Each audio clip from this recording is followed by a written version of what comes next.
Hello everyone. 2025 is fast approaching, and along with it, big and exciting changes to the NLC ecosystem. Sharpen your ears, get comfortable, and let's dive right into the changes that are coming to the NLC Division 1 and below. Starting at the top of the ecosystem with NLC Division 1. In 2025, we are waving farewell to the old NLC format and are replacing it with a new, dynamic, and more exciting league format. First things first, the league moves to a 3-split format like the rest of the ERL system, bringing more action across the year. Now to the actual format changes, isolated to the NLC. With teams competing in the ecosystem with many different countries, it's time to see more of them compete at the top. To achieve that, the number of teams will increase from 8 to 10, just like you once knew it. For each split, the teams will compete in a 7-week format consisting of 2 stages, a seeding stage and a playoff stage. The seeding stage will consist of a single round robin with teams divided into 2 groups, based on the standings of the last split. From the seeding stage, the teams will be placed into one big double elimination bracket, which will be played out from week 2 to 7. This is where all teams get their chance to show what they've got in a best-of format. Say goodbye to best-of-1 matches and say hello to the potential of historic runs. Moving on to the changes to the layers below our top division. Let's take the biggest change first. NLC Division 2 will be removed completely. While this might seem like a drastic change, it's all with the intention of improving the system as a whole and making the national leagues more impactful like back in the day. It's time to bring national rivalries to the forefront of the ecosystem, and this is a big leap towards that. With this change, you can look forward to seeing the national leagues flourish even more as they get closer to the upper level of the ecosystem. With the removal of Division 2, the NLC RPS will in 2025 transition to an annual promotion tournament between NLC Division 1 and the national leagues, where the teams competing in a national league will accumulate championship points across the 3 splits to qualify to the NLC RPS. And that's not all. Let's look at the long-term plans moving forward, because the 2025 changes won't be all you'll see coming to the NLC. From 2026 and forward, the league will take a structural shift, which is set to enhance the importance of the national leagues and boost competition across the board. As these are big changes for everyone involved, 2025 will be a transitional year to get everything set in place. Starting in 2026, the NLC teams will join their respective national leagues and play on a national level alongside their participation in NLC Division 1. This change is meant to further bridge the gap between NLC and the national leagues. Each national league will have slots that lead into the top division.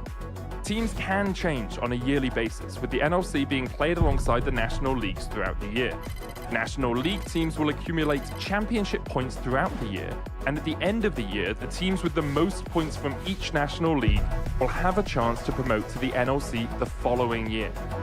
To boost the new system, we're introducing NLC Roadshows, which will take the competition to live venues across the NLC countries.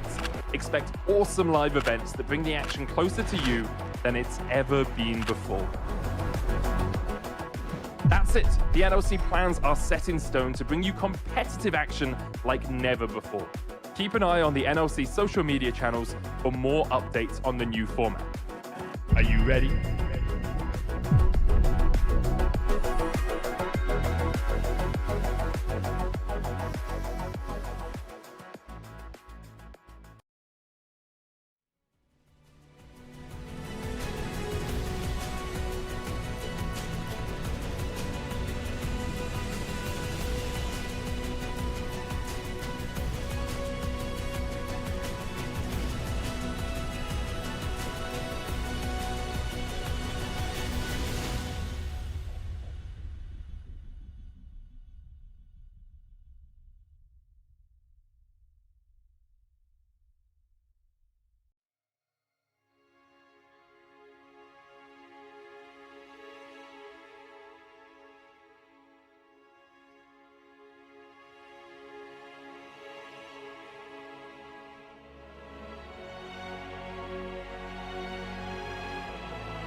Pause. Do I have audio? I have audio? Hello everyone and welcome to Arozzi NLC Spring Split 2025. I was muted somehow. My name is Alexander Maya and I will be your host. Welcome yet again to another split from NLC. The previous one was a wonderful one. We had the nominating team, which we'll talk about soon enough because they're going to be playing on the first game. But before that, let's introduce the desk that is waiting for us today. Without further ado, it is Duckling and it's Salani. Welcome back. Yay! Oh, look at both so of happy you. to be back. Yeah, I am absolutely ecstatic to be back. I am excited. I mean, what a split we had last time around, right, guys? And the EMA Masters Finals went our way as well. It could not be a better time to be an NLC enjoyer than currently. So it's all smiles, and I'm so excited to see if anyone can do any damage to Rush for Tones this time around. We suffered for years and years, and finally we got the trophy. We had to believe. I know Trouble was having doubts, but she was a believer nonetheless. We'll talk with Trouble soon enough because she's going to be casting today with our wonderful Hip Rain. He's not a yapper, he's just the boss of play-by-play. Now, talking about today, what do we have in the menu for all of you? That is the question that you have. Well, we start with seeding stage. And as you can see, Los Ratones will take versus this game versus Rich Gang. This is the best of one, by the way. Chaos versus Venom Crest. Rich Gang will also follow versus Verdant. And then it's Venom Crest versus Los Ratones. To end up the day, it's going to be Verdant versus Chaos Esports. So this is a seeding stage. How does this work?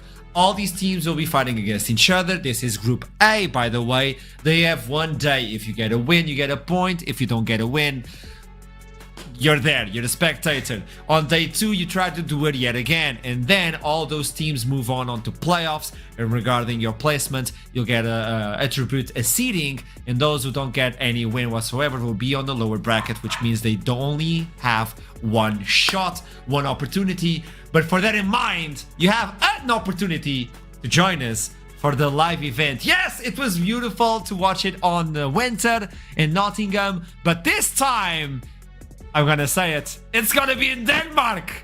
Experience the NLC finals like never, and this will allow you to just meet the teams, the players, the streamers as well at the end of May and beginning of June. Be the first in line for tickets through the pre-sign up now. What does this mean? You go on the website we have provided, and then you can sign up to be one of the firsts to actually get those tickets, which will allow you to also listen to something called Unit 22, by the way. I'm just letting you know, there's a lot of things that are going to be happening. It's not only the meet and greet, it's not only the NLC, it's a big spectacle. And he's so fast. No. I had to do it. Okay, I had to do it. Go. It is the culmination, it feels like, of many years of the NLC. We had our finals in Nottingham, but now we are bringing it to the best country in the world, in one of the best cities in the world. It is Denmark, it's Copenhagen. Copenhagen is a storied venue, and I cannot wait to see all of you there, the Danish League of Legends community, and be united for our love for the NLC. I'm so excited, man. I am over the moon. As you can see, my hair can even not deal with this anymore. It's gonna be absolutely phenomenal. Salani, what do you have to say about this? Are you gonna wear the same hat if we go to all together to the finals? Because I need to see you in that hat in real life. Yeah, of course. I'll bring Can I even get one more. too? I only have one, but I'll have a look around. I'll get all of you guys Danish gear. I'll get all of us Danish gear so we can all be proud to be in the peak of League of Legends, in the heart of Denmark. This is being streamed right now, Duckling. I have a question. Mr. Denmark, by the way. That's your name on the stream, right away. I have a question. Can you open up finals wearing a full outfit of Denmark? Like as Danish as you can. Maximum, like even socks. Can he be any more Danish than he is now? Yes, I think we can pull it. Yeah, we can raise the level. Is it possible? There might be ways to figure something out. I know you can get full Danish suits, so we can look at it. We can dwell on the idea, and I'm sure we'll be opening up with a lot of Danish pride at the Flip it, finals. send it. It's now a promise. Thank you, Duckling. Mr. Denmark, we're gonna have finals on Denmark, so we hope to see you there because you get to meet all the teams, you get to enjoy the show, and there's gonna be a lot of streamers and actually performances as well. My dream is to open up the stage with a flamethrower. Yes, record it, send it to production so I'm allowed. I would love to, man. I don't care. Now, I would love to start this show because the first game of today, this is going to be the first day, so we don't have a lot of information. It's Los Ratones versus Rich Gang. And let's start with Los Ratones. Everybody's here. They want to see Los Ratones because these individuals just demolished EMEA Masters. I'm not going to say it was close. It was theirs for the taking since the beginning. Yes, a few oopsies here and there. It doesn't matter. Los Ratones demolished EMEA Masters. They are the team to look out for. You know it. What can we say about these? Let's start talking. Solari Duckling. We can say so much about them, honestly, but the first thing we have to say is a huge congratulations to them because they have done things that haven't been done before in the history of NLC and they continue to do so. The most amazing thing about this team at this moment is that they have set up the records and they have more records to beat and they're on the right path to do so. They finished the NLC first in the previous split. As you said, they went through EMEA Masters story insanely well. We finally didn't have any LFL versus LFL finals as much as we love LFL. We love NLC more, okay? And we finally had the NLC finals. We had them win then. Now, what is the most interesting thing is that so far in the modern history of NLC, we haven't had a single team that took the crown 2 splits in a row. We've had teams trying to do so, but nobody has done it before. And Los Ratones can make yet another history if they do it this time. Yeah, there are more records to be broken. You're completely right, Solari. It has been a monstrous achievement for them, right? They've come in, they've swept everything up. The pride they have brought on themselves, the trophies they have added, and the pride they have brought on the NLC region can definitely not be underestimated. But there is more yet to come, right? As you said, records still left to be broken. And just look at the star-studded roster. 31 years of T1 competitive experience between these guys. Oof. It is the mountain. They are the pinnacle of League of Legends in the ERL system. And if any team can compete with them, well, they can represent the NLC and make us proud of me at the EMEA Masters. I think you brought something extremely important, which is every single time we start talking about the NLC, it's the Northern League, and we always make that adaptation of, hey, you have to climb a mountain. And as soon as Los Ratones joined and provided and showed us what they can be, well, they are the mountain. It's not a team that is climbing the mountain. They are a mountain right now, and any team who wants to go against them, well, it's gonna be rough. Velia was also the MVP of finals. I don't know if you got to see that. Baus is the boss. He totally took control of the interview, and he's gonna be a father. I'm just waiting for that. Like, he's achieving life at the speed run as well. This team is unstoppable, but also they only had 1 loss during the entire split. Only 1 game. We call it the Quinn incident, and we don't talk about it. It didn't happen, okay? All VODs have been deleted. We asked production that Quinn. Even on the recap of Los Ratones, on that incident, that game is missing. I'm just letting you know. It's actually missing from YouTube. So I just want to put it out there. Only 1 loss. And the thing is, of all the rosters, Los Ratones didn't change a single member because they're adamant of what they want to do, which is win it again, go to EMEA, conquer it again, and do a triple. They want to get they want to get all 3 EMEAs in 1 year. Yeah. Ridiculous. And they want to do it with the same roster, because I think this is pretty much the only team that hasn't changed a single thing in their roster. No, one of like 2 teams, I think. I would need to check my stats, but in Group A, for example, we have so many teams that have completely reshaped what they are, who is playing for them. Los Ratones have an idea that they want to keep the same roster for the whole year, and so far they've been sticking to it, and it's been working for them amazingly.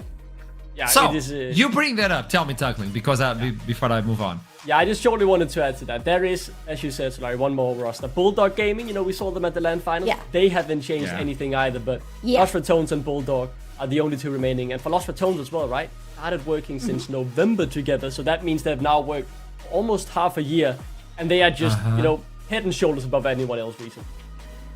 I know Bulldogs is going to show up to the party. We're not talking about them now, and I think Bulldogs is going to be a contender, but we'll talk about that later on in the future. For you folks at home, you know everything about Los Ratones, let's be honest. You're watching this and you know the Wikipedia, you know their address, you know everything about Los Ratones, which means we need to talk about the other teams. You need to know who they're fighting against.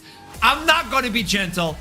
Rich Gang stepped in Winter Split, completely dominated Group B, and then fell short. But this is an entire new team. And if you look into these faces, you're gonna be like, who are you? And that's the question.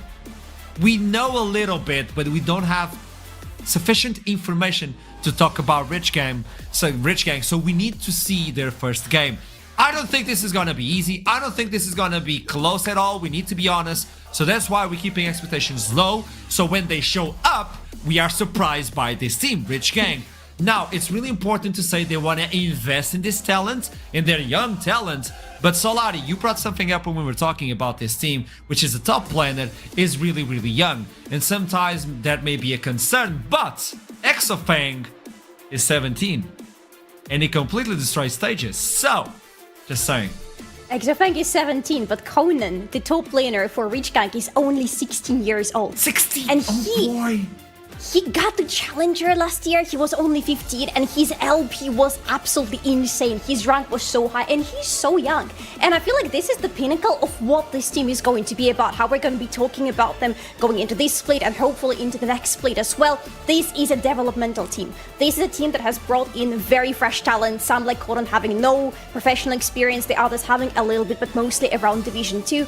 This is going to be the beginning of a road for them. This is a roster that wants to grow up together. And yes, they are unfortunately starting with a trial by fire by playing Los Ratones as their first ever game of the split and as this roster. But hey, if you want to start with the biggest challenge, and then hopefully everything else is going to be a bit easier for you. Yeah, it is.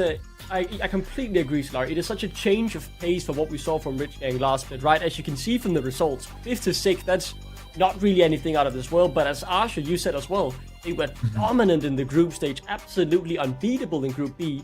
Then they came into playoffs, they didn't practice as much as the other teams. They had the star players, but they didn't have the dedication to really focus enough on the game, and that led to the other teams catching up. Now this time around, you have the talent, you have the dedication, but you start from a lower point. As Solari said, they need the time, and they need the patience, because I believe they can bloom into something special, but for the first game of the split against Los Ratones, I'm not expecting them to perform miracles.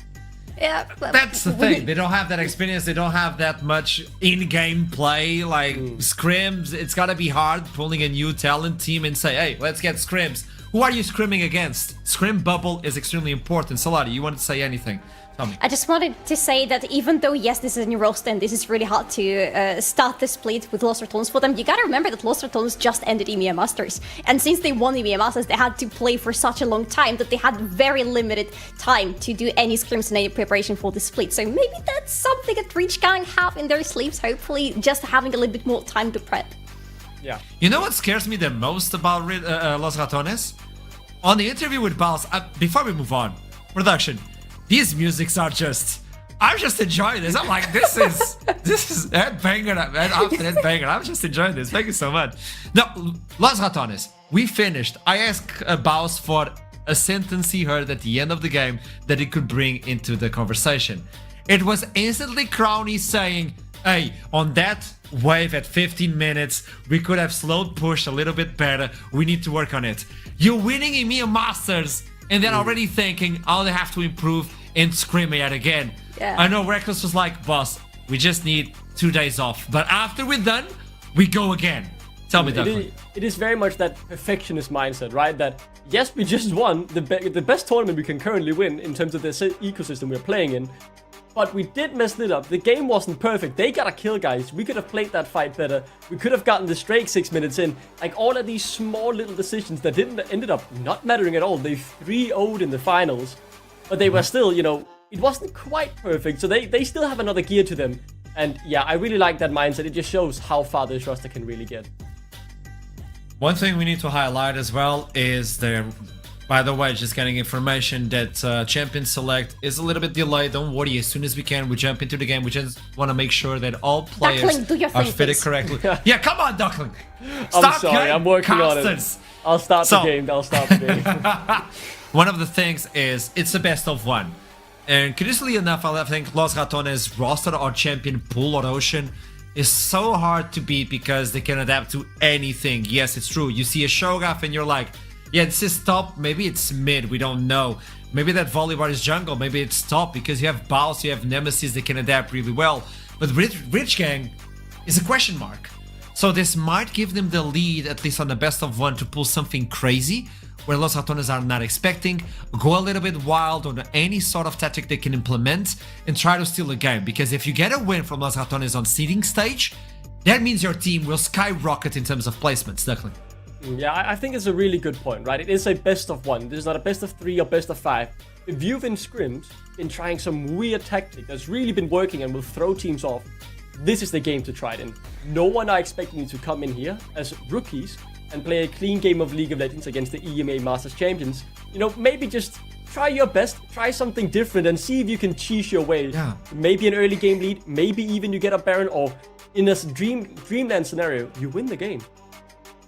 There is one thing that we've been all waiting for during the previous split, and that is, when is somebody going to realize that playing around bows and killing bows nonstop is never going to win you game against Los Ratones? Yeah. And we haven't really seen anybody like having this click moment and completely leaving bows to do his bowsy things on the top lane. Maybe Reach Gang. I'm just having my fingers crossed that Reach Gang is maybe going to be one of those teams that is going to let this crazy top laner do whatever he wants and focus on other things. Because there are things to focus on if you're playing against Los Ratones, like their early killing game, for example, their determination to take as many directs as possible, because that is their main focus in the game. There are ways to play around them. It's just, is Rich Gang going to be the team to figure how to do it? I mean, I think if you focus on Baus, it's a lose-lose, because eventually he will scale and he will take down the sideline or join the team. He now rotates towards the team, so his little flaw is gone. I think he's getting really scary as a pro player.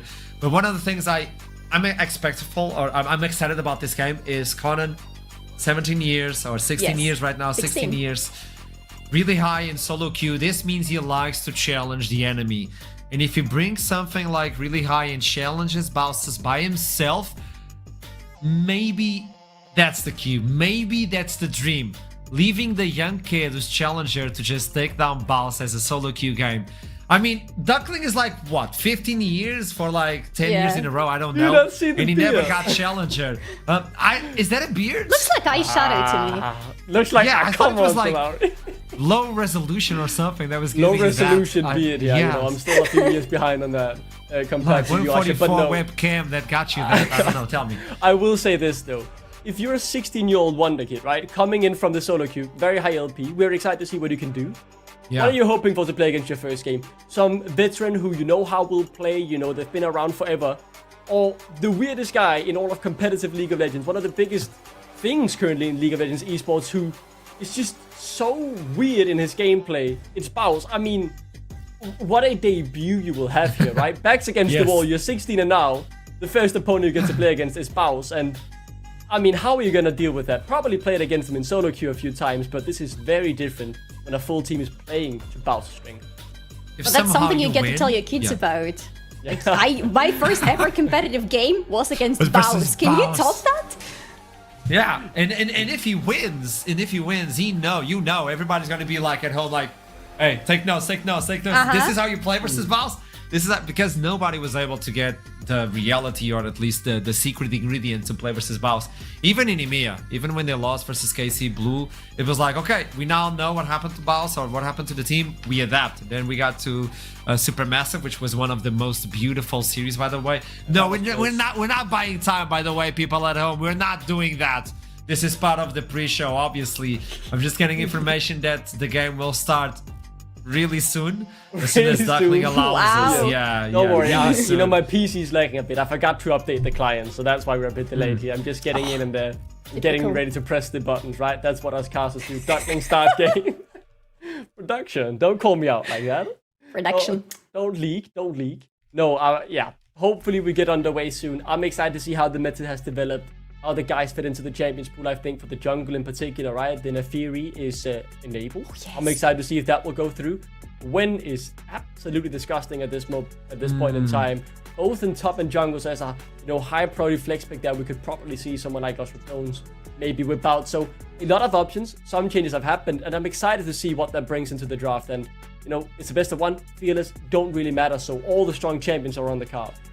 I really hope Rich can bring out Nefiri, because Rollers have screamed against her a couple of times. She always catches them by surprise with what she can do after this mini rework that Riot have pulled out just in the recent patch. She's insanely fun to watch, and I hope that Reach Gang are going to have their eyes on her. Or maybe on Ahri, for example, because there is apparently a new tanky air build, bruiser-ish build for Ahri flowing around, which is doing some crazy numbers. So there are a lot of fun things to look forward to in terms of the champ select. So fun to watch. AB range champions bring grasp of the Undying.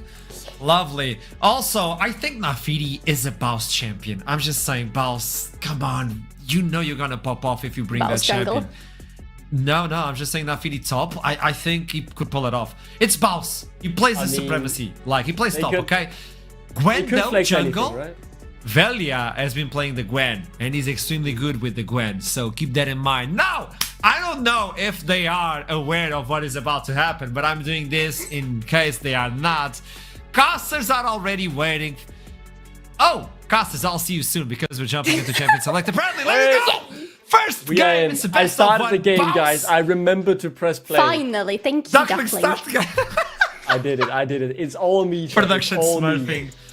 Okay, let me go. Ooh. Gwen is removed as stated. Cyan as well. They don't want to play versus that on the top lane, which is actually a concern because if you focus on Baus, he's not going to run out. But it's actually Los Ratones taking out the Gwen. Now, do they take out the Nafiri as well? Or do you expect something different from Rich Gang? Possibly they could take those out because they're on the red side right now. Yep, see, they're taking her away because these are two really strong champions. And again, Lost Ratones have had some issues playing against, especially in the theory. So it makes sense that you want to remove those things, at least from your first game. Yeah. Oh. Very standard band here in terms of what I expected. The Tristana has been a high priority for Lost Ratones Yeah. during EMEA Masters, so doesn't really surprise me. I think the biggest problem that Rich Gang have here is there are many strong Baus picks open, right? I think his Gragas is incredible. He gets so much utility out of it, regardless of how hard he gets focused. But we'll see. Rich Gang, they have the blue side. Yeah. What do they want to prioritize highest here?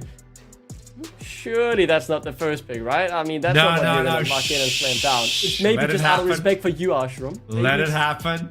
Let it happen. Maybe. Nah, Maybe. they'll Please. change it. Oh my, they did it! Oh, starting Imagine! strong. Pantheon. Starting the split, first pick, it's Pantheon. Ah. Delicious. First Now, Los This- Ratones, you have a lot of replies to this, and this is a flex as well. This is so Archer coded, by the way, to have the first pick of the first game being the Pantheon. Maybe But we get a Swain now. I will lose it if Swain happens in the first game today. Well, it's a obviously. bird. But we'll see. It's a bird. A bird. It's something. We still don't know where exactly Pantheon is going to land. I would expect it to be renewal speak for the jungle, but again, not knowing exactly what Reach Gang's strategy is, it's a little bit hard to theorize what's going to happen here. But I love this Azure pick for Nemesis, starting up pretty safe, but pretty strong at the same time, because Azure is just a champion you can't rely on. Please tell me it's happening. Is it going to be Mundo jungle, or do you think it's Baus? I don't see Okay, this that as is Baus, but... That's a strong 1-2 punch back, right? I see a pretty normal to let through draft. Many mid laners can play it, but not many can do it like Nemesis. He is unbelievable on that champion. And then the Mundo in the jungle as well. You deny the CC from the Pantheon if you get caught out, still able just to walk it off. I like the idea of that, although I am yet to really see that matchup played out. But very strong counterpunch from Lost Ratones as it's now on Rich Gang. Really do something, as the barriers would be just a standard lock. Yeah. So we open up with the Varus for the bot lane. A champion that is pretty hard to pinpoint, a champion that you would need to bring out some strong CC against. So if this Mundo is not going for the jungle, maybe something like Vi could be brought out for Los Ratones just to have some reliable point-and-click CC, because otherwise, later in the game, it's going to be hard for Los Ratones to kill this thing. Vi top is a thing for Baus, so that could be the possibility. Yeah. I've seen this champion multiple times. so my hard to God. play with. I like it, but it's extremely hard. Yeah. There's a one trick that plays Vel'Koz non-stop, and he's the best. Like his math, like grade must have been ridiculous. And he keeps talking about it. That bringing this into competitive is hard because of how hard it is to pull it off. Especially versus Mundo. It doesn't care. It just moves and goes against you. I mean, he's gonna suffer a little bit because what Vel'Koz doesn't have at all is any sort of mobility. So if something is running quick at you, or if something has a lot of CC against you, it's gonna be a very dead Vel'Koz very quickly. He doesn't just get out of the danger. His only way of survival is making sure that danger just doesn't get to him. It gets annihilated on the way. Yeah. It's interesting, right? You have the range in the laning phase to try and poke out Nemesis, but you will be left very, very vulnerable. One slight misstep and you will instantly be punished. And in your NLC debut game, well, Diversi has played in the Aurora Cup, but this is his first step up in the ERL1. Really making it hard on yourself there, I am going to be honest. But the support pool now seems to be the target for both teams, as the obvious engaged champs get trimmed out. Maybe you take away the early star as well. Reckless, very, very good on that. The Braum as well could also be an option. I wouldn't worry well with the Jin though. It is an probably not that idea. high priority. Now, Baus will probably bring something 80-ish into the top line, and Bessa is still available. The Vi, as you pinpointed, is also available. Seeing the Vel'Koz allows you to be like, hey, Vi goes in, gets the Vel'Koz, so this could actually be a pick. But maybe they can go for the support right now, because you kind of get a feeling of what Rich Gang is trying to accomplish with this team. Yeah. There's a lot of percentage HP on the side of Rich Gang, by the way. True damage on the Vel'Koz, Varus is percentage. Even Pantheon has percentage damage on his W, so that would be interesting. Now, what do you do as Los Ratones? Do you lock in the top, or do you finally reveal... there you go, the top. Of course. I mean, it's so easy to take, right? You get the weak side. I said it in the draft earlier as well. Baus is just immaculate on this this Gragas. He will always make it work to a 10 out of 10 grade, so obvious lock-in. I mean... How do you play with your ultimate as a Vel'Koz if Gragas can just... You don't. That's the you. but you don't. Yeah. If he plays you see Yeah? Tell me. No, So no, Vel'Koz goes in and he's like, life form disintegration ray, and Gragas is like, hey, here's a barrel. And you stop it. Here's the kid. Here's the kid. That's the chase. A long range team, but not really tanky. It's a long-range team. They have a lot of poke on their side with the Jace, the Vel'Koz, and the Varus together. But this poke only works if they're actually able to keep the enemy at a safe distance. Los Ratones, having Mundo and Gragas as their frontline, they can easily just ignore all the poke and run right at Rich Gang. And that worries me. But also with the removal of Rakan, what is Reckless gonna go into? Because either Rakan or Rel would have worked so nasty for their comp just now to add up to the engage that they have already. At least that could work too. Yeah, I think that's totally fine, right? He will be in a bit of flank duty to find the right engages for the fight because, you know, as we talked about, the long range makes it a bit difficult just to walk straight into their face. But yeah, they have a lot of frontline, a lot of engage. I think Los Ratones have a standard, easy to execute draft here.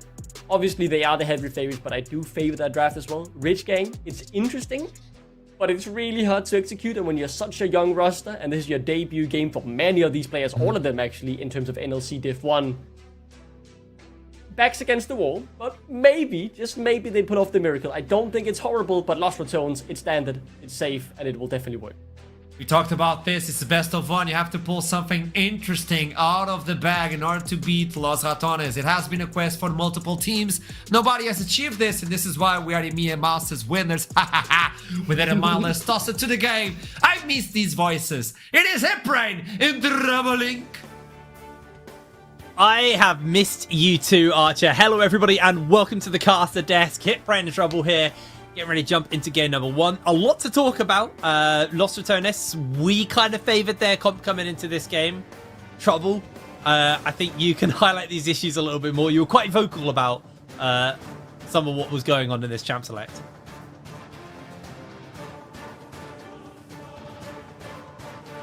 Trouble's muted once again. I am muted once again, okay. Usually it wouldn't be NLC! Side... It wouldn't be NLC without Trouble being muted immediately. Hey! Arsenal was muted too. Anyways, on blue side, when Varus has been picked, usually his best iterations is Halo Blades or Comet, and you go full poke Varus. However, when you pick it on blue side, usually the right side will tend to go super tanky to force the Varus to go on an on-hit build, which doesn't deem him as dominant in lane. And you can usually just win lane versus Varus and possibly keep him down. However, right here, seeing how they're gonna go Vel'Koz, which counters us here, great pick right there, and Jace for top lane, which it's a very safe range pick into Baus. I feel like this Varus, if he doesn't go poke, he's sort of gonna struggle to find his place in a full poke composition. However, 4 squishies into a full Bomba Gragas in the top lane, Rich Gang is gonna need some help displacing their bodies around to not get hit by the barrels. It's gonna be a hard one, to be honest, for Rich Gang. They've got a lot to do here, and like you said, the biggest issue is just gonna be a lack of damage, and typically that's the biggest problem with a poke team is if a poke team falls behind, it feels turbo bad. It's really, really hard to play as a poke team when you're behind. and you're going to have just this massive brick wall in the Mundo blocking all of that damage, and, you know, how are you actually going to get through him and kill him without it being an on-hit Varus? But then, you know, you become short range. Yeah, it's going to be a tough one here for Rich Gang. You know, they're coming in off, you know, winter wasn't particularly great for them. They struggled, didn't really make it far into the playoffs of the season. And, you know, they're starting off hard. There's no denying playing versus Los Eternos is your first game back. It's always going to be a bit of a rough one.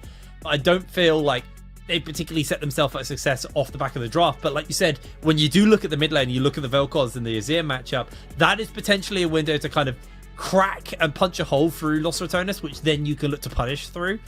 The question is are you going to be able to do that? I mean, it's Nemesis. Nemesis is just been this brick wall. He's been so solid, and, you know, there's a lot of players we've been highlighting and getting excited about. Obviously, Balth being probably one of the main ones on the side of Los Eternos. You know, all through winter, all through EMEA, been very hyped by this player. But Nemesis has always been that stable kind of player, stable laner for the team, and been able to control his lanes and not give up too much, which has then afforded Balth to be able to play how he plays. So it is going to be an incredibly tall ask for them to honestly gap mid so hard on this matchup, but suddenly everything else kind of just falls out of place for Los Eternos.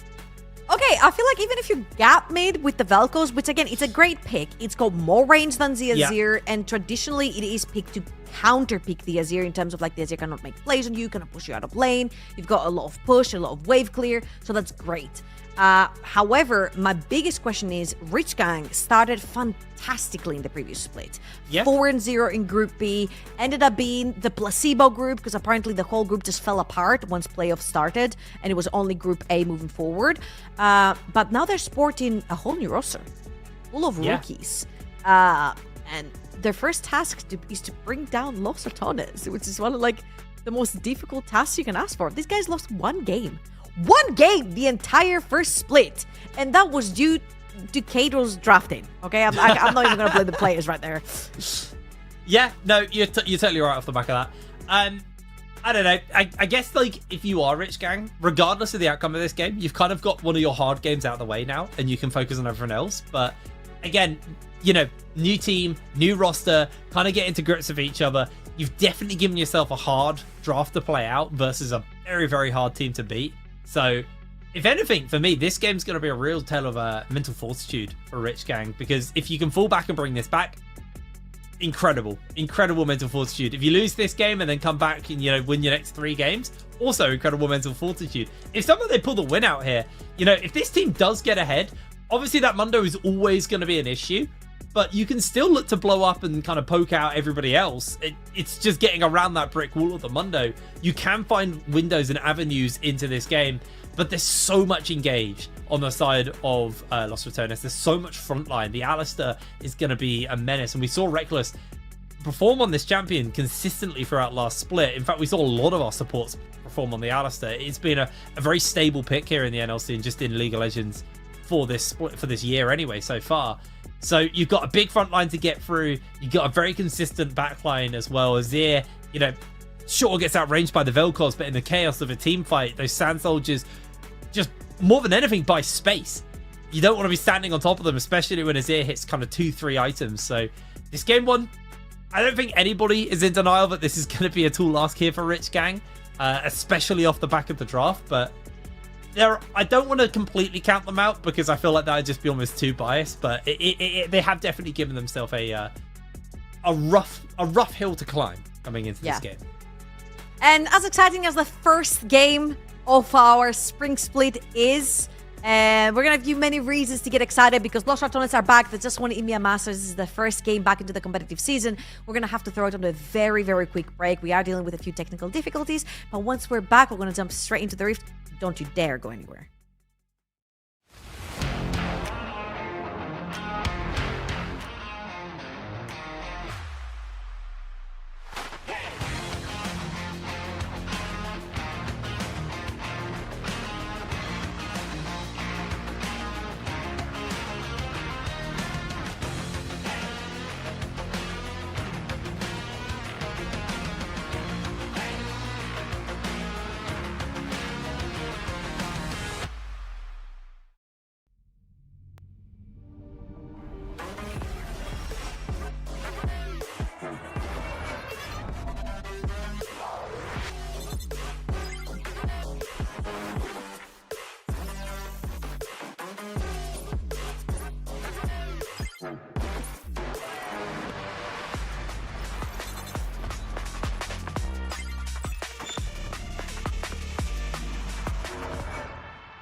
Hello, everybody. We are back. Apologies about the delays there. It wouldn't be NLC without some pauses, without some delays.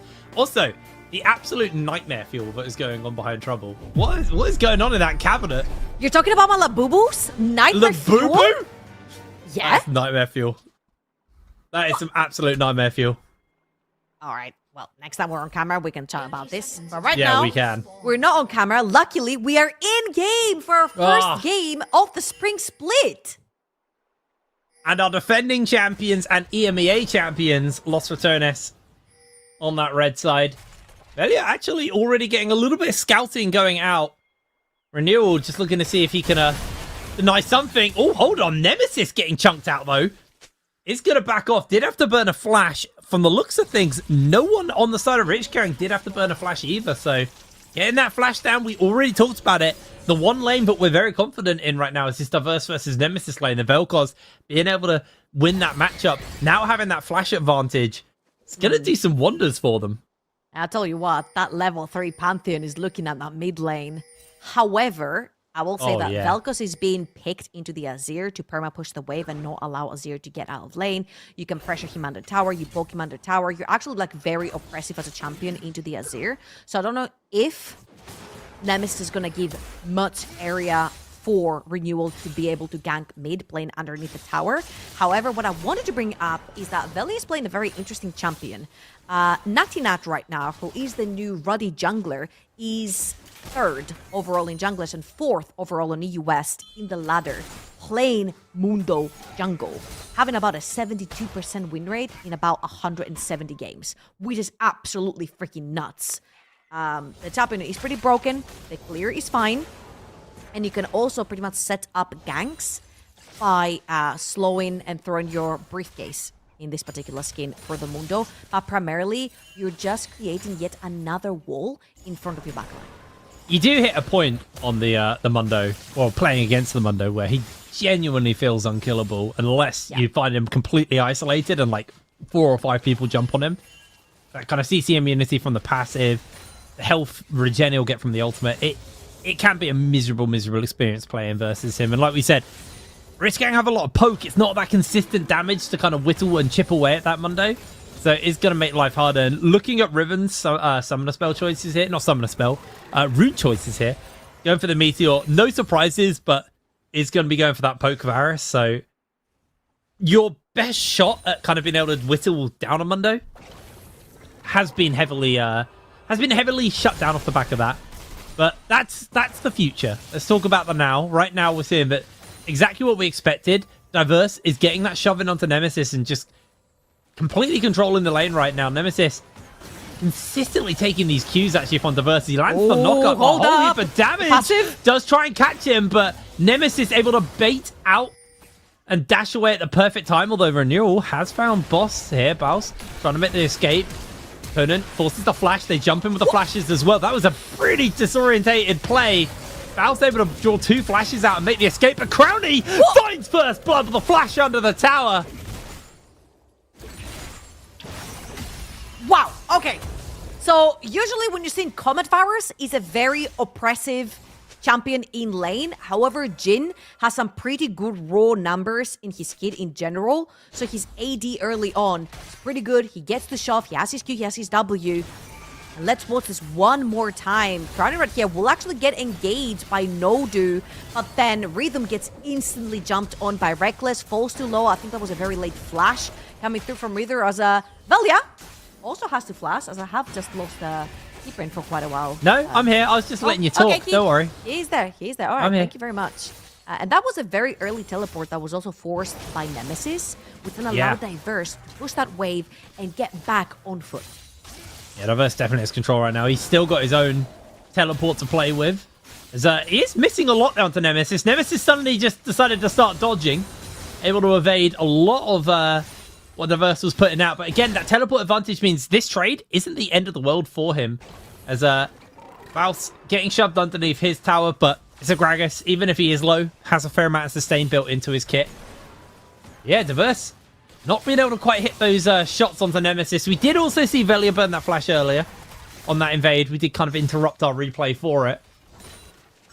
For now, it's just kind of that slow cook away.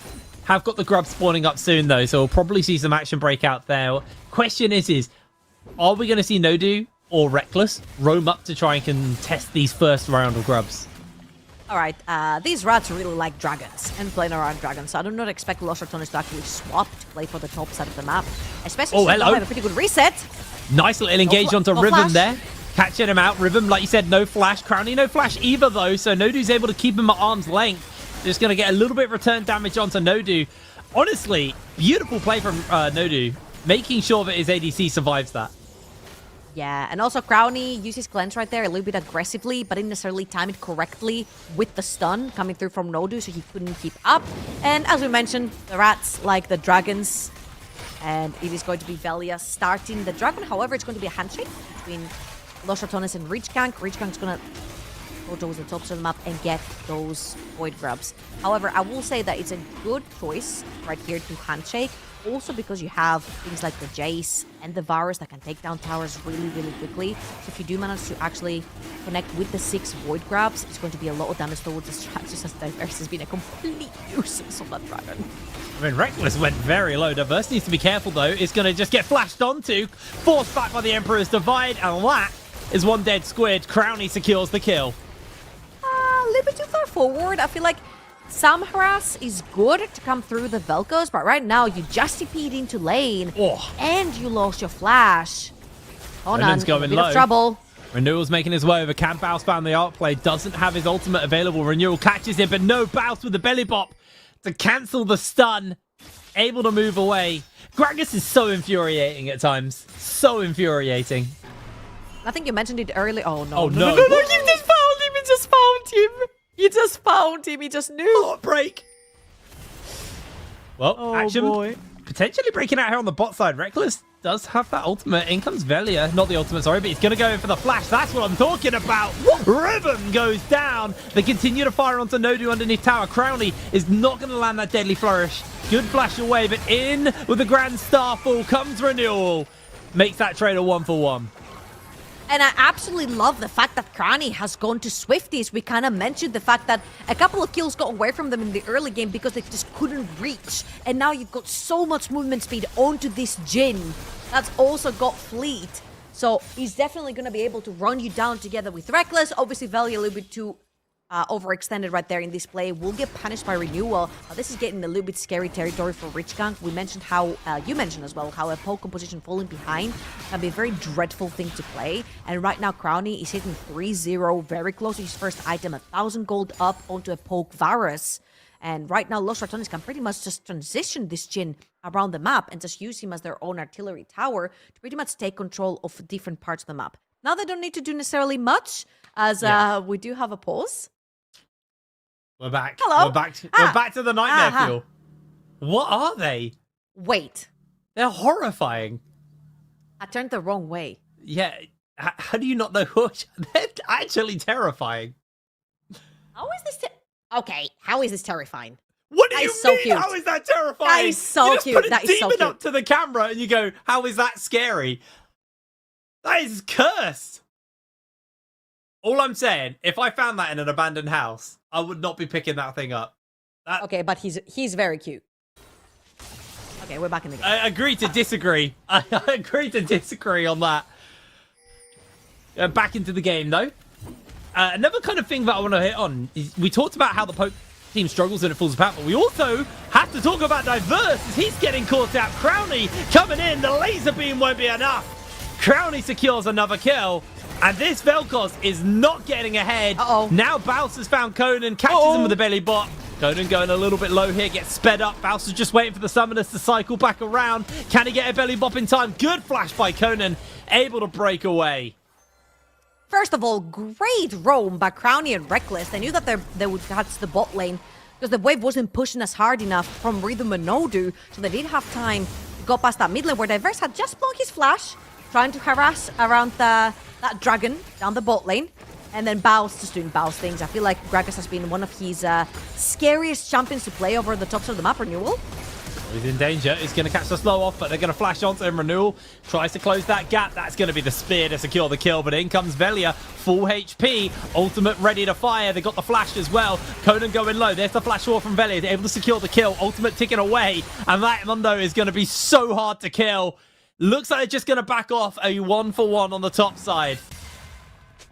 Well, that's going to be it. Renewal has been picking up all the kills pretty much from the side of Rich Gang. However, I'm getting a little bit worried right here because the Pantheon is like that one component on the side of Rich Gang that is going to fall off the later we go into the game.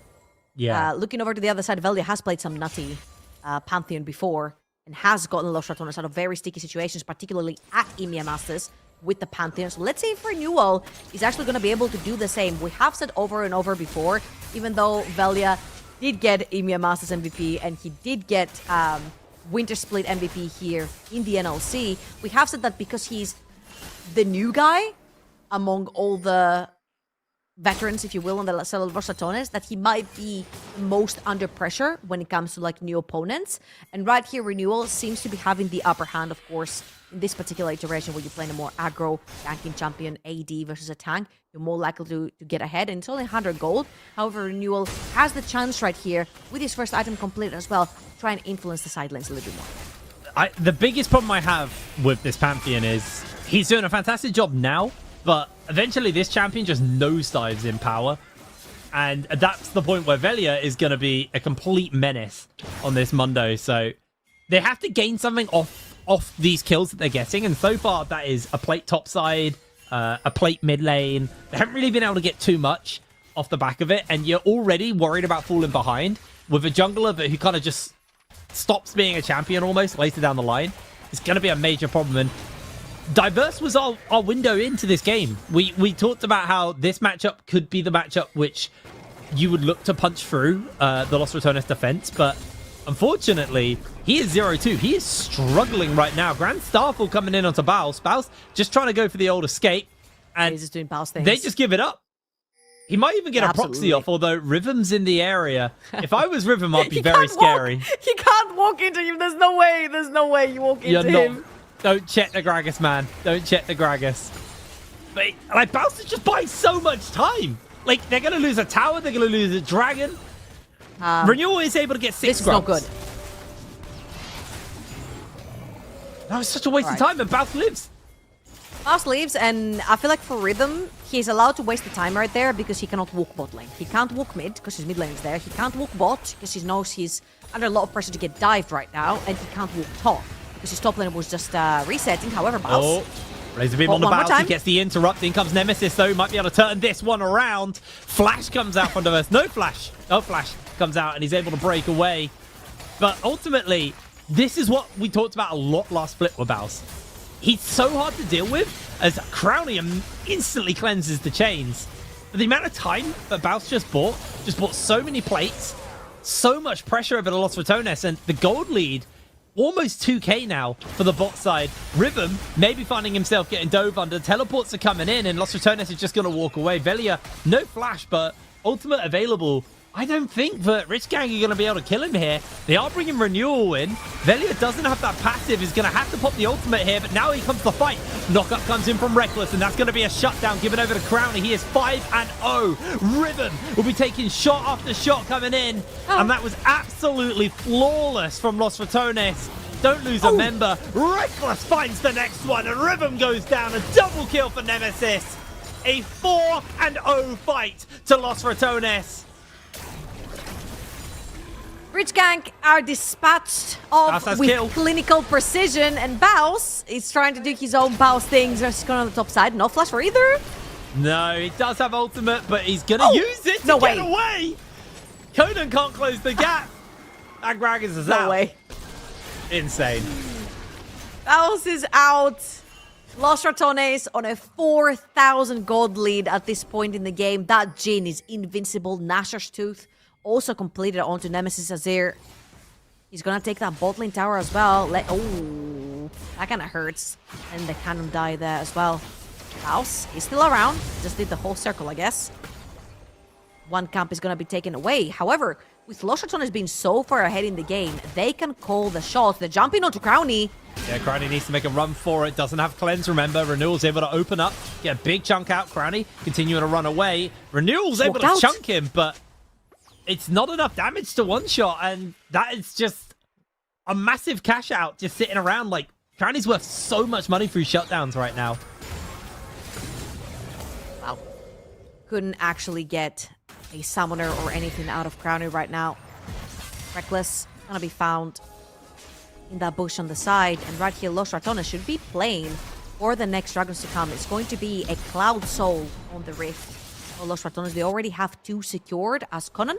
It's gonna take that top lane tower. Conan right now is the only one with a gold lead in his pocket. He does have that Eclipse onto the Jace as well. This is again a full poke composition coming out from Rich Gang as Rhythm.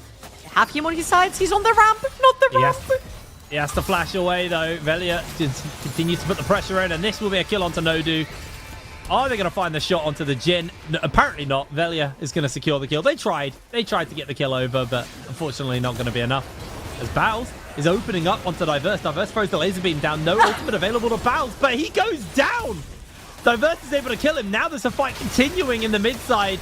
Velia popping the ultimate. Renewal on that runaway as Crowny's coming in with the collector, with the rapid fire. Giving the kill over to Velia. Teleport as well as in jumps Conan, trying to deal with Crowny. Crowny has to play the flash. Reckless, can he find that knock up in time? Cash out, the cash out. Crowny is going to give the kill over. It goes straight over to the to Conan.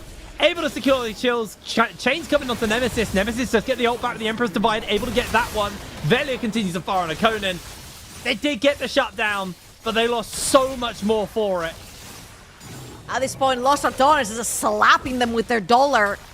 They're literally playing catch-up right here from Rich Gang, and that was a pretty imaginative, I want to say, TP coming through from Conan, but once you're deep with that Jace, you can not necessarily get out. They do, however, get the bounty onto Crowny, and let's watch this one more time. That was a continuation of a play where you walk onto the ramp, when you're behind, you're going to get caught. Renewal dead, Rhythm was dead as well. Diverse gets caught by Velia down the bot side of the map.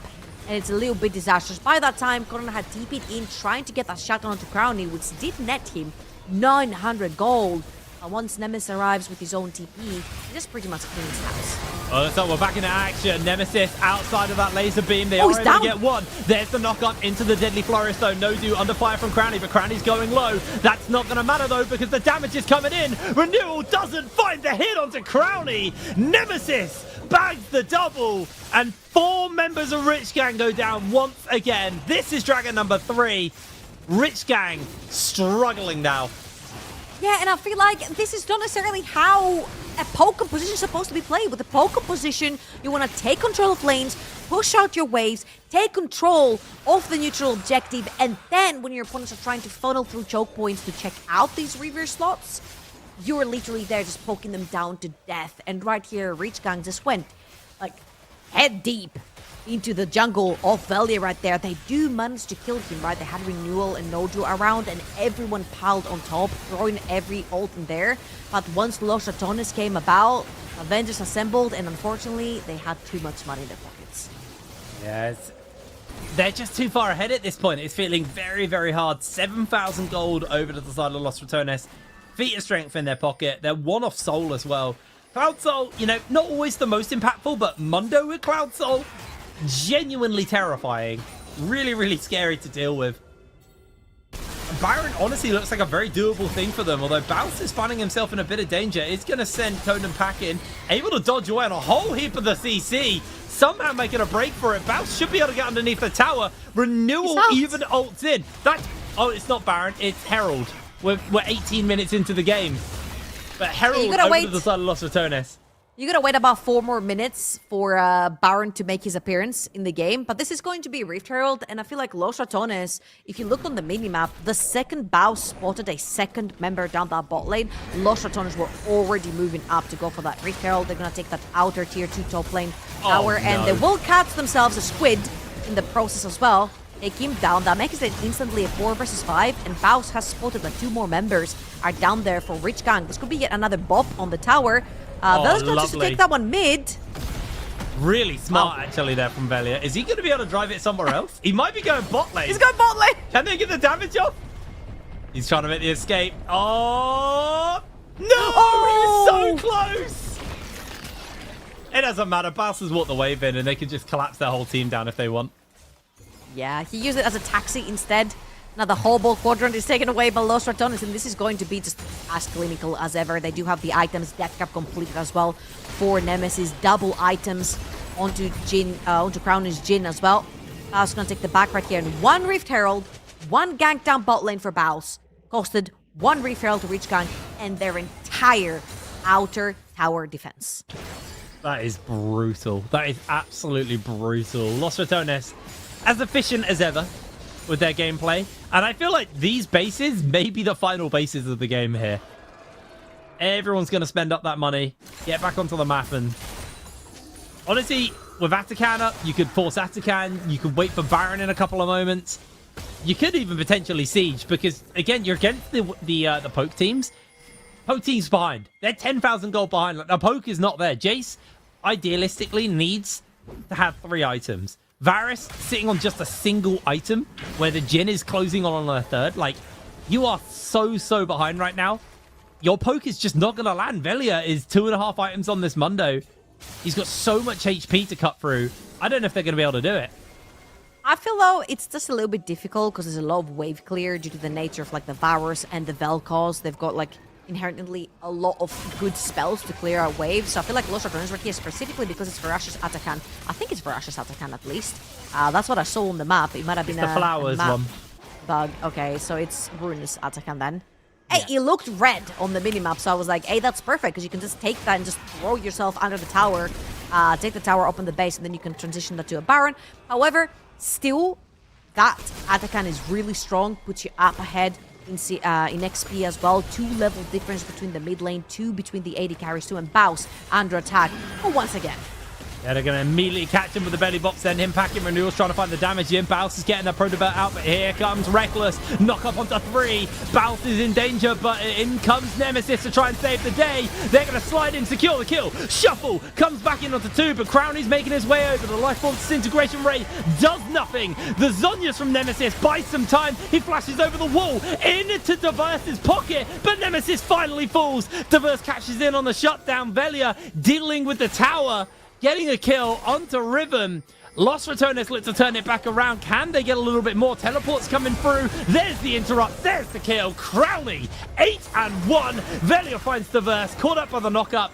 But he is going to just continue that chase forwards. I don't think Diverse is going to be able to survive this one. Although he is dodging the briefcases very efficiently. And Velia is actually starting to go a little bit low. In comes Crowley. Diverse with a fancy feet. Flashing away. Crowley secures his 9th. 10th, actually. That's going to be solved. that was really fun to watch, actually. The Mundo versus the Vel'Koz. It's like, who has the fancier feet? Who can dodge more skill shots to get away? Because once you dodge the Q from Mundo, there's not really much else that he has to stick on you. However, this whole iteration of back and forth and skirmishes is going to net Rich Gang a few more gray screens, and Los Ratones are going to secure themselves the Soul. It's going to be Cloud Soul. Not that they were fast enough to begin with, but now they're going to be faster on the map as well. And the Baron is going to be spawning in about 2 minutes and something time as well. Los Ratones, I feel like they're definitely going to be playing for around that Baron. It does help their siege for quite a bit as well, especially since you don't necessarily have like really great tools on your AD carry side of things to push down towers. You do have Nemesis to the Azir, who's a great tower taker.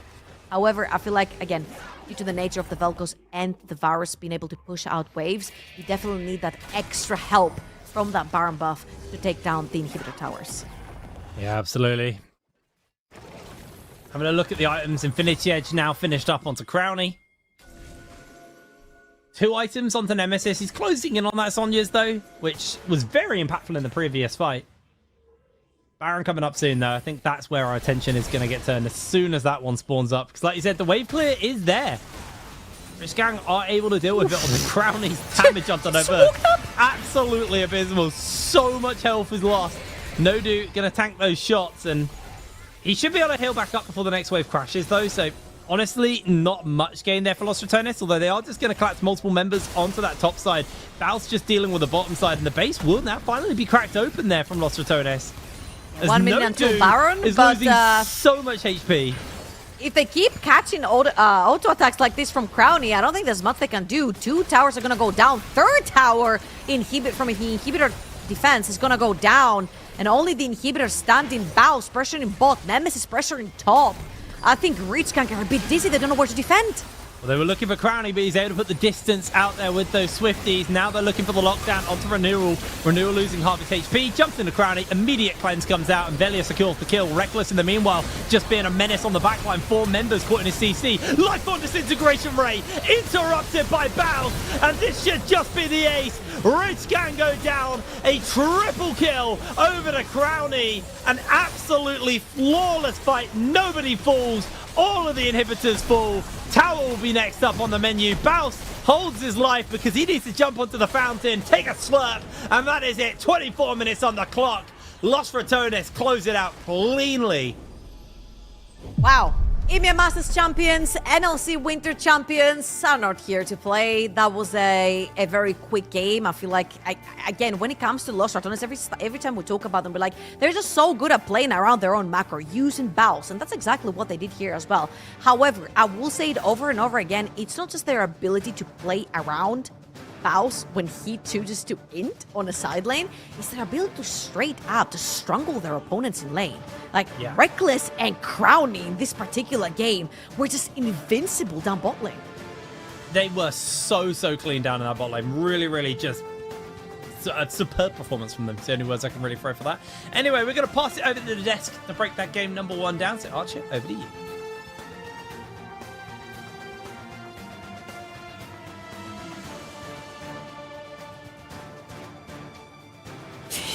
He did it.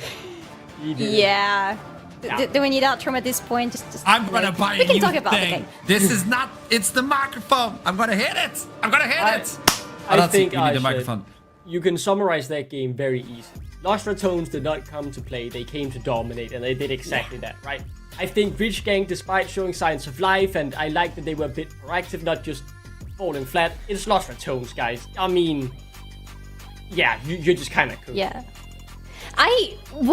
Before the game started, I said that so many of us wanted to see teams that will start not playing around Baus. Unfortunately for us, it was exactly the opposite from Reach Gang in this game. So much attention towards Baus throughout the whole game, especially more towards late part of the games when it felt like a little bit of desperation moves, just trying to get at least something happening on the map. But just leave Baus alone, please. For any other team that is going to play Los Ratones next, just let him do his things. Ignore him, please. Maybe something will work out. It's the Baus's law. It's the Baus's law. He's gonna take it regardless. And even on the late game, when we're trying to do all those things like to take him down, he was okay. Let's start with the first replay. Oh, guess what? This just epitomizes what not to do when you're behind against Los Ratones. Because the move always from any team we've seen is go for Baus. No. While these guys are dancing around Baus, he managed to survive here. I want to take your attention to the minimap. Well, they're taking a Rift Herald, and after that, Baus is able to survive, and they take a tower with the Rift Herald. I mean, please just stop going after Baus, guys. It will not work. Please, just stop.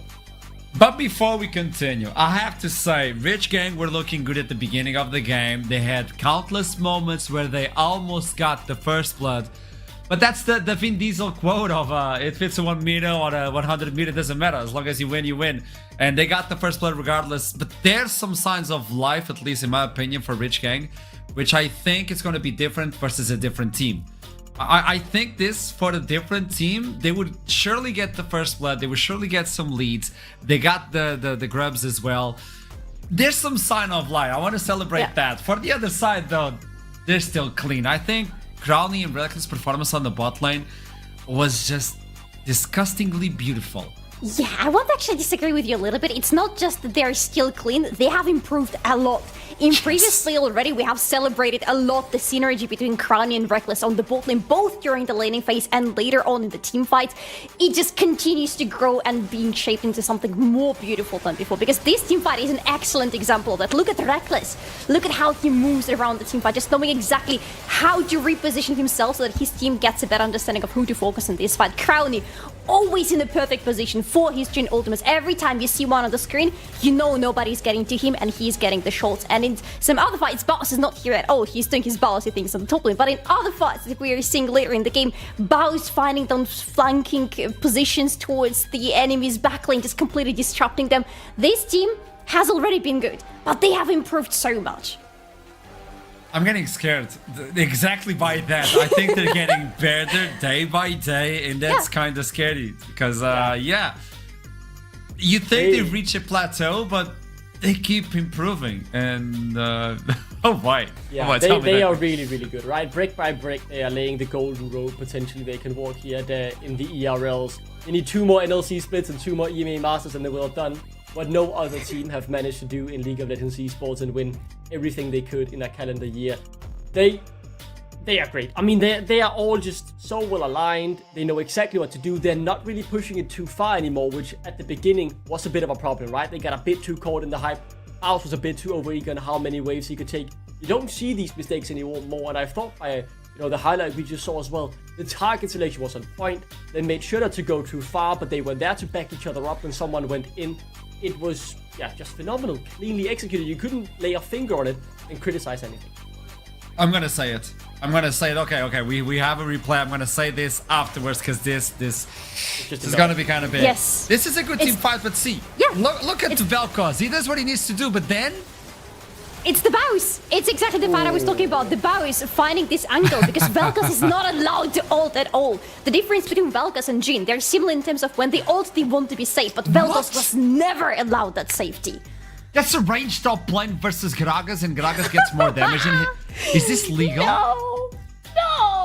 What? This is not okay, man. He was getting focused. I mean, to be fair, he was fighting all the time because he was getting focused so much. But he also overfarmed everyone. Yeah. What do you mean? Yeah. Okay, I'm gonna say this before we continue and we have the interview, but I'm gonna say this. I think Velia is listening to this. I believe if a team wins 3 EMEA Masters in a row, they should be invited to Worlds. I'm just saying.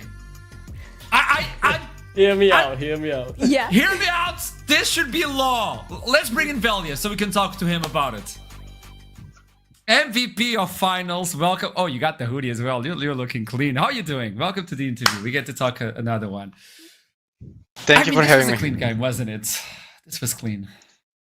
It was after when we were destroying the Nexus. I actually asked my team. I think this is the fastest win we did in NLC.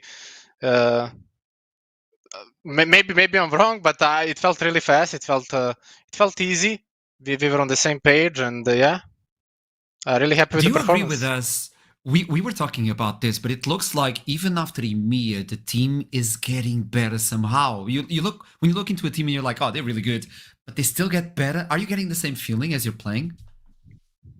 I mean, I don't think that's even a questionable, We're just getting started, right? We were just playing for 3 months. We need to play for a year together. Imagine what we're gonna do for imagine summer split. So we're gonna get better for spring, but imagine the summer split. I would be scared if I was other teams, honestly.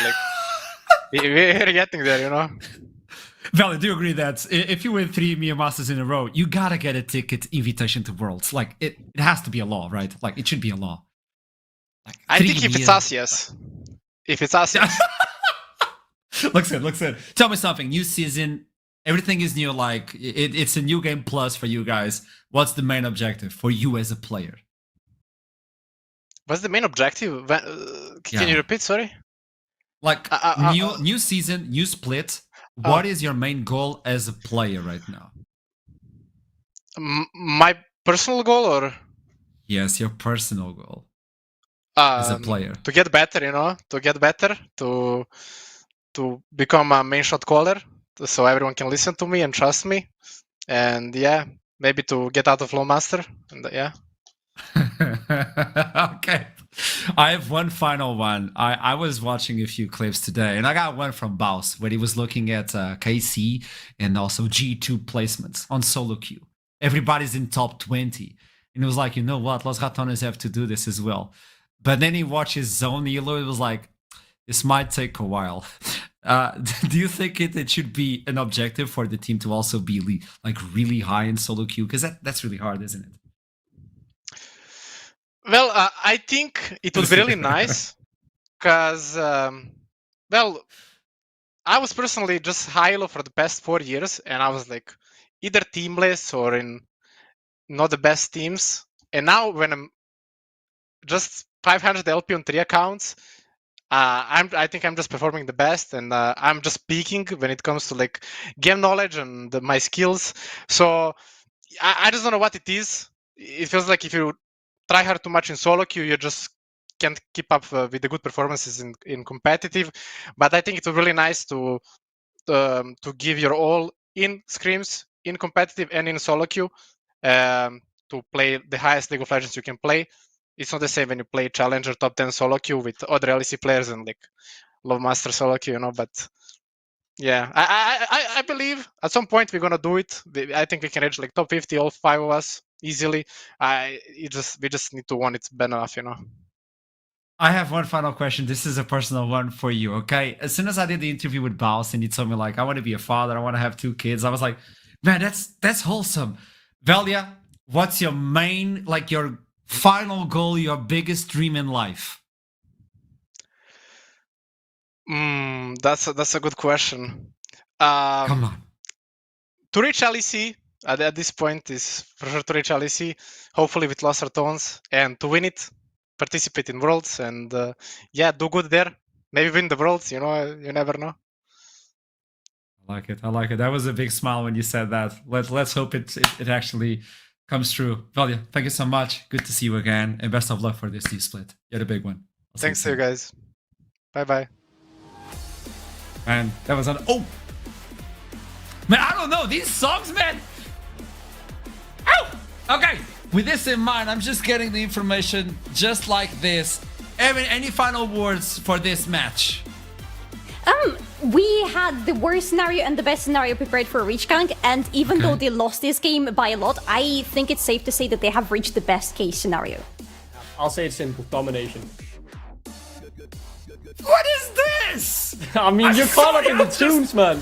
Do your job. Listening to us? We gotta drop like... He's ignoring the analyst and listening to the music instead. No, Man. He's I'm too much of a enjoying DJ. this. We're gonna have another game after this one. It's best of 1 with choo-choo non-stop. It's gonna be Chaos versus Venom Crest. They have new roster, they have new names. We also have new tunes. You can check them out by watching our VODs and replays. I don't know where else you can check them out. We're gonna do a quick pause so the sponsors can talk with you as well. And we get back with better tunes. I'll see you soon. Boom!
We are back for yet another game. It's gonna be game 2. See, I'm not muted. I'm just saying this microphone kinda should go into the trash. With that in mind, it's Chaos versus Venom Crest. Second game of the day. Keep in mind this is day 1, so of seeding stage. Can we show the schedule for everyone at home? I don't know.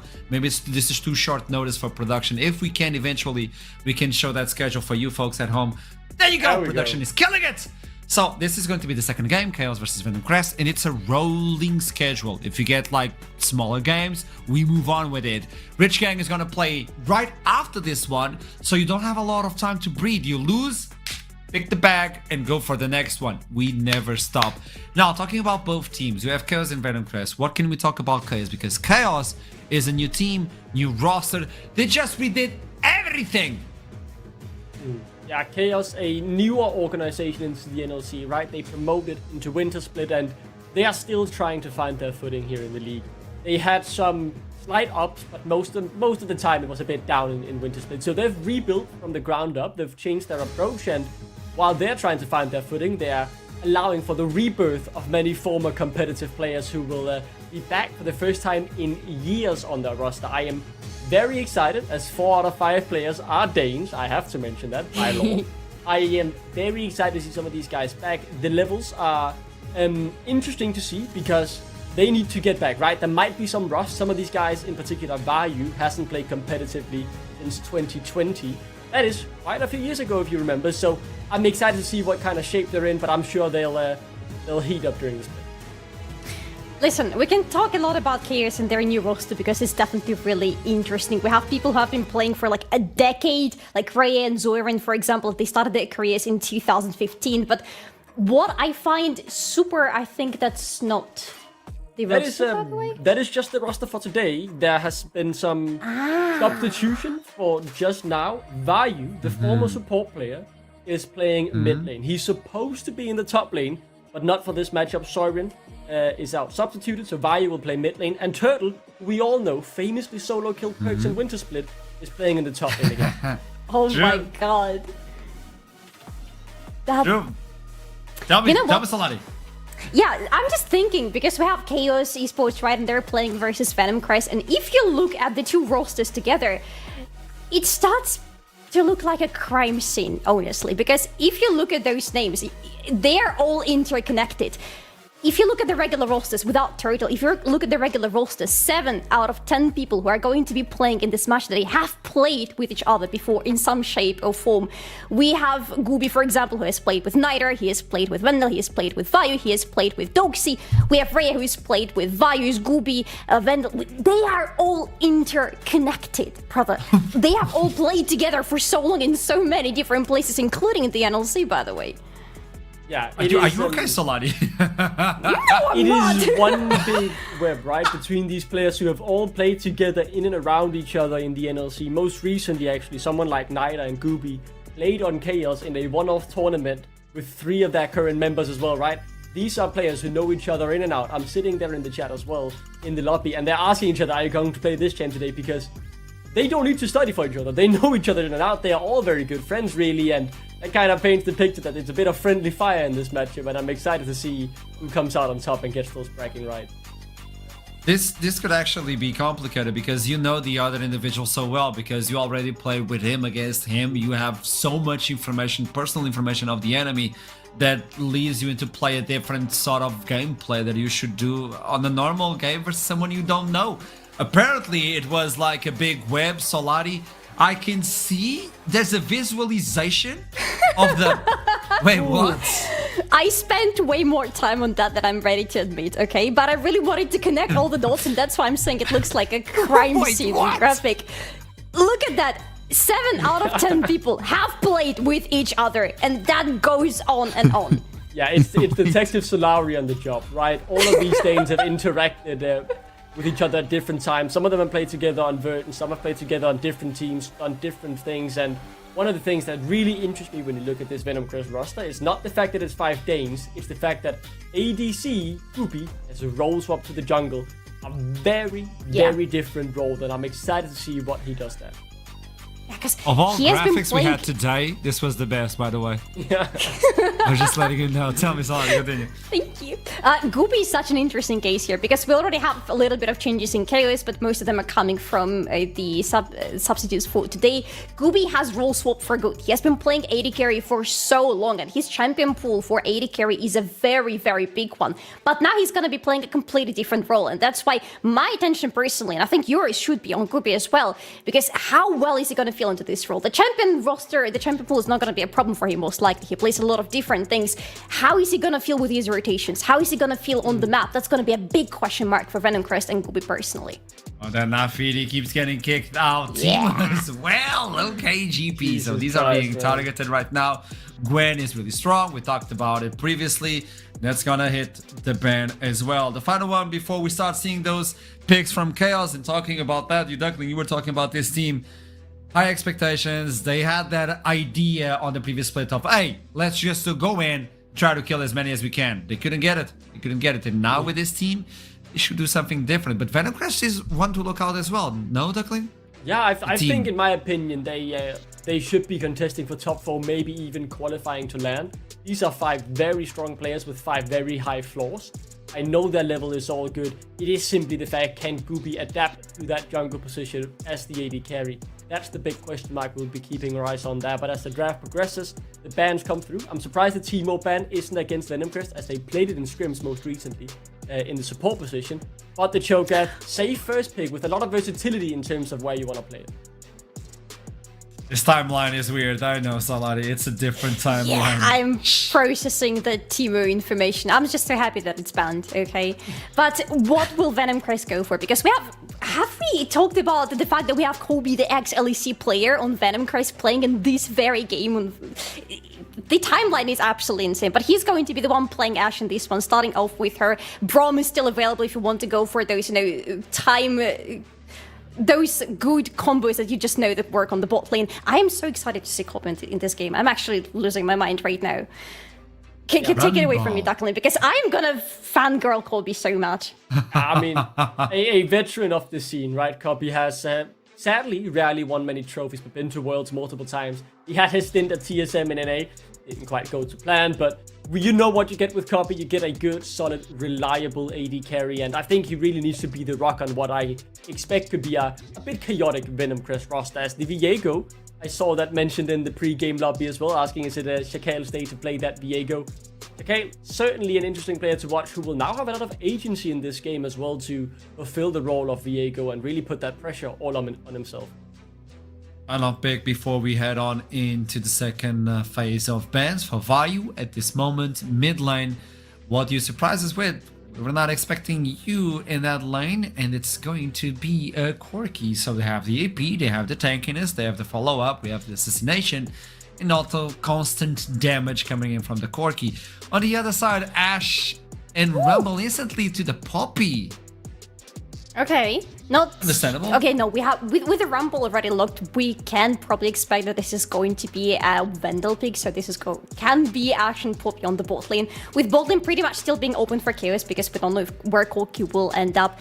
This looks exciting, but I love Poppy in here, especially into Viego, because for Chaos, for Shakay. Sorry, I will have troubles with his name. Thank you very much, Duckling. Duckling was teaching me behind the scenes how to pronounce name, by the way, so thank you. But for him, the role of trying to be the carry for the team fights is going to be much harder with that Poppy on the enemy team, because with how much Viego relies on this mobility in the team fights, Poppy is the arch nemesis for a champion like him. Yeah, it's I'm interested in particular around the mid lane, right? Because Vayu's not supposed to be in this position. The Corgi is definitely a safe pick, but I think they're hoping that they see the mid lane now so they can get an even better scenario. The Corgi, though, as Solari correctly highlighted, definitely still a flex pick that we will be keeping our eyes on, as is the Cho'Gath, who can move between both that mid and jungle. So they are really keeping the cards open. You only really know where this Viego will go. As the ban phase, Venom Crest have continued to try and target Turtle here, who's been subbed in for today's game, and they've banned away the Kennen, while the side of Chaos, they don't believe this Poppy will be support and have banned out. I kind of agree with it. I think this Poppy can rotate as well. The Rumble could be a flex as well. We've seen it before. I wouldn't say that the most stable. Poppy jungle is not the biggest surprise, especially if Viego wants to invade and wants to run away. He's blocked. Tell me, Duncan.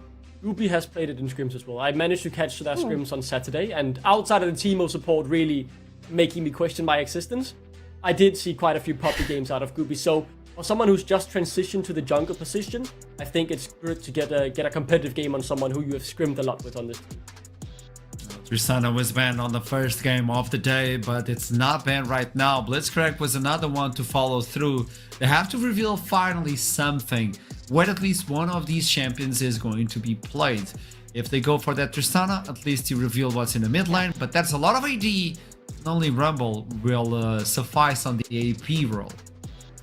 He's going to provide quite some AP, but if the game is going to progress and get into the late game, he's going to fall off in terms of the damage. So I wonder if Venom Crest have it in their mind to try to substitute with anything else, but otherwise they will have to rely on that 80 damage from their Ashe and from their Tristana. Tristana finally making her way through the bounce, by the way, a very strong, one of the strongest 80 carries on the bot lane right now compared maybe to, I don't even know, I think she might be the strongest one right now. There is not too... No, you know what? There is Cho'Gath on the carry side. I just realized we still have the Cho'Gath as the first pick for Turtle. So there is going to be quite a lot of front lane from the carry side to cut through. Yeah, I like this. Let's see if the sign gets locked in here. Yeah, it does. Okay, so... Oh, even more I very now. much Oh. like this because you then take the Corki down bot lane. You could theoretically play the Sion mid lane as well, but I think it will be the Cho'Gath for Vayu. Remember, Vayu's supposed to be the top laner. He's played support before, but he's rotating up to the top lane and changing roles. So he's likely been trying and solo queue these tanky champions. So take one of them into the mid lane, totally fine, and you know that will make him feel a bit more confident in terms of the position. They will Just getting final thoughts. Eventually, there you go. Thank you. Was just wondering. Yeah, this could be the Fast and Furious build coming in from Cho'Gath. Trouble was highlighting that it's going to be a rough Cho'Gath to follow through, even to pair it up with that Viego if they have that good synergy. So it should be a different like mid laner instead of being like support jungle supporting the mid laner. It is the mid laner and the jungle just roaming across the map. I gotta say, Sign versus Rumble doesn't feel that great. Well, let's see how Turtle is going to fare versus this one. Final thoughts before we toss it to casters. Carries look fun, but I would go with Venom Crest here, especially with the last pick being Renata. I feel like it's such a well-rounded team comp with a lot of damage and a lot of tools against the enemy, so I would go with them. Yeah, I just want to agree. I think Venom Crest have the better draft here. Although Chaos, it is interesting. Shaquille has to carry hard. Okay, final thoughts are provided for all of you. I hope everyone at home is having a lovely day because we love you very much and talking about love. Let's toss it to the casters, the most beautiful casters in the world. It is Hip Rain and Trouble. Well, at least Trouble. Trouble's somewhat dampened. I don't know, but I just Trouble's muted, Classic, which gives me more time to classic Trouble. By the way, just a little peer behind the scenes. Trouble and Archer have been giving each other smack talk is the word I'll say, which won't get me in trouble. On our little on-air Discord about muting, and both of them have just been consistently muting all day long. So the quicker we get back into game, thank God, the quicker we get away from Trouble's nightmare fuel background. And you ain't seen nothing yet. All right, jumping into this one. I just want to highlight, first of all, how funny the timeline is between Chaos and Venom Crest. Chaos could not win a game to save their lives back in Winter Split. And when playoffs rolled around, their first opponent was Venom Crest, and they beat them 3-0 because Venom Crest had to sub their top laner. So these were the only 3 games that Chaos were able to pull away out of that split. Now, of course, right here, I wanted to say sporting a whole new roster. However, Turtle is subbing in. Well, I want the mid laner, technically, but still plays that topless is Vayu. He's stepping in the shoes of that mid lane. So we'll see if Chaos can actually continue the tradition of having one over Venom Crest. I like that last time it was Venom Crest with the sub. This time it's Chaos. I'm curious to see how this matchup plays out. Obviously, Trist can build items that can deal with the Cho'Gath. You got Bork builds in there. You got Kraken Slayer as well. So you got ways to kind of handle with him in the isolated 1v1. So you have to see how they kind of navigate a full 5v5 fights. Right now, though, it's going to be playing that early game on Tristana. We're a bit shorter range before you have any levels. Well, you have all your skills and stuff, but I do worry that eventually the kind of lane shove and the ability to take tower plates and just chip away could slowly snowball into a fairly large lead for Niter. Especially when if this is Moose Speed Cho'Gath, they're going to be looking to bolt around the map as much as possible.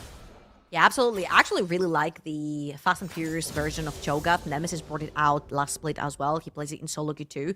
Basically, go Shurelias on your first item. Very cheap item, but also very efficient. And you go, you level E, if I'm not wrong, which gives you a lot of pushing lane. Plus, the good thing about her stun is that she can pre-buffer a lot of like the knockups or the pulls from champions. If you put the silence down from Vayu first, then you guarantee the knockup to hit onto Niter. So if Niter is overextended or in a position where he can be very vulnerable getting hit by those spells, we could potentially see Vayu taking advantage. Of course, Halo Blades makes it even harder to play against as well, especially when Cho'Gath connects. So I'm pretty sure this is going to be a very fast boy Cho'Gath in the mid lane. Well, immediately, Shackle did their blue side, but is getting invaded by Gooby. Venom Crest bot lane. Use the pressure they were able to build up in this bot side. This shove that you get from the Ashe naturally. Go for a little bit of an invade, but Sniffler sniffed it out and is just going to back off and make sure that Shackle gets this red buff for free. So, well, You know what? uncontested. Really nice play there. Yeah, Keeper, Sniffler would have sniffed it out if his name was actually Sniffler. However, because it's Sniller, Oh, he my actually word. used Okay. In my his defense, clairvoyance. right. Dyslexics are people too, man. Like, let's not There go we for go. a fight, though. Wendell needs to break away. They do have the Flash Winter's Bite. Kobe's able to avoid that one. Flash down from the support. Flash down from the support. They're just going to back off and call that for there. Yeah, Renata Ashe is actually a very oppressive lane to play Oh. into. Very nice handshake. Yeah, really nice handshake. Gooby jumps for a good flash out in response, and that is going to be the bailout, but it's not going to be in time. First blood over to Chaos. That was a very great play coming through from Chaos. Because Gooby did not hesitate at all. He flashed forward for the E towards that wall. But Rhea was not quite in that distance, and the exhaust instantly went down from Sniller. And again, a lane that was already hard is about to get harder. Braum really does suffer into enchanters or ranged champions in general down the bot lane, and Venom Crest are sporting too. Really, really nice there from them. Now Shackle looking to do the old loop around and see if an opportunity does arise. Venom Crest this time. You decide to back off. Gooby, though, getting a bit of free time to grab these crabs on the top side. Will now go for an invade as well. Play a bit of the denial game, but Venom Crest in danger. Kobe getting caught out. Nice little handshake, but Kobe's forced to flash away. They find the lockdown onto him. Barrier available to Kobe. Gonna have to throw that one out. There it is. And they do find the fire back. The bailout onto Kobe saves his life and secures the kill. Really, really nicely played from Venom Crest. Oh, the overextension right there by Rhea. He actually gets baited under tower. Excellent play from Wendell right there to actually hold onto the bailout at the last very possible second. Kobe burned every summoner he had. Well, only had two. He burned both his summoners to get away from that one. But at the end of the day, it is Renata grabbing that one kill. And bot lane is back to dead even. But we have so much action. I just want to bring back a little bit of history for Rhea and Wendell. They used to be teammates a very long time ago. Like, that Solari graph of everyone having played with everyone and against everyone is true. It's real. Lots of these players, specifically on the side of Venom Crest, have played with or against each other multiple times. So Yeah. for Rhea and Wendell to sort of throw hands down the bot lane is very refreshing. And I will say that play came at a very heavy cost for Chaos. Not only did they not get the kill, but Gooby completely cleared out the blue side from Shackle, who could now look towards to go for an invade or a dragon, but you can only do one of the two because Gooby's going to be done with those grubs fairly soon. Wendell's making his way over. They did throw out a hawk shot, but they will see that Shackle is looking for a potential gank or a potential counter jungle here, and it might just be the Gromp. Grubs are going to be secured. Venom Crest are going to be able to move Gooby down towards his bot side and alleviate some of this pressure. Dragon probably just won't happen here for Chaos. I feel like it will It's still going to be a rough happen. one. they do have a lot of pressure down the bot lane, right? And Yeah. Kobe still has to walk back into that lane. He missed quite a bit of CS and experience from that wave of the crash before that. So, yeah, so just gonna make sure that pressure Kobe first, take everything they can out of the jungle. And, of course, you can't do neutral objective to neutral objective if you're a jungler. You're gonna lose way too much valuable time and experience through your jungle and your gold that you get through your jungle. So that dragon is gonna go over to Oh, Chaos. no, Kobe. A little bit slow. Oh, the knockup. They did catch him with the rupture. They're going to go for the handshake, but there's going to be the lockdown onto them. Kobe gets Dead. bailed out, but he goes down. Raya secures the kill. Chaos put a bit of a masterclass on this bot side. Nita will get some free time, grubbed up as well, so we'll be actually able to take a fair amount of damage off that tower. Decides not to full commit for it. Gooby looking to zone Vayu off the wave and find a way to punish this Cho'Gath for roaming. Yeah, and absolutely love the Vayu roam towards that bot side. He had actually pressured in that mid lane. He lost one wave, I believe, or half a wave from Nitro pressuring mid. That's about it. And I feel like this is what the pressure of Cho'Gath does as well. You saw the Halo Blades action straight away right there. Oh, hold on. It was Gooby. He's entering enemy jungle, but this is a 3 versus 2. Yeah, this could be really messy here. They're going to find the knock-up onto Gooby. In jumps everybody else. Gooby's going low. Knight has got the Winter's Bite onto him. Is able to break away. Snealer not going to be able to find him. Although he flashes in. They find the rupture. Nita flashes out. Exhaust and flash used there by Snyler. Not really going to be able to get much more off the back of that. Still pretty good, because Sniller sticking around allows Vayu to pressure. He's got the Symbiotic Souls, which means he gets a barred up recall right there. And that's exactly what this cheap quote-unquote build gives on that Cho'Gath. You get to pressure out the wave, go back. Pressure out the wave, go back. You get to trade your HP because you're playing to the Tristana. Who cares? You get to press B, get back onto that lane. So really quick plays right here from Chaos, and also very, very freaking refreshing, especially since Chaos didn't manage to win any games over in their group stage over in winter, and Turtle coming back here to step into Chaos again and help on the top side of the map for that fill in. For Chaos to be so quick around the map and actually keep snowballing that advantage, particularly putting Kobe behind. He is technically the superstar of Venom Crest coming into this roster. Yeah, absolutely. It's refreshing to see. They are closing in on those feat of strengths as well. Got two more jungle camps to take, or if they can take that tower. Although I do think where Vayu is going to be rotating around the map quite a lot, so my expectations are we'll probably just see Nita be able to secure that first turret blood, or at least a whole heap of plates on the Tristana. Still got a bit of time, though, before that becomes a real threat right now. This bot lane, though, it has been rough. I think it's particularly been rough because everyone's been playing around it. Yeah. Shackle is over the bot side of the map. You see Gooby showing literally on a ward right now. However, for the set of Chaos, they do not have any engaged tools. They can only play warding and they can only play disengage right here with the Brom as well. But also the other side, you've got the Handshake, you've got the Ash Hour if you want to engage. You've got Gooby coming through with the Poppy. Now, 30 seconds for the Void Grubs on the top side of the map, and I would love to see Venom Crest actually get a good reset right here and play towards the top side of the map, giving away 6 Void Grubs. Oh. Whoa, the arrow! There's a big arrow, and Knight is going to immediately open up, bust a shot him back, secure the kill onto the Trist. Sure, you get knocked up, but that is going to be Void Grubs probably in the bag here for the side of Venom Crest. From downtown, Kobe finds the mark onto Vayu. There was flash available for Vayu. Not quite faker reflexes on that one to avoid it. And this is the downside of playing for that first item with the Shurelias. You are a lot squishier than if you were to build pure tank onto this Cho'Gath. Wild Hours now completed for the Tristana. You go Kraken Slayer from Shackle onto that Viego as well. And everyone is gathering towards the top side of the map playing for those Void Grubs. Well, so they're going to be in position to go for it. Ubi just trying his hardest to get in place. He's going to throw the ultimate down. Not going to be enough to interrupt. Fails the flash as well. Gooby starting to go a little bit low. There's going to be the opener. Kobe free firing away in the middle of it, and they have been able to isolate onto one. Ooh. The bailout gets Gooby's life back to full, and now they're going to continue the chase on to Snyler. Snyler's going to go down. Another reset onto Nita, and he secures a double kill for himself. Gooby will get the last 2 grubs. 5 stacks over to the side of Venom Crest. A absolutely tremendous turnaround. I feel like Chaos just went too far. Look on the bottom of the map. Rhea had already decided he's not partaking in the shenanigans over the void grabs. All Chaos had to do was literally walk in, allow Shackle to smite one away, and then go back into whatever you were doing, back into your lanes, pressuring your waves, clearing your jungle. They went a little bit too far. They even went as far as engaging into a fight where they knew they had the disadvantage in terms of numbers and bodies around the play, and Venom Crest is instantly punished. I'll have a little look at that play again, and Gooby did mess up his flash here, and the ult was on nothing because it's a Scion, but still, really, really nicely played from Venom Crest.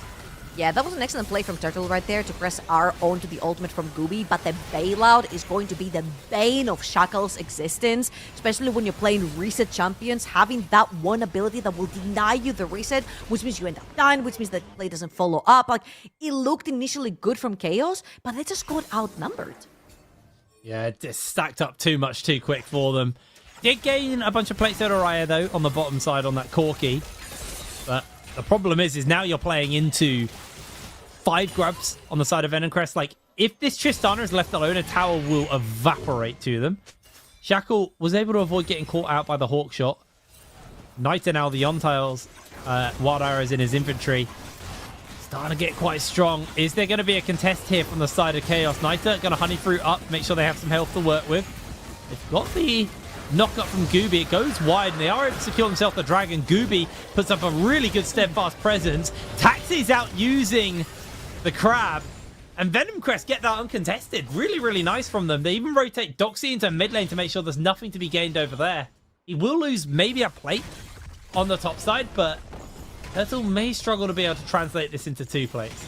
And this is what I call spectator mode. It's when you're expecting to maybe play around the objective, but you're really hovering, but you don't really have the setup, but you want to play it because you don't want to give it away, because Chaos already had the first one, but then they don't end up pressuring any lanes. It was only Turtle up on the top side. He was waiting at his teleport available. However, because there was no play to be found right there, he didn't end up initiating onto the teleport play, and I feel like Venom Crest kind of go away with murder right there, walking in, taking that second dragon, first one for themselves, and then getting out. Now 1,000 gold in the lead for the Venomous Snake, 3-0 for Niter, and I feel like actually you can use that Tristana on his side lane to start really contesting for those side lane B tier 1 towers. Yeah, they definitely can do. Right now, though, Raya able to open up onto the tower. The reset's a little bit awkwardly timed. Shackle's making his way over. Kobe not going to be able to catch him. They do actually get a bit of damage onto Raya just to force him away with that Valkyrie. And this is the power of this Cho'Gath. So fast on the map with those boots. Moves over, clears bot side, roams into mid lane to make sure that the play is as safe as possible for his bot side. And then Venom Crest they're starting to scratch their heads a little bit. Niter can't keep up with the wave clear coming in. So I guess their only real play is to, again, try and throw one of those Ash Arrows out and see if they can catch on to Vayu, who is currently getting chased down to. Good flash comes out. The play is thwarted. They didn't manage to get him on the first try. The second try, what is it? Fool me once. Shame on you. Fool me twice. Shame on me. Vayu flashes the second one right there, doesn't get caught by Venom Crest, and a good catch right there, Keeper as well. I feel like Kobe has been very active with his ultimates as well. He's been actually pressuring with the ultimates on cooldown on that Ashe, and I feel like this is the essence of this champion. Every single time the ultimate comes up, it's not necessarily a very long cooldown. If you look on over to the right on her portrait, you see that pretty much half of it is already back up. So pressuring whenever specifically there isn't necessarily a big neutral objective to take, that's pretty good because you can get a pick and actually get to pressure more towers, grab a little bit more of a deep vision into enemy territory, etc. However, right now, 25 seconds around for that Rift to spawn on the top side of the map, and we have some really big item breakpoints, particularly everyone on Venom Crest, but plus the Solari being completed by Wendell right here will dissuade a lot of the damage coming through from the side of Chaos. Yeah, it's a really nice little pickup there for Wendell. 2 players of the Wild Arrows as well on them. Kobe and Niter, so still on the stacked up amount. And I mean, Niter's had it for a while because he got that double kill. The biggest problem for him is because of how fast Vayu is, I don't think he's been able to really get that many resets off. He's got a massive gold lead, but hasn't really been able to spend that money because every time he's presented with a window, he can't really find the reset because Vayu's going to get back onto the map so fast. Yeah, this is where it becomes like super annoying. Alright here, Gooby Oh, Found value again.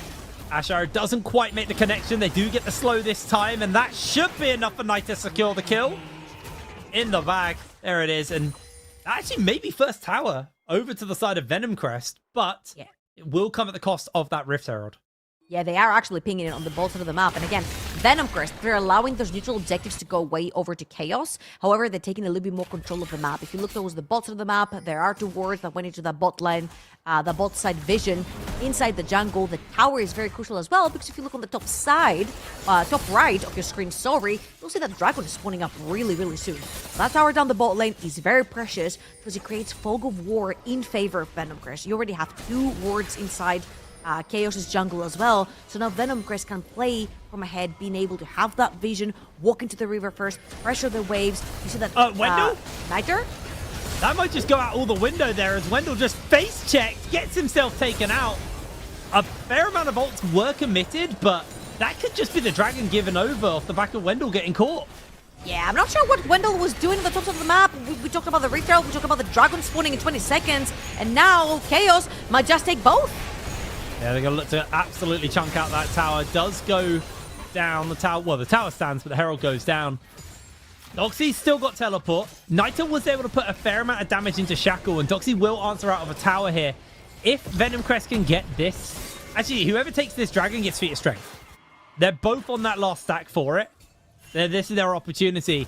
Niter almost has that Infinity Edge finished up as well. It was a huge base for him. It looks like with the resets coming into Chaos, Venom Crest should be able to just secure this dragon for themselves. Unless Vayu pulls off some miracle feast shenanigans, but he has no flash, so not going to happen. Venom Crest will secure themselves a Feat of Strength. Dragon number 2 in their pocket as well. This team's starting to ramp up a little bit. Niter especially, almost 3,000 gold over Vayu. Oh yeah, and in his next B press, I'm pretty sure an Infinity Edge is gonna magically appear in his inventory as well, and it's coming about now. That is great stuff right here, again, from Venom Crest, and I'll take you all the way back to what I call the domino effect. That bot lane tower falling, the fog of war that we mentioned into the jungle didn't allow Chaos to actually walk in and try to contest all that dragon. Plus, they burned quite a few trying to catch Wendell out, which is just a support from the side of Venom Crest. So they lost that. They're gonna lose Feats of Strength right here. And Venom Crest, they caught Chaos sleeping. 2 members showing up top. They'll take that mid lane tower for free. Yeah, well, at least going to take a lot of the damage off of it. 5 grubs makes it really, really brutal. Niter back on the map with the Infinity Edge. Also got those upgraded boots now that we have the Feat of Strength over the Venom Crest. Doxy's kind of been on a little bit of an island this game. Hasn't really been able to have too much impact, but was able to secure that tower for his team as well. And once this next tower goes down, this mid lane tower, Venom Crest really opened the map up for themselves and can start to play some more aggressive wards and kind of control the tempo a lot more efficiently when your mid tower's up and the enemy mid tower's down. Absolutely. I feel like mid towers, they're not talked about enough about how important they are, specifically when you've got pick potential, when you've got Ash arrows coming through, when you've got a Poppy flashing through the wall as well. As we're talking about the Poppy, Gooby's going to walk up and take a little bit of hurt. And I feel like right here, both teams are sort of hovering around. I'm looking at Kobe when he's going to choose to press the trigger. They're jonesing for a fight. That's going to be the opener. Massive handshake back on to Snyla, but they're not going to be able to get anything else. Niter's going low, has to make the escape for it. They find the knock-up onto Gooby. There is going to be the ultimate from Vayu. Feast down onto Gooby, secures the kill. Shackle continues to chase forwards onto Niter, but he is able to break away. Oh, it looks so good for Venom Crest at the start, but it just went so wrong so fast. I'm not sure when we actually became NA, where it's like, hey, there's no obvious play on the map. Let's just all pile up in the mid lane and play ARAM. This did not pan out to be good. However, Dox is here now.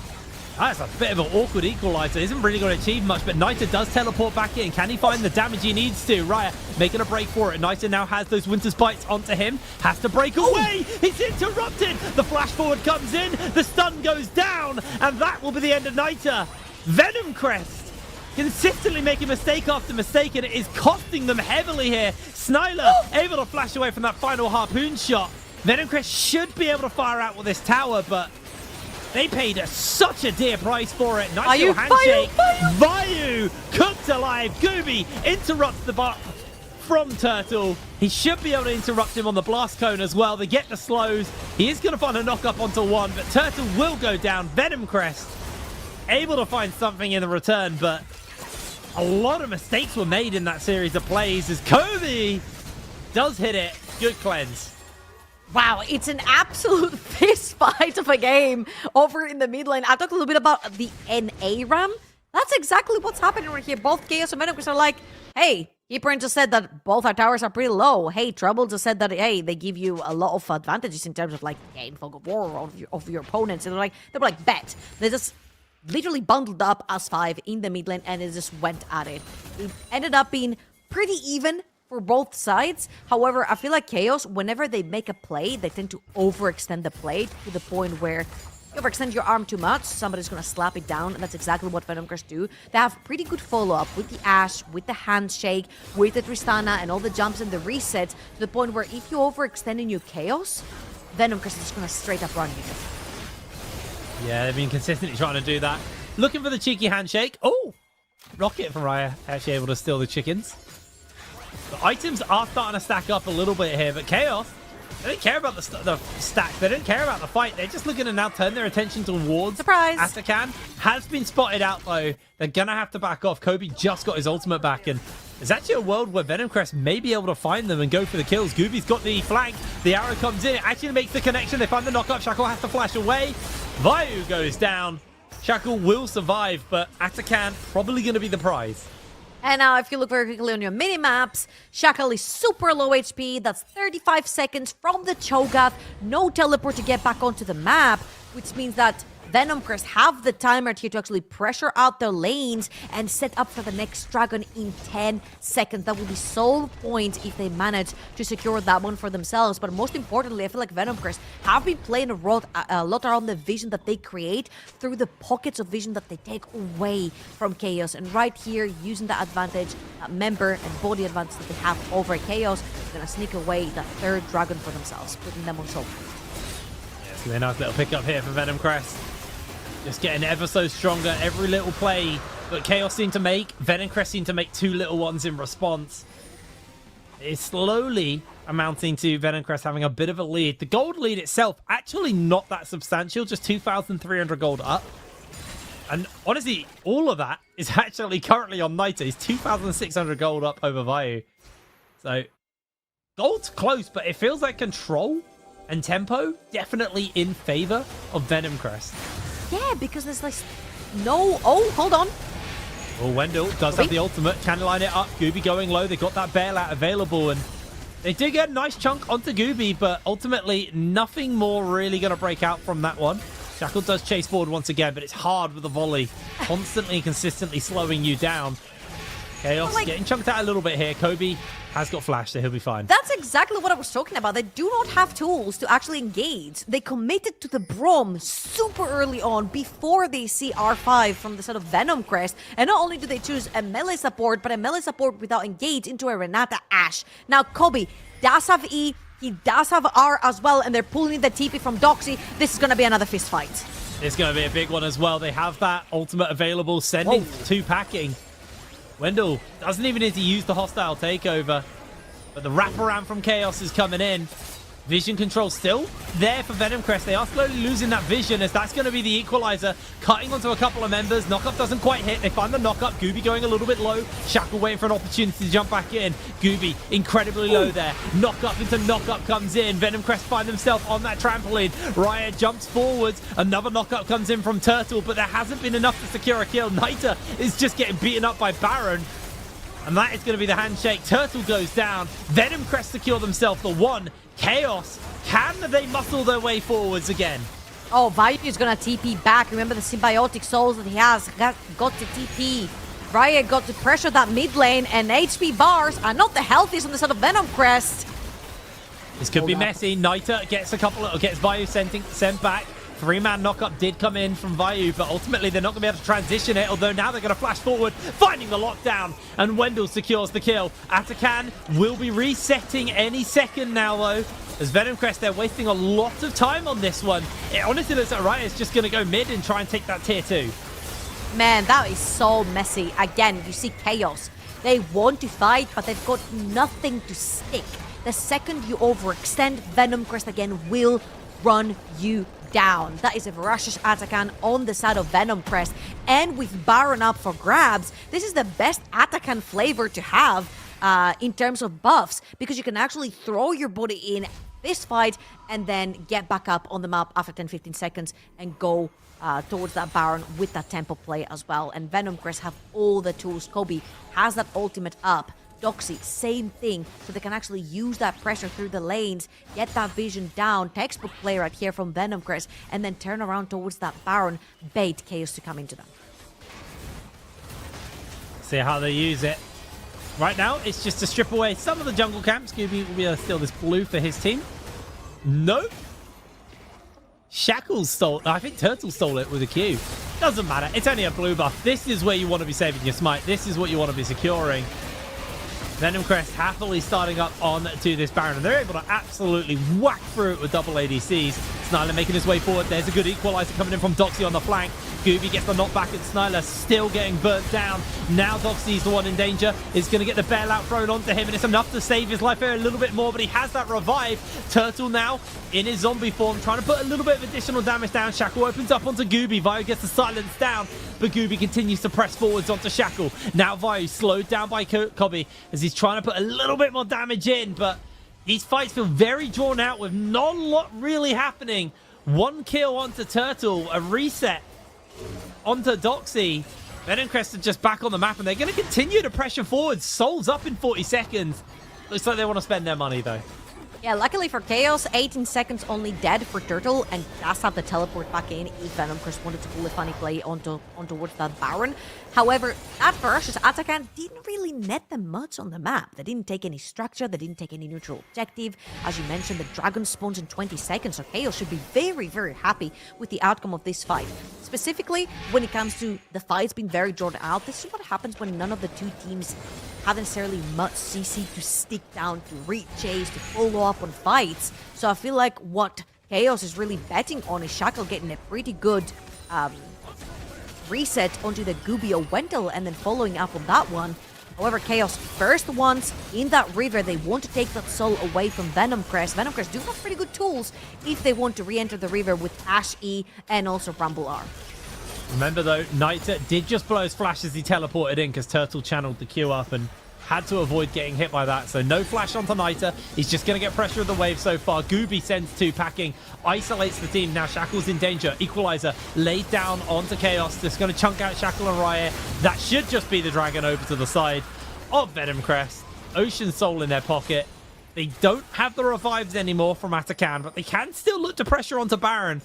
The biggest problem that I think Venom Crest have been having is the double tanks in the Cho'Gath and the Scion is really drawing the fights out, and it's getting Kobe and Niter a lot of time to kind of ramp up their total damage dealt, but they're not actually getting as many kills as maybe they would like to.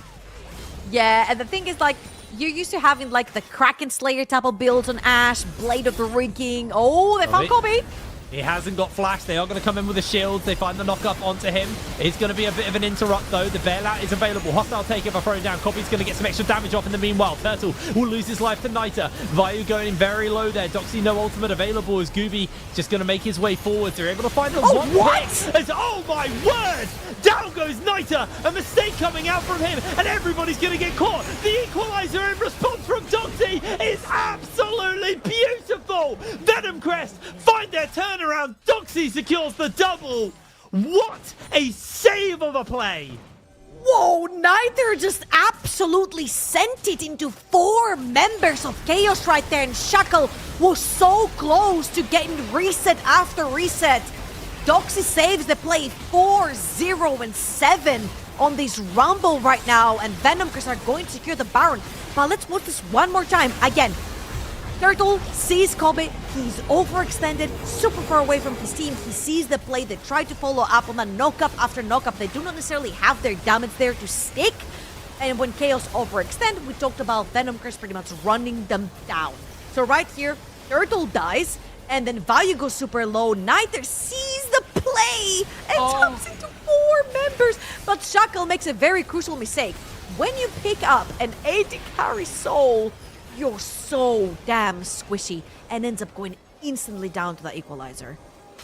That was a bit of a sad jump from Niter because Shackle was charging up his stun as he did it, so he landed on the stun and got stunned. Not that I think it was a good play regardless, but definitely got caught out by the mistake as Shackle looking to put some damage into Cobby is forced to flash away. The equalizer comes down. Vayu does do a lot of damage, but the hostile takeover comes in. Here's Turtle on the back line. 3 members caught in the CC, and Chaos turn the play around. Everybody goes down. Doxy will fall. Only Gooby standing and Niter. Oh, what a mistake. What a turn. What a disastrous play right here from Venom, because they should lose their inhibitor tower at least. 30-second timers on the bot lane, 40-second timers onto Doxy. Chaos, they've got their whole Avengers coming through. They could even look to end. Surely not. Not after Baron. They have Baron. They can potentially hold 18 seconds on Copy, though. It is going to be a hard ask. There's going to be the ultimate from the Poppy. Going to try and send a couple of people packing. Kubi has to actually cancel it. They will be able to clear out the wave, however, off the back of this one. Venom actually looks to try and wrestle forwards, but it came at a heavy price. Redemption comes out. That's going to be the flash from Gobi on to Raya, but he is able to break away. Gooby continuing to chase forwards. Niter comes in. He's going to immediately get caught by Turtle's ultimate, but this time, no follow-up damage, and Turtle is going low, knocked into the wall. Niter secures the kill. They handshake him back. They will see Vayu get the reset off. Can Venom find anything off this? This has been an absolute fist fight of a game. Back and forth constantly. Venom take the Baron, and then they absolute run it mid. 4 versus 5. What a fantastic flank also by Turtle. But right here, Venom they still do have that Baron. They have the Void Grubs in their inventory as well, and they're looking to pressure into the base. 2 members dead from Chaos. Scylla just about got up. Purchase his Knight's Vow. And Venom they have the tools. Kobe does have the R button ready. There's going to be the equalizer thrown down by Doxy. Not onto really much effect. They do get some damage onto Vayu, though. Just chunking him half, but Venom unable to translate it into anything else. They've got Elder in a minute. They're going to look to pressure onto this bot side tower. Just build up some wave pressure there and then turn towards that dragon. Now that is worst case scenario of what happened here from Venom They do manage to get a fantastic victory on that team fight. You grab the Baron, and the only thing you managed to secure for yourself a Turtle, another engage. Get a whole heap of damage on the Gooby. He was just on the trampoline, man. He couldn't play the game. That is heartbreaking. He will be up in time for Dragon, but like the odds of him getting to the pit in time, if Chaos start this on spawn, but they're continuing to chase forwards. Onto Kobe. Can they find him? Constantly getting slowed down by the Ash, but Kobe, he's going to have to flash something soon. Gets caught out for the second. There's going to be Turtle. Flash is coming out of plenty. Venom continue to retreat backwards.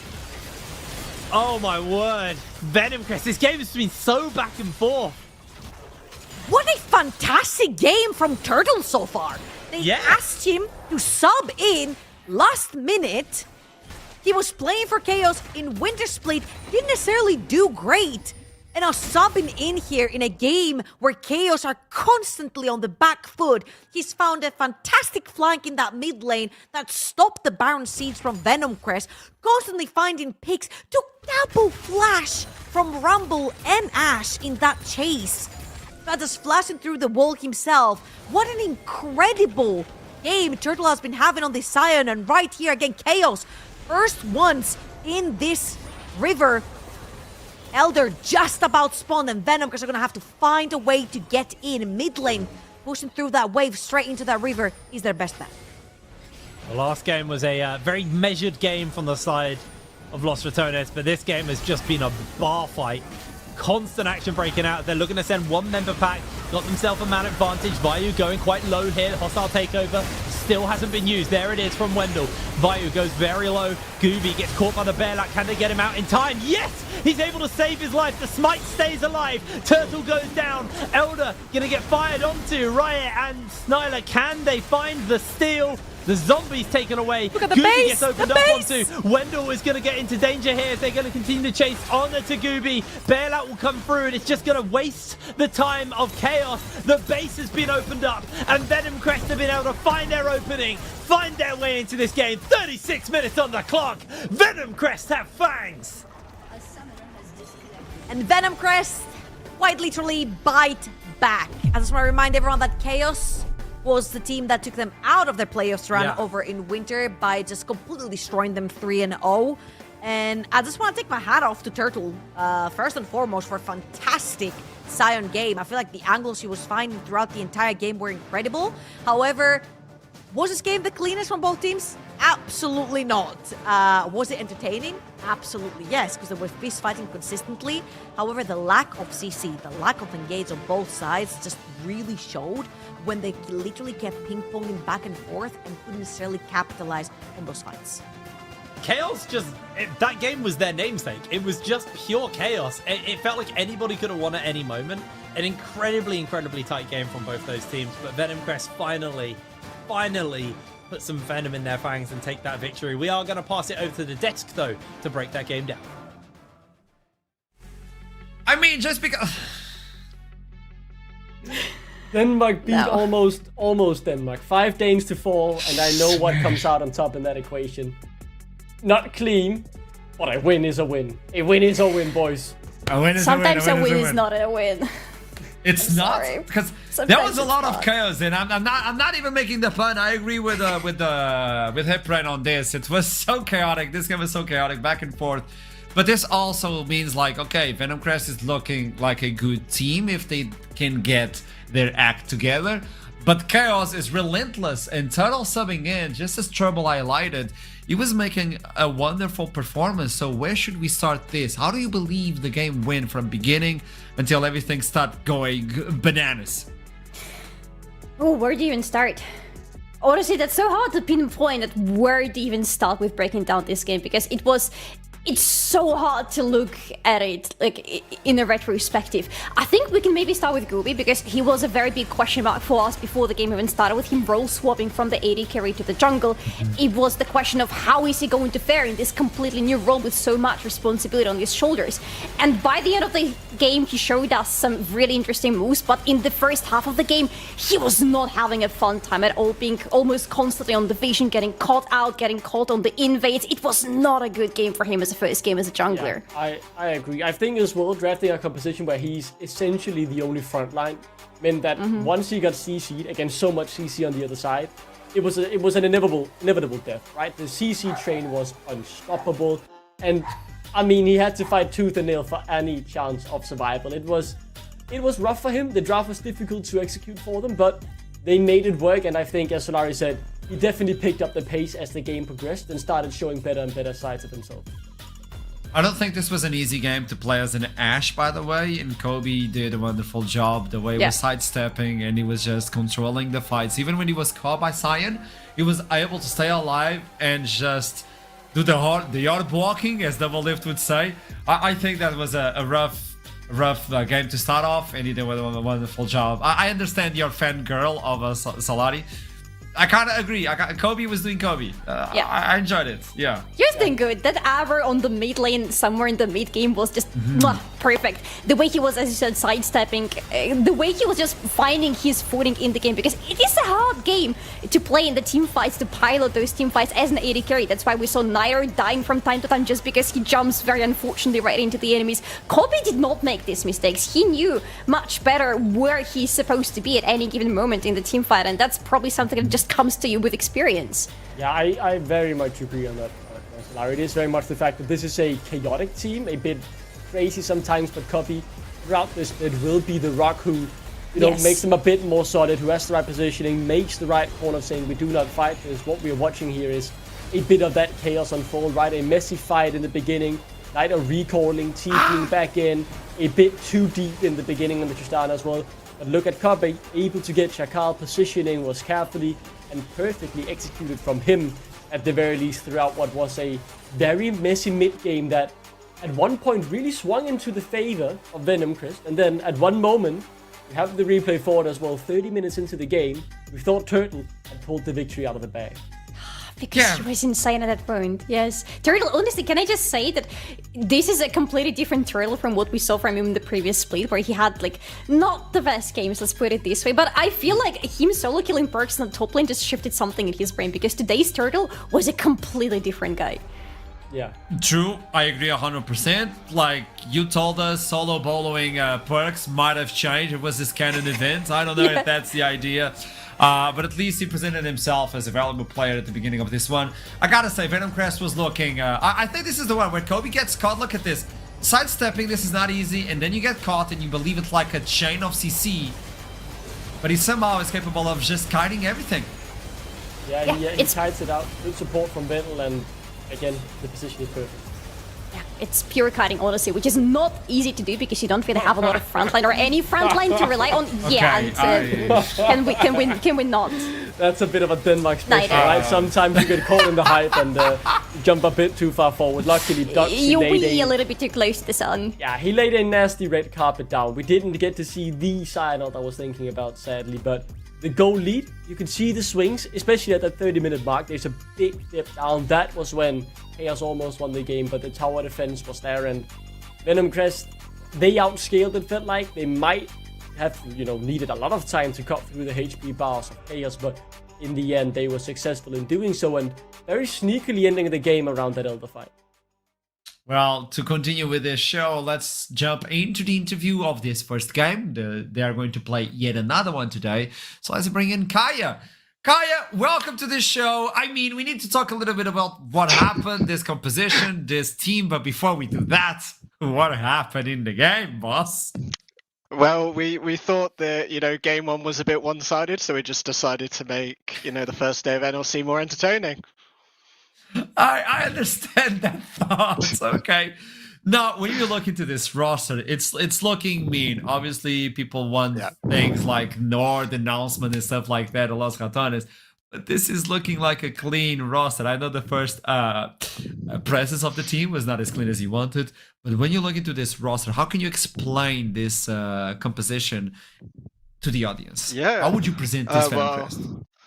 I mean, I think someone like Duckling can probably do it more justice as a Danish man himself. But yeah, it's an honor to work with these players. A lot of veteran experience, a lot of known names in the NLC, and obviously one that's known more wider European based. We're really excited to have this project, and yeah, it's going to be fun to see what we can kind of accomplish with these group of five. Obviously, we've got Gooby, who's made the switch as well, which is exciting. He's fully committed to the role, and he's been putting in a lot of work. So yeah, we're really excited about more games.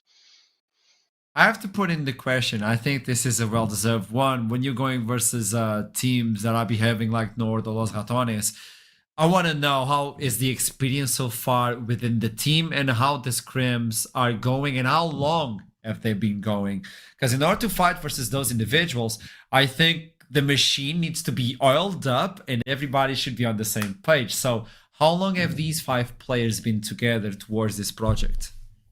Well, I mean, a lot of these players have got a lot of experience playing with each other, so they kind of know how to bounce off of each other. They know kind of what to expect. We were quite fortunate compared to probably some other teams that we were able to kind of lock in and get this kind of roster set up pretty quickly into the off season. So we didn't have any, last minute unfortunate circumstances that we had to deal with. So we've been kind of working a bit off and on with obviously people's kind of work schedules and everything, and it's been really exciting. Obviously, we're looking forward to kind of test ourselves more against the kind of established echelon of the NLC, which we'll be doing later on tonight. That's the other question. Your second game off tonight, you gotta win. A win is a win, as Duckling provided on the desk with all that outfit. Good. But you're now facing a team where you slip once and they might cut your leg, your arm, and like it's a rough one. How are you going to behave?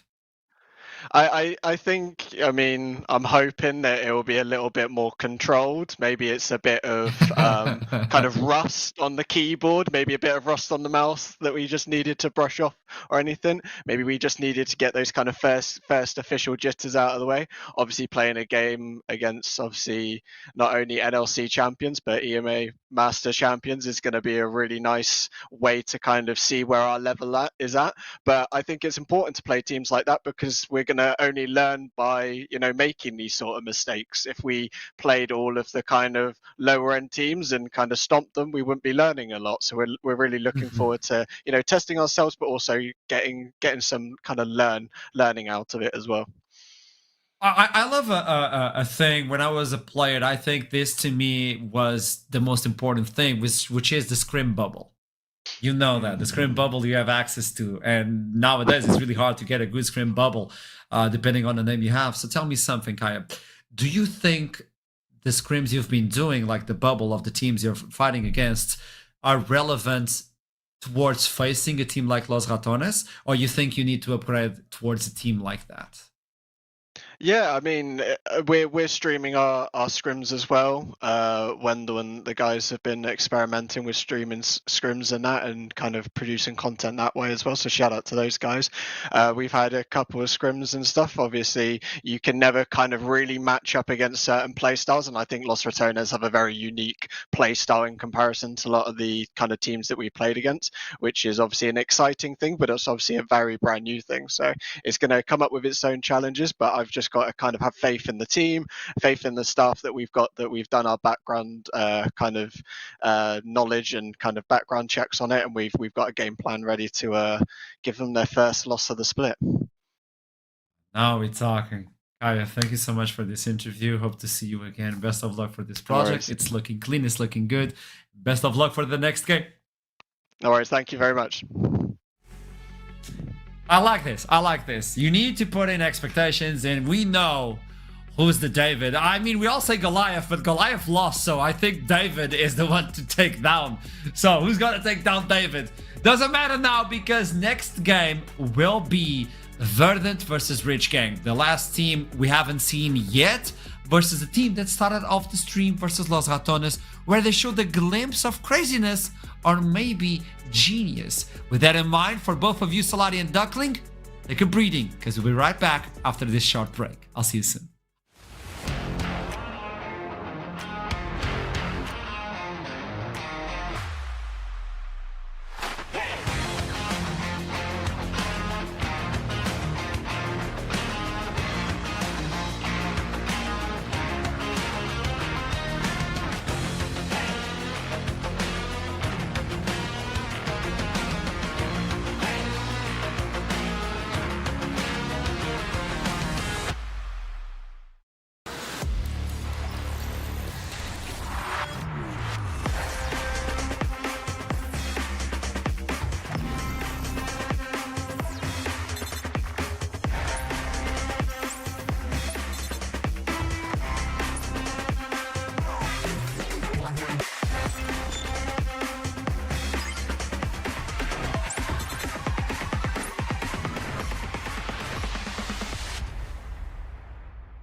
Welcome back. It's going to be Verdant versus Rich Gang. We already know about Rich Gang and what they can provide.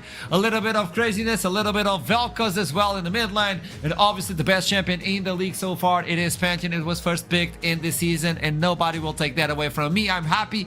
But Verdant though, we've talked about this team in the past, but we have no idea who they are in the present. Who can guide me through Verdant? And what can we expect? Salari, you take it. Duckling, you shut up. Yes, Rico. yes, let's go. So Verdant, we have 4 new players out of fight, right? They kept Obstinates as their support. They signed in 4 new guys. Tavern, for example, the top lane, same case as Rich Gang here, a very young player, 18 years old only. We don't know anything about him. It's his first professional split. Is he the one you should be looking at though? Probably yes, but at the same time, not really, because there is one player on this team that I personally am pretty excited about. I wanted to look at the jungler. I wanted to look at Noodle. Great nickname, by the way. He has pretty good stats throughout his professional career. He's pretty good as a jungler, but the thing is, I'm not saying that that's something that's gonna happen, but I wanted to look at this replay and I wanted to look at the minimap. This is the very beginning of his game. He is a jungler for Vanir. Yes, thank you very much, production. Just look at the minimap. Wow. Did you notice anything? It's just a casual flash over the Baron wall on level 2. This is in 2022, isn't it? Why? Because he can. He just goes into the enemy jungle like that. And I'm not saying it's gonna happen, but if it happens, we're gonna be happy. I think we deserve it. Yeah, I am looking forward to seeing Noodle return. He's sometimes, definitely committed to his place. He is a very good team player. I had a bit of a chat with the guy who now coaches my team, Futling, who's worked with him before and most recently won the Aurora Cup in the NLC with Noodle in 2024 on Verdant. And he is a very good team player, very good leader, and definitely able to play around these lanes. And the more I look at this Verdant roster, I think they have a very safe roster. I think they have a solid roster. And I hope this will allow their top laner to really shine and grow in his first rookie split because he's surrounded by veterans. Yeah, when you look into this composition by Verdant, I'm like, this is a good composition. This is a wonderful roster. You were talking about top 4. I might say this could be one of those seasons for Verdant at least, but I'm gonna say it. I might be sued, but I'm gonna say it. We might have a Verdant moment. They always pull it off. Yeah. It is a thing. I think Duckling, you were the one who put them as like your second team for the power ranking for Group A. Group A, I might have put Venom Crest there for my Danish bias, but I do think on paper that Verdant has the better team. But it was very tough for my heart to vote against Venom Crest, right? So let's head into the draft as we're about to see what is going to unfold. We're going to have a rookie off in the top lane, the 16-year-old versus the 18-year-old, both having their first split in ERL 1s here. As the first bans go their way as well, the Darius and the ban on the Ambessa. Yeah, just removing a little bit of that, hopefully removing the Fury as well, but yeah, for the top lane, I'm just looking at 2 guys who have showed themselves up a lot in the solo queue, have been exceptional there, have ended their solo queues with such high rank, but right now in professional team, it's gonna be so different from just playing in solo queue. And we already saw a little bit from Rich Gang, we saw a little bit from every one of them, from their bot lane, from their top lane as well. Now that they're against each other, I want to see more from Rich Gang as well, because we've been talking about Verdant. What do Rich Gang have in stock when they're not playing versus Los Ratones? They have Nefiri in stock in the ban. Thank you very much. That's a much deserved one. Yeah, Verdant are looking on Varus as before, like copying a little bit of Rich Gang as they did on the first game of the split. Duckling, what do you have in mind? Yeah, I was a bit surprised with the Fury ban. Obviously very strong in the meta, but not something Noodle has really had in his champion pool, but might have added here over the pre-siege. As the Varus is a very safe first pick, right? Not giving too much away. You secure yourself a strong meta AD carry. We've seen you can exploit that Varus. I know you can go poke, you can go attack speed, but one who has been left alone is the Maokai, and instantly they go with the Jhin. So they have the range, they have the tankiness, they have the CC as well, and if required, they do have some magical damage. I'm not saying I like it, I'm just saying it's a possibility. We have to live in this world with the possibilities. Talking about AP damage, Rumble might be the lock-in, and this will leave a question mark of where it's going to land. Yeah. Would not be surprised if it lands in Tavern's hands on the top lane. Again, this is a player we don't really know much about, but those very new rookie players are always a big wild card. And Rumble is just such a no-brain champion to pick on the top lane these days just because of how strong he feels and how many team compositions he can play into, including, for example, having something like Pantheon for Noodle in the jungle. There you go, second one of the day. Just happy. Yeah, this is good. Like, you are eating good, Asha, in terms of all these Pantheons. I was maybe seeing if we would get the Sin Sub or the Wukong. I know the nerfs have come through, but Noodle, one who definitely holds those two champions dearly, won't be today, though, as now onto the side of Rich Gang. I mean, they could log in their top laner here, and I think that's the likely choice. Yeah, you get the Jace, you get the counter pick on the matchup, and two very strong top laners have managed to slip their way through draft. Okay, so yet again, Rich Gang are relying on long-range damage. So you have the Jace, you have the Jhin, which they fall victims to on the bot side of Game 1 versus Los Ratones.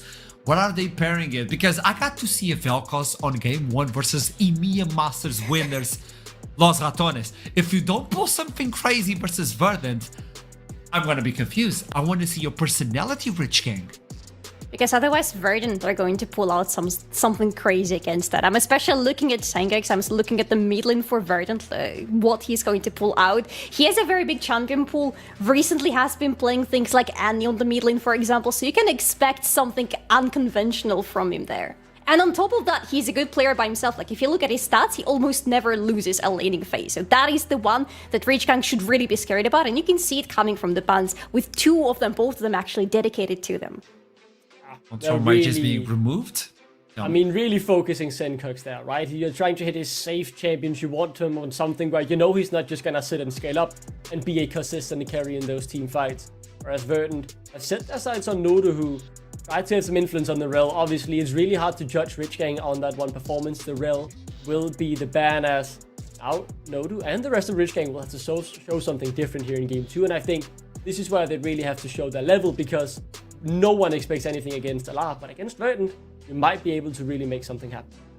Would be really good to see some engage from Rich Gang at this point. Like, there is support spanned out, but things like Leona, for example, are still available for you with a non-committal ultimate, both from her and from Maokai, to work around and decide whether or not you want to engage onto the enemy or not. Maybe pair it up with something like Ahri on the mid lane just to spice things up and make this peak potential really shine out with Jhin, with Jace.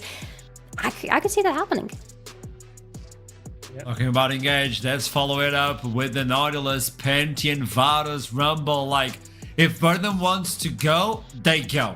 There's no way to stop them. Even if you had like an Alistar where you can kind of engage but also disengage with that champion, that Leona is not going to be enough to stop this onslaught of engage capabilities coming in from Verdant. So all you need is extra damage, extra range, and we... No. Okay. No. Wait and see. I I think regardless of what really happens here, they've got some very strong pick, and Obstinatus classic really in that Nautilus. I like the Aurora, and add some more burst, adds on to the engage as well in a more consistent way than the Azir, but Azir is just so safe. Sengex knows how to get the most out of it. I would have preferred that, but I do see the Aurora working well in this game, as now it's on to what Node will lock in here for his mid lane, as that Jace will end up top lane, and the Tristana is locked in. Oh, we're going really heavy on the AD for Rich Gang. Again, I've seen that already happening today, but yeah, another Tristana on the mid lane. They don't really want to skip on her. But that leaves the question open to Verdant. Can they build up into being tanky enough for Rich Gang to have troubles to cut through them? Because they don't really have a lot of front lane on their side either. Okay, final things before we jump into this third game of the day. First time watching Verdant, second time for Rich Gang. Go! That's a hard one, actually. Yes, I know. I'm saying Verdant here. I like that draft. I think they've gotten some very good picks. I would have liked to see the Azir instead to have a bit more safe DPS, but because now they are very much all in or all out in terms of their damage. But I do like it. I think that we'll see more from Rich Gang, and they'll make this a closer game. I hate to say this, but I agree with Duckling. Yeah. You hate to say that. Why? We're about to jump into this third game, and you know what? Even though Hipran complains about Trouble's background, this individual has more small toys than even Santa Claus himself. Take it away. What small toys have I got? What small? Are we talking about Trouble or me? It's just blue. Okay, I can just tell exist you in a blue void. if you want. I'm gonna shout out Yamada right here. Oh. Because when we were on our way back from the NLC finals, I was like, hey, Jamada, there's this shop that I want to go to buy more of these guys, right? I was like, I don't know how to get there on my own. Dude, carried my suitcase throughout the entirety of London to get to Oxford Street, to get there, so we can What a get these gentleman. guys. So, shout out to you, Jamada. You're the freaking real one. Let's get into the game.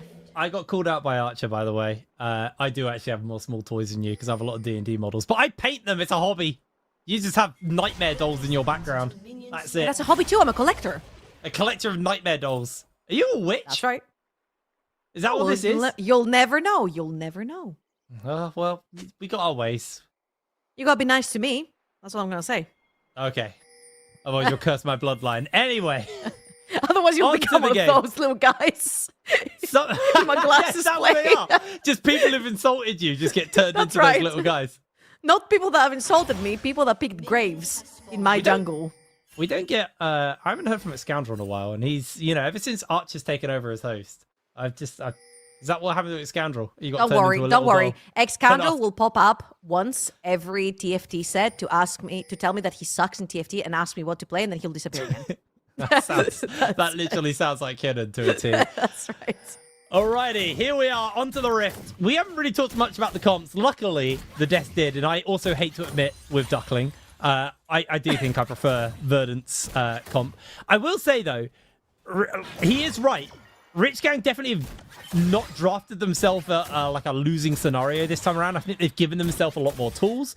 There's a bit more of an identity. And there was an identity of just poke in the last game, but that identity kind of just struggled heavily into what was drafted by Los Ratones. This time around, I feel like they've got a lot more that they can work with. Diverse, jumping forwards, and then eating the execute from Senkuk's probably not the start that he's looking for. But this is what you wanted to talk about, right? Like the jungle mid duo of Verdant is terrifying. Oh, yeah. Especially when you play Pantheon, you kind of want a mid laner that will push mid lane, first of all, and two, when it comes to the 2 versus 2, you are stronger than them. Now, when we look at the Verdant's comp versus Rich Gang's comp, I think they're both pretty balanced, because what we saw in game number 1, we had the Jhin versus the Varus. Actually, Jhin can contest the wave versus Varus, and you do have melee support into melee support, so I feel like Rich Gang's and Verdant's bot lanes can go toe-to-toe. However, I will and forever give the advantage to Poke Varus, especially with Comet as well. It becomes so annoying, especially when Leona steps up to push the wave. Jace versus Rumble, pretty even matchup. Jace can actually push that one out through. And then Tristana versus Aurora. If Senkux pushes through, he can take a pretty advantageous trade. But the Tristana will always have that AD and the passive onto the champion to pressure out the waves and extend just a little bit that laning phase. So overall, I think they're both very well balanced, if you will, with engage, disengage, pretty good damage distribution throughout. And I feel like right here, it's going to be the best clicks and the best mutual objective control will just win the game. Yeah, I think so. It's going to come down to how they play it out, how smart they are with this, and that really then kind of depends on the junglers, how the junglers handle the objectives and their lane assignments and how they work. So have to keep our eyes on both Noodle and Renewal. Haven't seen any bonkers stuff from Noodle yet. We highlighted it back when the Rift was green. He's on blue side, man. He's on blue side. He has to be on red side, you know? He has to start You red can flash buff. the However, saying Dragon that, Pit. Renewal, Well, looks like Renewal. Renewal was very active in the Los Ratones game. Noodle is there, though. Yeah, this might be a little bit hard. Curran turns on the flight, on the flames, and Conan gets himself caught out. He is manaless right now, getting run down. Meanwhile, in the bot lane, there's action breaking out. Oh my First blood God! for Shiganari, and Renewal's going down. 4 minutes on the clock, and Verdant have the featest strength for kills. Diverse almost gets killed and has to flash away as well. Verdant just exploded. Okay, I think it's safe to say right here for Rich Gang, again, they had a whole sort of renewal of their team, no pun intended right here for the jungler as well. They bring in the rookies. However, if you look at the names over on Verdant, are people you probably recognize. Very nice hook over. And again, reminder, when Leona steps up into a Poke Varus and a Nautilus is around, this is some tough stuff right there. Senkux, of course, a veteran in his own right as well when it comes to the entire games. Has played in the EU LCS back then. The LEC has stepped up, has stepped down in the ERLs as well. He has been all over the place. However, he has primarily been a very strong mage mid laner. So I feel like if you take nameplates off, I like both comps. If you put nameplates on, I think Verdant just have proven through the history that they have the better quote-unquote clicks on the map. Yeah, absolutely. Well, that early kill in both bot side and top side.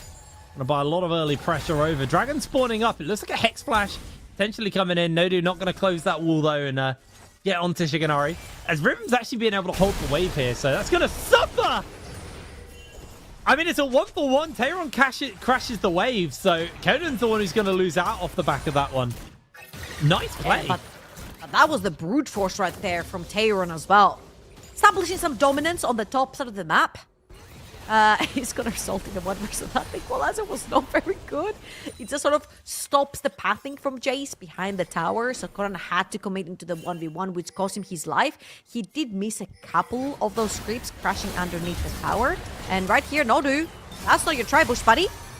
Yeah, he's gonna lose a fair amount of HP, but his W does shield him up from that one. We are gonna see Renewal and Noodle handshake grubs for dragons. Renewal's actually pretty good at securing these grubs in the game versus Lost Returners. Recognized that they were more focused on dragons as a game plan than they are on the grubs. So ultimately, once again, able to do that. Although Tayron is being a total menace, constantly looking to apply pressure onto him. And the grubs slow down heavily. This now gives Noodle a little bit of time while Renewal's doing that objective. And Rhythm needs to be careful because when this wave crashes in, Noodle could potentially go for a gank. Spotted out by the trap, but I don't know if that's going to be enough to turn this one off. Actually, Obstinatus is going to be looking to jump in. Rhythm gets caught out by the CC. Going to open up onto the fire. Remember, those towers do a lot more damage now, so that would be Nodu securing a kill on to the support. But ADC for support, I'll take that trade any day if I was Verdant. That is a fantastic trade because Rhythm is just going to lose so much down that bot lane. And the kill going over to Leona as well is not necessarily where you want it. Again, that Varus, when you are able to pick it on blue side and there is no much tankiness picked on the red side, which means you're allowed to go for Comet plus the poke build. He's such a menace when it comes to that laning phase. A great wraparound by Noodle to get that gank going. I was actually a bit concerned because I saw Flash Barrier up on Rhythm and I'm like, maybe Leona is the better choice right here to kill, but they actually committed onto Rhythm and that was a pretty great trade. Whoa, that hit me. His Grand Star falled in. Not particularly on the mark with their ultimates, but they still have the numbers advantage, and Conan is incredibly weak right now, so down he goes. They're going to jump in, looking for Diverse. Obstinatus jumps in forwards, though. Verdant find himself in danger. They find the lockdown as well. Senkux is caught out by the ultimate. Buster shotted back. Nodu losing a fair amount of HP, but Senkux not going to be able to save his support there. Bit of a misstep. Cost them pretty heavily. Great trade back right here from Rich Gang, and most importantly, the kill going over to Diverse. You definitely want a very strong Tristana. Sees a champion that very easily threatens the side lane as well. And let's mention the 3 void grabs that have already been picked up by Rich Gang. I feel like as a team, Rich Gang should definitely focus a little bit more on the top side of the map. Possibly try to get that Jhin over to the top side to play for those 6 void grabs. It would be such a very, very strong play. You've got a Jay side lane, you've got a Tristana that could potentially side lane. You could eat through those towers super quickly as Verdant tries to group up. Yeah, really nice there. Rhythm has lost a lot of rhythm in this game, unfortunately for himself. Getting caught out underneath that tower as the wave crashes. Shiganari on a pretty substantial lead over him, and even with the Swifties struggling to dodge the poke coming out from Shiganari. It's rated, it's rated Dirk? I can't remember the name of the item now. So rated Dirk, yeah. That is the name of the item, thank you. Gonna give him a lot of early damage. He's doing a fair amount of poke already. Is Renewal predicting a potential dive here? Is just hovering about Nodu. Smells a rat, but that rat is going to catch him with the chains. There's the lockdown. There's the CC chain. W just dissuades so much damage, though, on Nodu. He is going to be able to walk away from that one. Yeah, Half W his health defense is lost. very, very powerful. And oh my god, Tayron, just stop the violence up top lane. He's going to throw the carpet one more time. He has had Conan's number this entire game so far. 1,000 gold in the lead, 2-1 and 2. Has picked up steel caps as well. Dissuade a bunch of that damage coming through. And as you can see, Senkux already on his way. Super low in HP for Conan. Oh, No, he's coming, 4-7. but between worlds, thrown down. Senkux secures the kill. Right, give me a nice little pick there. Shiganori actually finds himself in danger, has the cleanse, has the flash. They're going to look for hooks. Everything just goes a little bit wide. It feels like a bit of a warm-up game. Everyone's kind of missing their major skill shots. Shigenari having a cleanse and flash, though, because he misstepped. Pretty costly price. Flash and a cleanse right there, burnt. He'll be fine for now. 1 minute, though, on the clock for the next dragon. And Verdant definitely want to secure that one.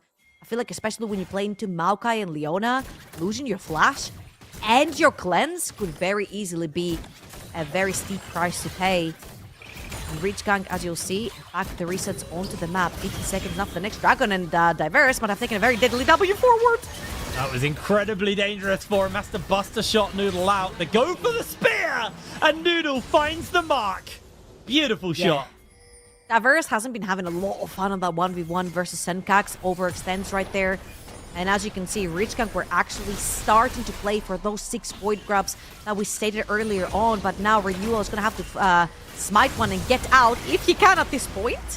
Conan does a fair amount of damage to Senkax, but Q's going to come through. That's going to be the proc on the passive. Spear goes a little bit wide there from Noodle. And Conan actually able to survive. Verdant are going to pick up these grubs, though. Deny the stacks and also get themselves a little bit more power. But now, TP. Verdant in danger. Chains go very wide. Shigenari in danger. Diverse able to secure the kill. Obstinatus dodges away on the Deadly Flourish. There comes the slow into the Zenith Blade, into the dunk. Rich Gang fire back and get themselves 2 kills on the bottom side. Double kill for Diverse as well. 3-1 on the Tristana. Very nice punish right there from Reach Gang. A nice TP from Diverse. A little bit of a... what do you call it? A redemption arc for that Tristana play in the mid lane. I feel like... oh, hold up. I'm going to hold that thought. He's dead. Oh, they speared the wrong bush. Oh, Noodle. They got the kill, though. Let's have a look at it again, though. Yeah, again, Tristana just spawns on the map right here, and Shigenari, he walks a little bit too far forward. Remember the flash and the cleanse that he was missing? Again, playing into a Leona plus a Maokai. This is what you end up playing through, and I feel like this was a pretty good engage done by Nodu right there to capitalize on the 2 missing summoners of Varus. However, the Dragon has been started. Senkax pressuring that bot lane. We've got Shigenari pushing that mid as well. And now Noodle taking care of that Dragon. You see, Obstinatus, he's pushing his body to stop Renewal from getting in. Dragon's gone. Come at a heavy price, though. Obstinatus will lose his life. Senkax able to jump away. It's just a support, man. Oh, Yeah. not a very heavy price. That's what they're there for. What, to die for dragons? I mean, they are 1 stack off that feat of strength, so it's actually nice here for the side of Verdant. Riven's going to open up, try and get onto this tower, take a plate or 2. He's got 4 grubs, so he's going to do a fair amount of damage. But Senkax has thrown down the Between Worlds. Continues to chase in. Chains of Corruption land. There's going to be the good slow. Lots of damage onto Nodu, but once again, that W on the Leona, really, really solid at just turning off the burst on the side of Verdant. I'd just have to say, Senkax has been all over the freaking map. Now, Curtain has to open. That's for Rhythm to clear. However, Diverse again, he gets caught. He's in danger. Noodle will get another kill under his belt. 5-0 on the Pantheon. Archer probably laughing manically in the distance. Oh, it has been such a rough game for Diverse. I feel like he's been struggling to find his footing in terms of how much he can pressure that mid lane without necessarily having a lot of vision. And I'm struggling to find words to make this seem constructive, but I feel like he's missed the mark on the map, on the resets, on where to play aggressive, defensive. I feel like every single time Reach Gang are trying to prep for a play, Diverse is dead. Every time there's a play being done on the other side of the map by Reach Gang, which is very successful, Diverse gets caught. And pretty much every sort of attempt that Reach Gang has made on the map, if you lose your mid laner, who by the way has most of the kills on this map and is the most fed in your team, it's not going to pan out to be the best right here. If you look on the top side for Verdant, the Rumble, the Pantheon, absolutely insanely fed. And Senkax being an absolute shadow of Reach Gang all over the map does not help Reach Gang make those plays. Unfortunately, I think it comes back a little bit to the whole nameplates on and off thing. I feel like Verdant just out-clicking Reach Gang all over the map. And I mean, it also kind of boils down to what you were talking about at the beginning as well. I mean, the jungle mid duo of these two is really, really strong.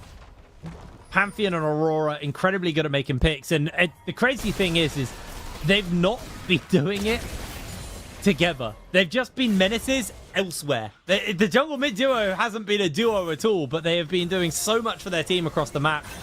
But it is starting to get a little bit dangerous here for the side of Rich Gang. Like I said, one off securing those feat of strength. They can go for the Herald in 50 seconds if they want, or a Dragon in 2 minutes time.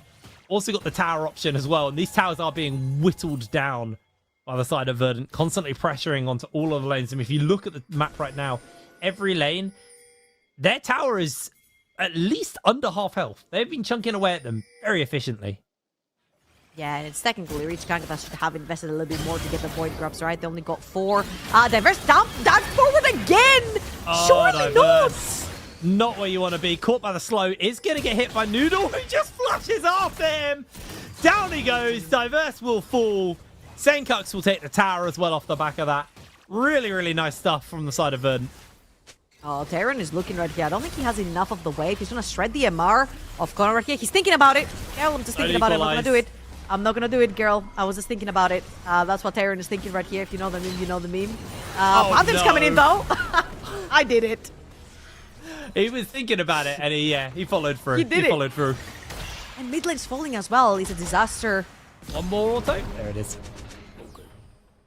This Disaster. this is unfortunate for Rich Gang. Like you said, an absolute disaster. Every lane crumbling aside.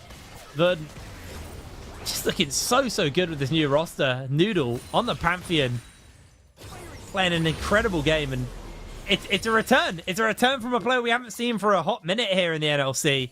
Having a really, really good return to the league. You couldn't ask for more if you were Verdant right now. And is that a Storm Surge in the inventory as well? Senkek's going word. for min-max damage right there. Wants to 100% to zero someone. He's going to have his chance down the bot lane. He has to be careful. Nodo is lurking around, and Senkex is going to pay the utmost respect right here until Obstinatus walks in. Oh, he jumped into it!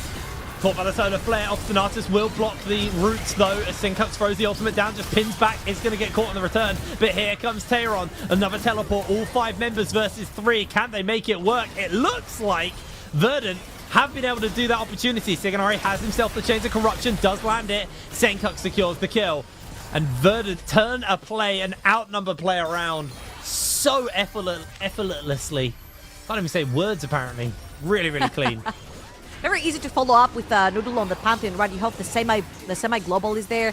Tayron onto that TP super quickly. And if you look in the inventory of Tayron as well, very respectful place. Straight into the Seekers. You get a lot more armor through that. If you look over on Rich Gang, primarily their damage profile is AD through Stana, Jhin, Jace. So anyone who's been sent onto a side lane versus that Rumble is going to have an AD damage profile. Seeker Summerguard, not only does it help a lot in terms of like an 5v5 skirmish, if you want to play around the Dragon or around the Herald, but it also really helps through that laning phase. And again, I want your eyes on the minimap.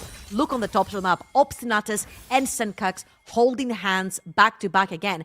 I just love the way Verdant is playing. And honestly, I'm really happy to see this sort of form coming through from Verdant, because I was looking at this group for Los Ratones, and traditionally, there wasn't a team that sort of popped out to be their biggest opponent in this group. I think Verdant could potentially have a chance. I really do. We got asked to do our ranking of the teams, and I know a lot of people had a very different ranking from me. I put Verdant as second. I had a lot of faith in these guys. Obviously, lost to tennis in first. Who was my? Everyone else is putting. I'm having a brain fart here. Everyone else was putting. Who the hell were we putting down? Venom Crest. Venom Crest is our second. My brain is actually melting right now. It's falling out of my ear while I'm talking. Well, Tayron has been pinned into the pit. Has the flash. Yeah, he does. He's going to go over the wall. Are they going to be able to follow up? Looks like the answer is no. The charge from the Herald comes down. Verdant are going to be able to take a tower. They do secure the kill onto Tayron, but a lot of people were moved into that area to get that. And another charge is coming in. Are they going to do the old wraparound? Nope. They're going to just look to chunk onto that tower. Shiganari not really feeling the threat. Throws the Chains of Corruption out. There's the burst. Grand Starfall comes in. Riven forced to use the barrier, but Nodu goes down. Oh my word. Verdant are just not letting off the pedal, man. They're just putting so much pressure down. And just a reminder, the slam down, the thunder from Storm Surge was nerfed quite at the beginning when the item came out, so that it lands a little bit later, but you saw that extra oomph that sort of electrocute, quote-unquote, falling onto Rhythm, almost killing him. Had to pop the barrier right there to stay alive for himself. Ruinous Atakan now on the map, and I feel like 8,000 gold lead for Verdant, 605 in the jungle, 304 in the mid lane. They're absolutely in the lead in this game, and I feel like they should definitely play for the tops of the map. Look at the wards, first of all, inside the top corner for Newell's jungle. There's no way you step in there without getting capitalized upon. Noodle as well, finishing his Black Cleaver. Oh, He's in diverse. peak form and diverse. One more time. Oh, 7. Yeah, he's had his moments this game. Definitely got the most kills on the team, but still has been a victim to a lot of the pressure. Obstinatus and Noodle, just the amount of crowd control that those two can bring to a fight is enough to get the pick, especially when the damage coming out from Noodle is kind of bonkers, to be honest. He's putting some serious work in. Senkok's just going to be able to hold the wave down here as the attention is shifting now towards that Atakan, but only need 2 people to do it. I don't think Conan's going to really be able to go toe-to-toe with Senkox. That damage is absolutely brutal. Senkox should be able to clear the wave. He actually might just go for the assassination here. It's going to force the teleport out. In comes the rest of the team, and that is going to be Taron looking for the equalizer, cooking Conan alive. Nodu suddenly Jaceless is going down. That'll be another kill given over. Let's see who gets it. It's going to be Senkox this time around. Rhythm going low. Good route down onto Shiganari, though, because Rhythm is heavily chunked. Atakan secured. Meanwhile, Noodle was left all on his lonesome to take down the Atakan. He's going to secure it, get that XP up for the rest of the team. And now you suddenly have 2 levels up between mid lane, 2 levels up between top and jungle. And Senkox has got a little bit more knowledgeable, having 6 pages into his brand new book, Medjai's completed. And I feel like it speaks of the confidence that Senkox has walked into this game with. Diverse hasn't necessarily been the matchup that we expected to see versus Senkox, and confidence, the experience are definitely showing. Medjai is now secured, and I'm expecting Verdant to close this one out very clinically. Yeah, I think this is going to be down to Verdant making a misstep if they're going to have any chance of losing this game. They've got such a substantial lead right now. I mean, like you said, you've already talked about the mid lane items. Almost getting to that 3rd item onto Shiganari as well. Noodle, 2 items in, and 3 levels up onto Renewal just means that Renewal not really going to do much versus him here. Black Cleaver slowly chipping away at that HP. Chains of Corruption do make the connection here. Good flash from Renewal to avoid getting caught out as in comes the Grand Starfall just to reposition. And that is Rhythm interrupted mid-ultimate. And Noodle is just 1 versus 2. Rhythm is going to go down. Noodle finds himself the kill. Can they get the next one onto him? Hook coming in from Obstinatus. Renewal will fall. Noodle secures the double kill. The supportal combat as Obstinatus misses the hook onto Nodu. Surf's up, bro. Nodu goes back to base, and Verdant will take another tower. Wow, it actually felt like Verdant threw so much at Rich Gang and nothing really stick. So Rich Gang felt like they had the opportunity with all the ultimates down from Verdant to potentially get a pick, grab a shutdown, start a comeback. It wasn't the case. Noodle dived straight into the backline, shut down the Jhin, and the rest is history. Verdant very, very strong in this particular game. 12,000 gold in the lead. They're going to secure themselves a Mountain Soul as well. So if it wasn't easy to kill them before, it's not necessarily going to be now. And you've got a levels difference, which gives up a lot of HP towards Verdant as an advantage. Armor, base stats overall. But yeah, let's watch this one more time. You'll see that there's a lot that's been thrown. Chain of Corruption through. You'll see that also Rumble ult is going to go through. Suddenly Noodle sends it straight into the backline. Doesn't actually care. While Senkox has caught Diverse for one more time. It's literally just, they're so much stronger. They're a bunch of levels up. They've got more items. And they're just sending it every single fight.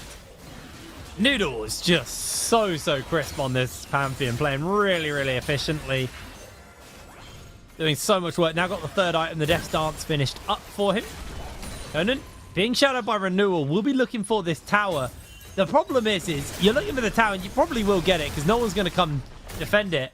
This is giving so much time out of Verdant to secure themselves vision down by the Baron. And you can see there's a massive amount of control within the jungle. That tower is lovely and it's a nice little pick up there for Conan. But this Baron, as soon as it spawns, I expect Verdant just to immediately collapse on it.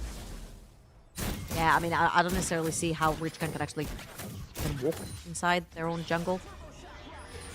It's becoming very, very difficult right here in Verdant. Again, they've got all the right to face check. You see 3 items completed over in the jungle as well. Noodle is just invincible, 4.6k. Oh, no. There is just 1 jungle item onto this Smoke, and this is just 58 stacks on the hard steel, and Obstinatus is looking for an opening. Noodles on the back line, and in comes Zencut. The immediate deletion of Rhythm. Divert left alone. Noodle flashes over the wall. Divert sends him packing as Senkux will secure the kill with the auto attack. Just Wing over that wall, chasing now onto Conan. I don't think Conan's really under any major threat right now, but his base damn well is. Verdant, you said clinical. This has been just so crisp from the side of Verdant. Inhibitor goes down. They've got the death timers for a couple of members coming up, but I don't think Baron was necessary. Verdant being able to take down tower number 1. Tower number 2 shall be quick to follow as well off the back of that one, as the Nexus has been left bare. Nodu caught out. A little bit of damage padding coming in from the side of Verdant, but that was an unbelievably clean game. Noodle, what a return to NLC. Absolutely. You see the players as well, and so many old and new names coming through. Like Noodle was playing back in Vanir in 2022, and Senkux was played in the NLC a bunch of times back and forth. However, the one thing that I'm so damn excited about is the Verdant versus Los Ratones match. They both played Rich Gang, the exact same team. They both dispatched of them super quickly, super cleanly. They both had really clean games versus them. And I think finally, I see a real contender. The big question is, can Verdant take Los Ratones down? I don't think we're going to find out today, but this is a very exciting question in the back of my mind. If you were to use Rich Gang as a benchmark, there was 1 minute between Verdant and Los Ratones winning it. Los Ratones did it in 24, Verdant did it in 25, but regardless, an incredibly clean game coming out from Verdant. We're going to pass it over to the desk, though, to break this one down. So, Archer, over to you. There wasn't a single Verdant moment. This is clean. It's a new page. I'm enjoying this. This team is looking sick. Okay, obviously Pantheon, yada yada, Noodle. You brought it up, Solari. You talked to me about Noodle. Might as well talk a little bit about him. Let's glow Noodle up. Yeah. I expected things from Noodle. I gotta say, I didn't expect him to show up that massively in this game. I feel like if you look at Noodle both in this game, in this team, and just historically, what allows him to be such a good and aggressive jungler is a very strong mid laner who he knows he can rely on. And I feel like this is going to be such an important point for this team going on, because Noodle and Senkax, they have a very good synergy, not in sense that, you know, they are at the same place all at the same time. They move around the map with the same goal in mind. You can see Senkax moving around a lot. He was on the bot time all the time. And that proactiveness from him and him just being such a safe and reliable mid laner allows Noodle to go completely crazy on the map. But honestly, kind of expecting that to happen, I didn't expect that Noodle is going to be that good in this game. Yeah, Noodle really took over when the fight started. They were so far ahead at this point, but regardless of what Rich Gang did, Noodle had 5,000 answers to it.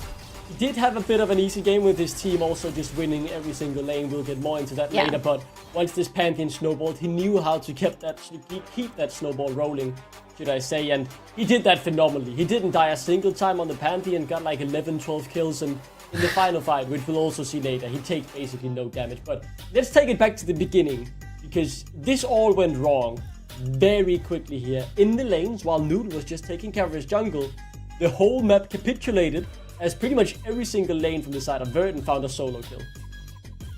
It's actually insane, and like, it's probably easy to be a good jungler when all of your lanes are the winning ones, but we gotta look at the top lane, because these are the two dark horses on the top lane. We have one is 18 years old, another one is 16 years old. Favorn had such a good game on this Rumble. This Jace was just not allowed to leave on the top lane.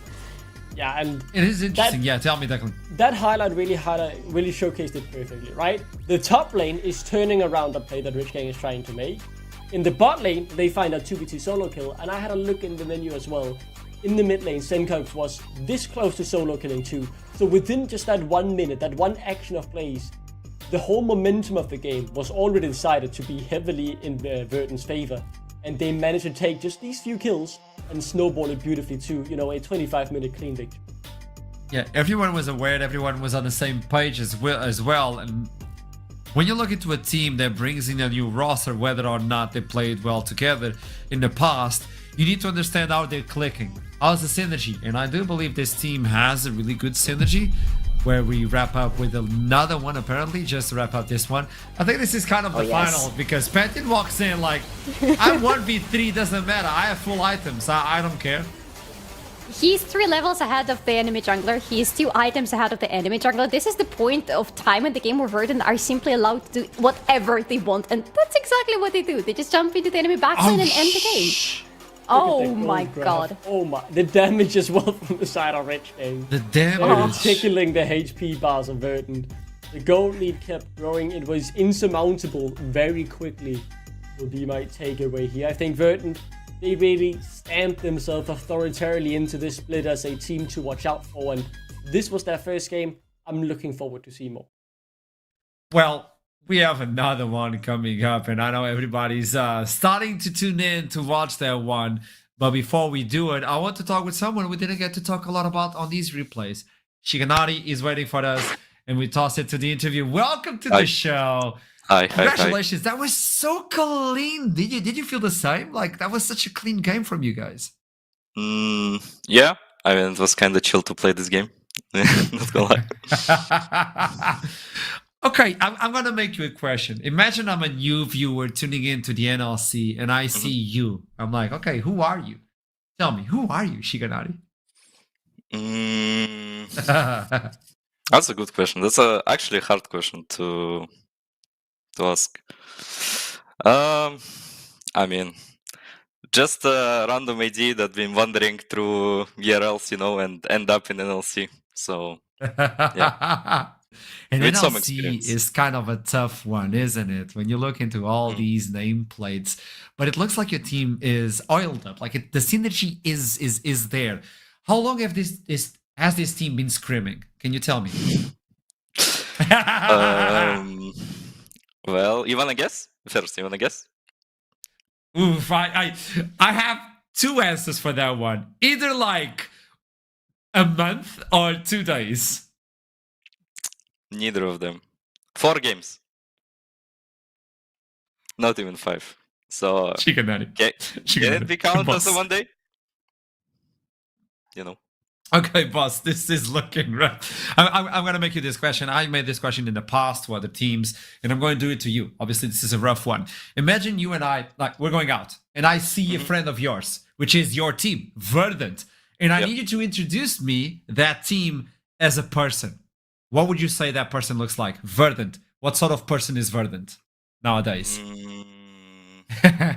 Creative. Let's say like this, Okay. creative.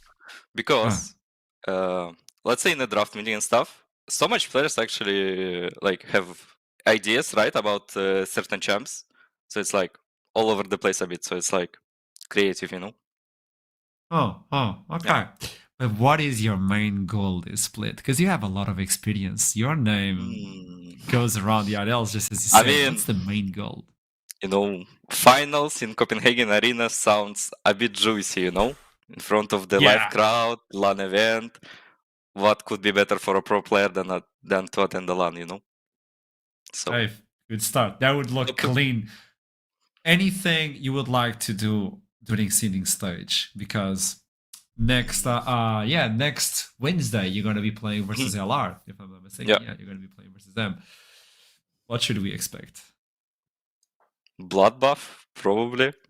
I mean, I expect at least blood buff. Fighting, a lot of fighting. Good. Yeah, it It's will be a looking juicy good, game for sure. Shiganari. Yeah. If you had to tell me one aspect, this is the final question, one aspect where your team right now could surprise LR, what would it be? Top. I think top. I think Taron is like he didn't play a single game, right? If I'm not mistaken, he's like full rookie. I think he will surprise everyone. I think he's legit good. I got some really good answers. Shiganari, it was a pleasure to meet you. Congratulations Yeah. on this game. Thank you. I really enjoyed this. I hope to see you again. That was a lovely conversation, boss. Yeah. Thank you. Yeah. See ya. I love him.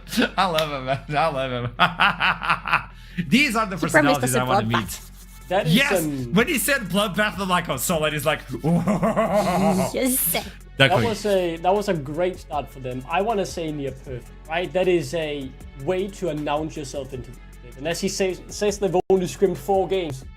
It didn't look like that. It looked like they've scrimmed together for quite a while. I'm gonna be honest, and from what I heard behind the scenes, Tayron is really someone to look out for as well. In terms of how he's performed in scrims, the few they've had, and and how many teams wanted him to join. I was like, okay, I hear this story too many times, a bit like Exo thing. I'll wait and see for myself. yeah. I mean, in a team with someone like Senkox and Noodle, who all have brilliant games, we're sitting here talking about the 18-year-old Turkish top laner who, played phenomenally all game, and I think that is fantastic. Imagine having Senkox in the team, facing LR, and you say the surprise will be the top laner. Yeah, that's phenomenal. I'm looking forward to it. It will be a fun battle, and I'm looking forward to see if they can go toe-to-toe, because LR is really the benchmark. If you can battle up with Lost Ratones and make it a close game, well, then you're a good team. Simple as. Yes. Then Denmark could be actually a travel, could be a journey, could be a vacation. You could be I don't going know. to Copenhagen. We could go to Copenhagen, but we're going into a small break before we head back into our 4th game of the day, which is going to be LR versus Venom. Venom, the snake, looked really menacing, but the rats have proved once again that they're not to be trifled with. So I'll see you soon. Don't go anywhere. It's a break.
Get ready to rumble as the snake will try to eat the rat alive. Venom Crest versus Los Ratones. EMEA Masters NLC Winter Split victors as well. Facing Venom Crest, they fell off hard previously, but now they are back. They're looking good right now. It was a game versus Chaos, but they had a lot of mistakes during the interview. We heard it coming in from Kaya that this team just needs to focus and maybe they can pull it off. Duckling! Is it possible? I want to say yes, and I need to say yes. The Danish But you get pride late. exists within me. Yes, I was hoping for a bit more from Venom Crest in game 1. Yes, they won, but it wasn't as clean as I wanted if I was to be confident going up against Dalar. But when push comes to shove, it's 5 Danes and a Danish coach. I cannot not back the Danish board. I kinda have to hope for something here. But the draft will be all telling. Maybe they draft well, and I'll keep my eyes and ears open for what happens. Duckling, you're telling me your Danish faith is bigger than what Los Ratones presented until now, not only on our region, but versus the entire Europe, including LFL. Yeah. How strong think is your so, bloodline? yes. I think so. There It was is, nothing there, young Padawan. It's red, it's white, and it's Danish dynamite. And I believe that regardless of how many rats or how Yeah. many star players, world winners, MSI winners, or whatever you want to call them, 31 years of tier 1 experience, the Danish dynamite stops for no one. They are in their best position when they are underdogs. And despite the big names, Venom Crest certainly underdogs in this game. I swear, never change, Solari. No, Duckling, you are a gem, but you're so hard to work with and to reason with sometimes, I swear. This is Los Ratones we're talking about. Have you seen what they have to offer? And have you seen that previous game versus Chaos? Like, there is so much to still expect from Venom Crest. There's still so much to ask from them, but I gotta say, the bot lane is going to look so interesting in this matchup because we have Crowny with Reckless having this insane synergy between the two, going versus Kobe and Verdant, and Kobe was phenomenal in the previous game, considering how the game went. Still, all things considered, he was phenomenal. I think all that experience is definitely coming in clutch there to help the team out a lot, and this will be the matchup that I think we all should be looking forward to. I agree. Bot line should be the matchup to look forward when you have that experience. You're talking about 31 T1 level experience coming in from the Rats, but then you look into Kobe. Kobe he is known. He has a lot of experience. Obviously, he doesn't have a Reckless with him, but what can Wendell provide towards his AD carry to protect him? We're gonna figure it out as we jump into Champion Select. Both teams with a 1 and a 0 on their right, which means at the end of the day, one will be tied up with 1 and 1, and the other one will get a 2 at the beginning. Los Ratones are expected to win, but as we jump into the Champion Select, we start from level 1. Keep that in mind. Rumble, Skarner being removed. Where's the Nafiri? Where's the Nafiri? I want to see Nafiri and that. Gwen. Nafiri and Gwen. Oh, there is Nafiri already from Los Ratones. Still don't Gwen want to from see her Ela? despite them being on the blue side. I don't see a lot banning Gwen. If Velia is alive, nah, don't do it. Come on, give him They're a on the chance. blue side, right? They have the first Yeah. pick. If they don't ban it here, it will go through. And instead, they do decide to do it. I think Doxy, a very big carry top laner, you want to shut that option down of letting him get it if you don't prioritize it enough to get it on the first pick. That's a good step. Maybe the Danish Dynamite is growing here. I actually like this progression. Bro, he's scoping so much. What the Oh my God. bands he's saying they're looking good. Let me live in my delusion here, okay? Okay, I'm full on I have- Delulu, but we're committing to Yeah. it. I You know believe- what? That's admirable, actually. Please don't change that, Clink. Never mind. Don't give him a shear, guys. What are we doing? Why are we giving him a shear? I said this in the first game. He's so unbeatable on it. But Nida is one of the most creative mid laners I have seen. He popularized back in 2021 the Cyan mid lane, a small renaissance we saw when he piloted it in the Italian league. So maybe he cooked something up. Again, I'm absolutely full on Delulu here. But let's see what they respond with. You know what I like you the most is your knowledge of the weirdest things in League of Legends and History Rise. Even though you were terrible on the game show of Wants to Be a Challenger, which was about history, man, I love your wiki. Like, there's a wiki inside of your brain, which is lovely. Now, putting Yone versus Nemesis is not an easy task, especially when he's playing this Azir. He's clean with it. Maokai to follow it through, and now Velia is aware of what he's going to play against. So, is this game one, like, mirror? Almost. I mean, Where's some things just work for Lost Artonis, and why would you want to change them? I'm looking at Venom Crest though. This Yone is a very dangerous pick for Nitro at the moment, because if you're pulling Yone versus Azir in the laning phase, you really want to help your jungler helping you out as much as possible. And Maokai definitely should be an easier pick for Gubi to pilot compared to his Poppy in game number 1. Still expecting to see something more from Gubi after that first game, but he just lane swapped, so we'll see what else he has in his pockets. And I am so jealous of you, Artyom, right now. This is the third Pantheon we're seeing today, and still 0 Swains that I've seen on the drafts. I'm feeling. I suffered so much until this moment, you know. The hardships provide good times. Now, ooh, wait, what? Really? Ooh. Okay. Duckling, you know it. I'm feeling more and more uncertain over here. The Pantheon has been so strong today, especially if they get ahead early. I mean, Lost Ratones, they won't be running it straight back to what they did in game 1, but the 2 main carries remain all the same. Bowser's champion pool essentially untouched as we head into the second ban phase. Venom Crest set their sights on Reckless, who, you know, does have a very strong champion pool as well, but Sion is open, Gragas is open. You can't trim down Bows now. The Warrior is ticking in, but we remain confident, right? Are we? Are you sure about that? He's questioning it. He's asking for help at this moment. We're just halfway into the draft. Tell me, Solana. He should be asking for help, because this Misfortune is of course going into Kobe's hands. He knows what he's doing, but Misfortune is a champion who requires a lot of setup on her team, and for the enemy team to not be able to disrupt her when she is in her ultimate. I am not seeing either of the two being fulfilled right now. Venom Crest still have their support to fill in, so maybe that will help Kobe a little bit, but I am uncertain about this Misfortune. Pick a support now for Venom Crest, save the top lane for last, and pick the Rumble so you have enough AP so that Maokai doesn't have to go AP. Please do that. No. And my hope might be a little bit bigger, because that allows the setup. You have the Yone, the Equalizer, all of that. There you go. Plan 1. Okay, good. I like that. I like that. Yeah. That's really good. You can stop Crowley pretty easily, and we'll make his curtain call a bit less useful there. So, okay. I really like that pick, though. I think that really helps them a lot. You have a bit of the wombo combo as well. If you find the right team fight, you can definitely have an angle now. It starts, you know, tying the knot around the composition that Venom Crest want to build, and it's starting to come, you know, clearly out to me, and I'm starting to believe a bit more. Maybe we are back, baby. This is the way of esports, right? So quickly up and down.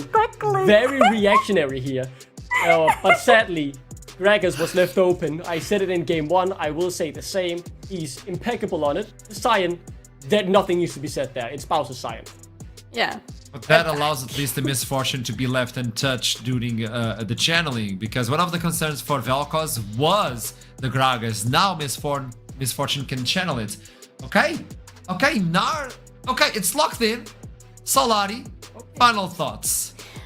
I was hoping for Rich Gang to be the team that is going to not be playing around Bows in game number 1 of Los Ratones. They weren't.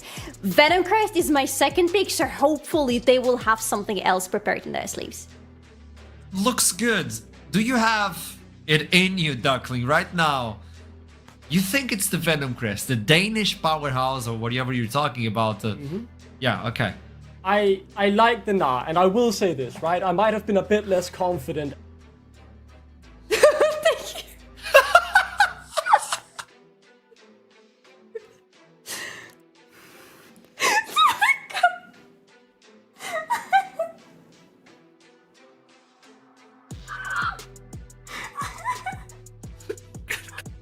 I love our production so much for that. He was ready to go off on the copium take. Trouble has been replaced by a cursed doll. Everything about this is so cursed, man. That is so funny. That is honestly shutting Duckling down before he could take the most coke take ever. You couldn't even say a single word. He didn't even get his jacket off in time. We just cut him off before he could say a word. Oh, Duckling, We that's couldn't what you even get. hear the D on Denmark, you know? Like, we didn't even get the essence.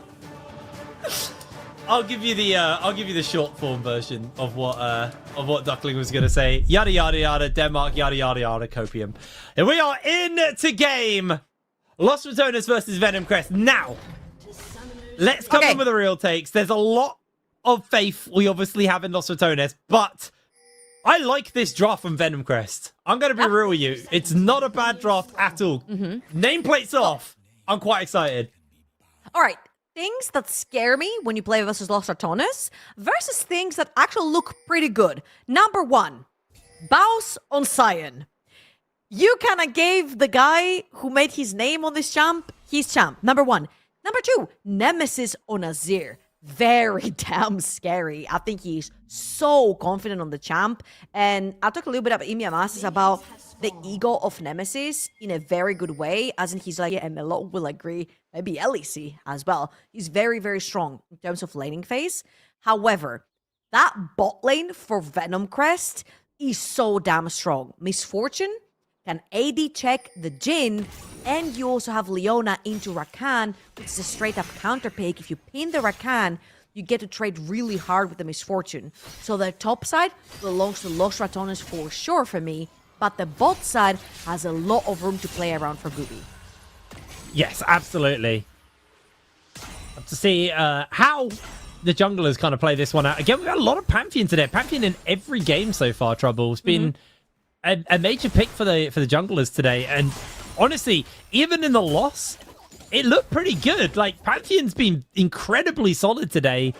Velia, one of our better junglers in the league, piloting a very, very aggressive champion. Now, I did say this in game number 1. Pantheon does nosedive. If snowballed, great. It's a bit like LeBlanc in that sense, where, like, if you get ahead on one of those champions, you can 1v9 a game. Velia, can they put the performance in we saw in our last game? Right now, Lost Returnus' bot lane are getting bullied pretty heavily, and you talked about this actually to me off air, but NF's a bit of a stat checker for Jhin. And so is Jhin as well. Like, Jhin is technically a stat checker in the early game. However, you have the straight up counter pick on the support, as I said earlier right here. So Reckless walks forward, you jump onto Crowny, and Doxy and Baus right here are going toe to toe. As you will see on the bottom right of your minimap as well, both junglers are gonna be piloting towards that bot side of the map, which is a very strong suit. If you are Kobe and Wendell, you do want your jungler to end up towards the bot side. However, due to the nature of the matchup, Velia will be done first. Kobe and Wendell really need to cover the tri-brush right there, or any form of wraparound from Velia towards that bot side of the map. And they also need to be ready to allow Gooby to get priority into that river. Very nice reset right here from Velia. Go back, buy items, head top side. Yeah, Zian Baus taking a very aggressive stance there. I think he was thinking about flashing on Doxy.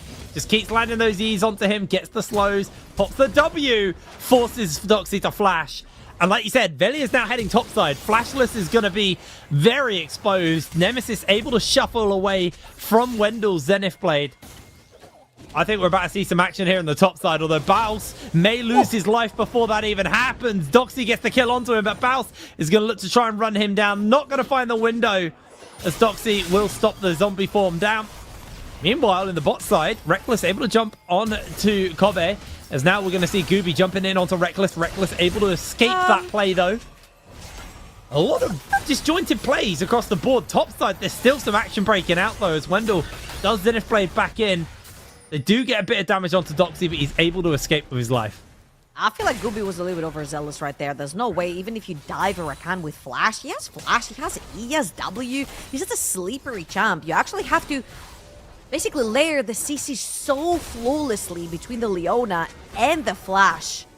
Twisted advance from Gooby to make that play work, but now it's a flashless Maokai, and you've taken nothing from that bot lane other than a heal from Reckless. Topside got a little bit punished because Doxy actually greeted for the wave and got jumped on by Velia, which will then, in return, deprive Gooby of his Raptors, unless he can smite that one away. I mean, Q smite is pretty powerful, I guess. Yeah, was able to pick that one up. Baus doing Baus things here and getting the proxy off. It'll be a bit of a pain. Nemesis slowly but surely getting whittled down by Nita. has got the key 3 charged up, so Nemesis needs to be careful. Is gonna be able to dodge that knock-up. It's just constant back and forth in this mid lane. Now Gooby invading into the chicken camp. This time Velia is able to secure it. Yeah, you just he's smiting his own Raptors, right? But it shows you how strong that bot lane is. They're literally wrapping around. Yeah, they are looking for them, but you said it. Slippery. It's so hard to pin a Rakan down. Jumps in, gets the work done. Crownie finds himself a little bit caught. Wendell takes a 4th shot, though.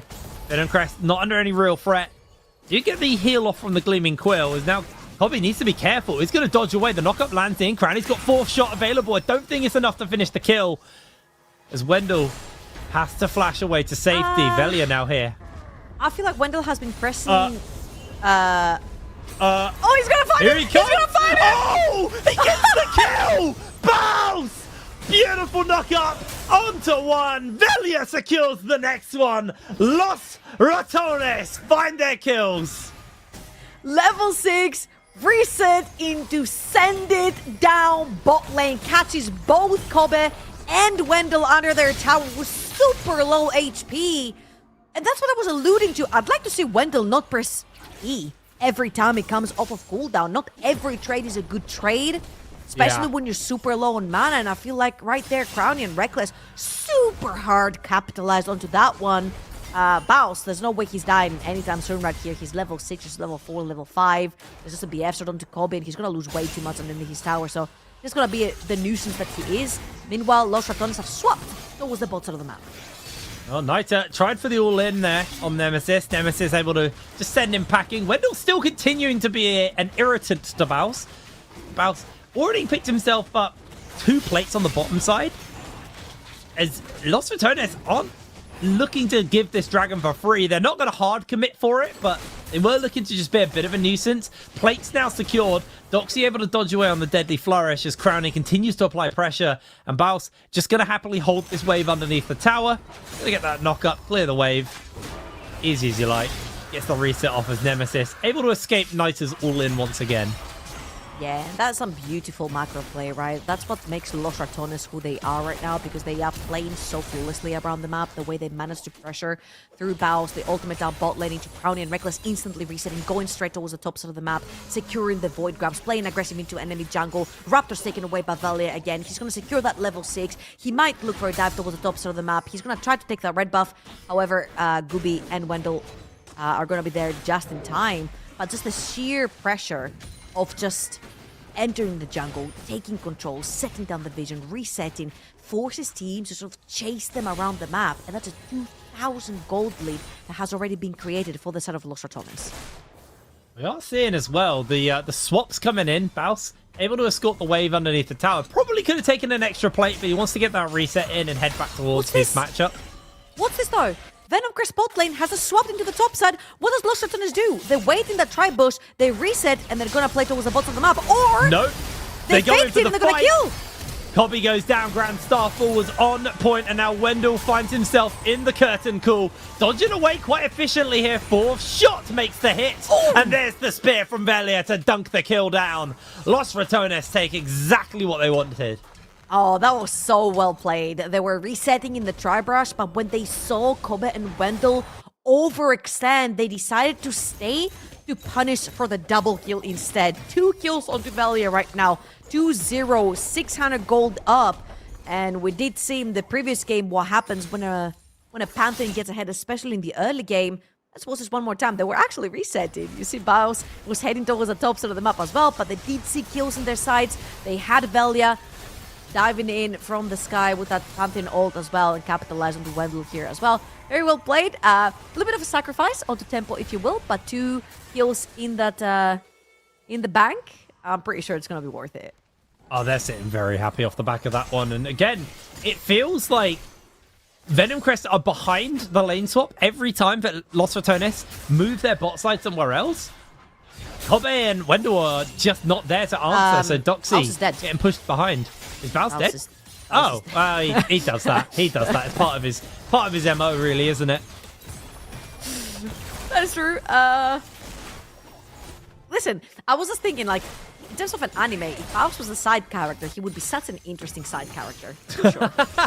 He wouldn't be the MC. The MC would have to be like some loud guy who's like all in every time, but like he would be probably the best side character that an anime could ever create.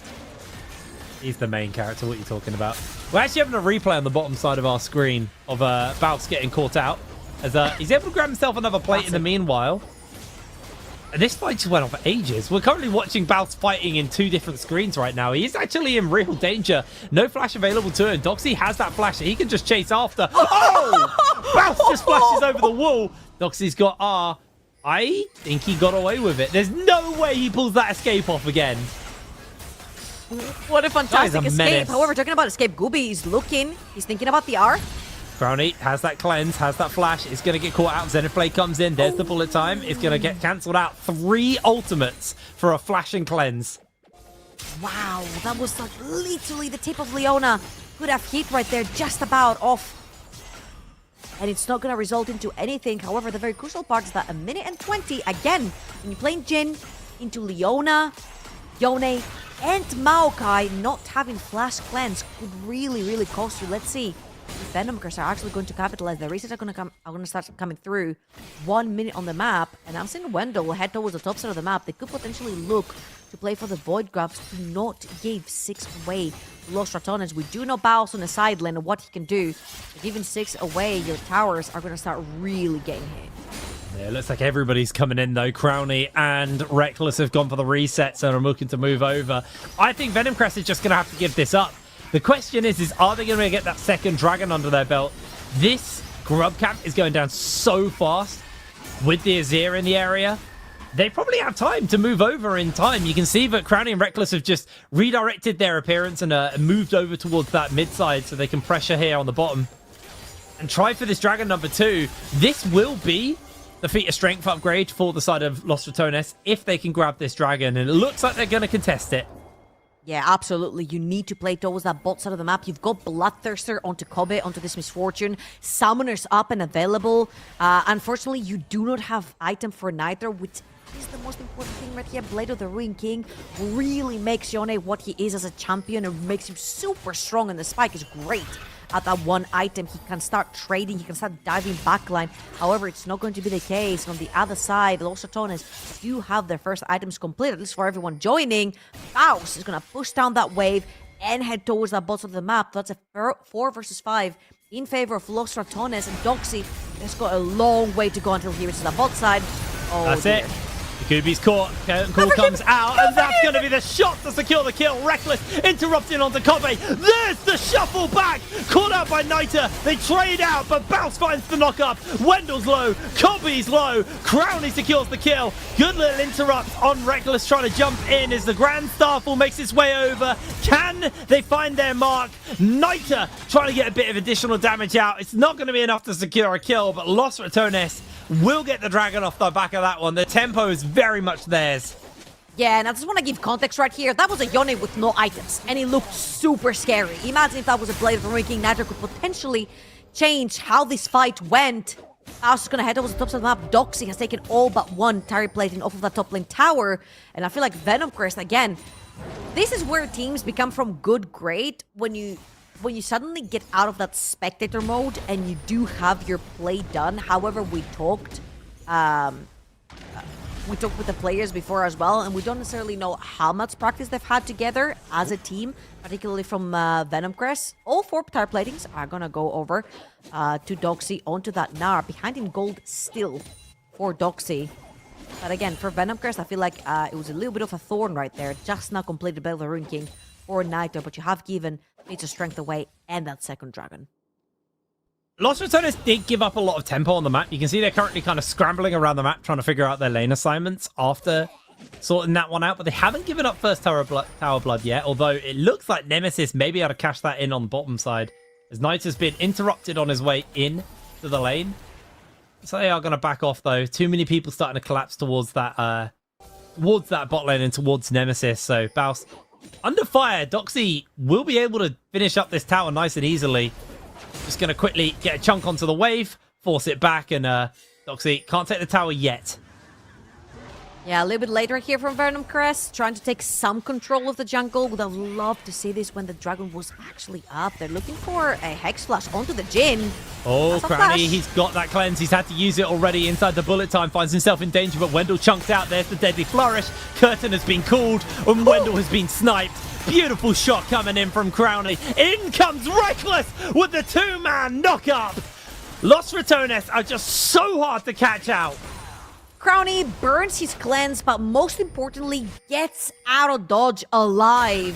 And what an unfortunate event, the twisted advance that went right through the bullet that killed Wendell. Oh, that's been so unfortunate. Meanwhile, Velia has found himself some time to not only take those flowers off of Gooby's jungle, but also his blue buff, Los Ratones, all over the map. 4,000 now, the gold lead for the rats. And usually the snake eats the rat, but in this particular case, there's just too many rats to handle. That's a big old rat, this one. Nemesis. He's been struggling to close out on the wave, though. Nita with that Bork, gonna jump in. Nice little shuffle back. Reckless is here, though, to buy the time and save the day. Catch up onto Nita. And Nemesis is able to back off. Grand Starfall committed here from Velia. Nita has the knock-up. Is going to catch it up onto Baus, but Baus finds the knock-up onto Wendell in the middle of all of this. Teleport coming in as well from Doxy. Deadly Flourish makes its connection. Baus flashes away. Solar Flare lands onto one. Gooby finds himself in danger, and that's going to be one already for Los Ratones. In jumps Nemesis and secures himself the kill. Doxy trying to make a run for it. Zenithblade makes his connection as Velia slides in once again. Double kill for him. Reckless finds the knock-up onto two, and Los Ratones find the ace. A triple kill for Velia. Down goes the tower. This team Velia is looking so clean. So huge on this Pantheon. 2.6 thousand gold up. And they played this perfectly. You know why? Because Kobe didn't have his bullet time. They knew they could funnel through that choke point because Doxy was Mininar. Kobe didn't have ult. Gooby didn't have ult.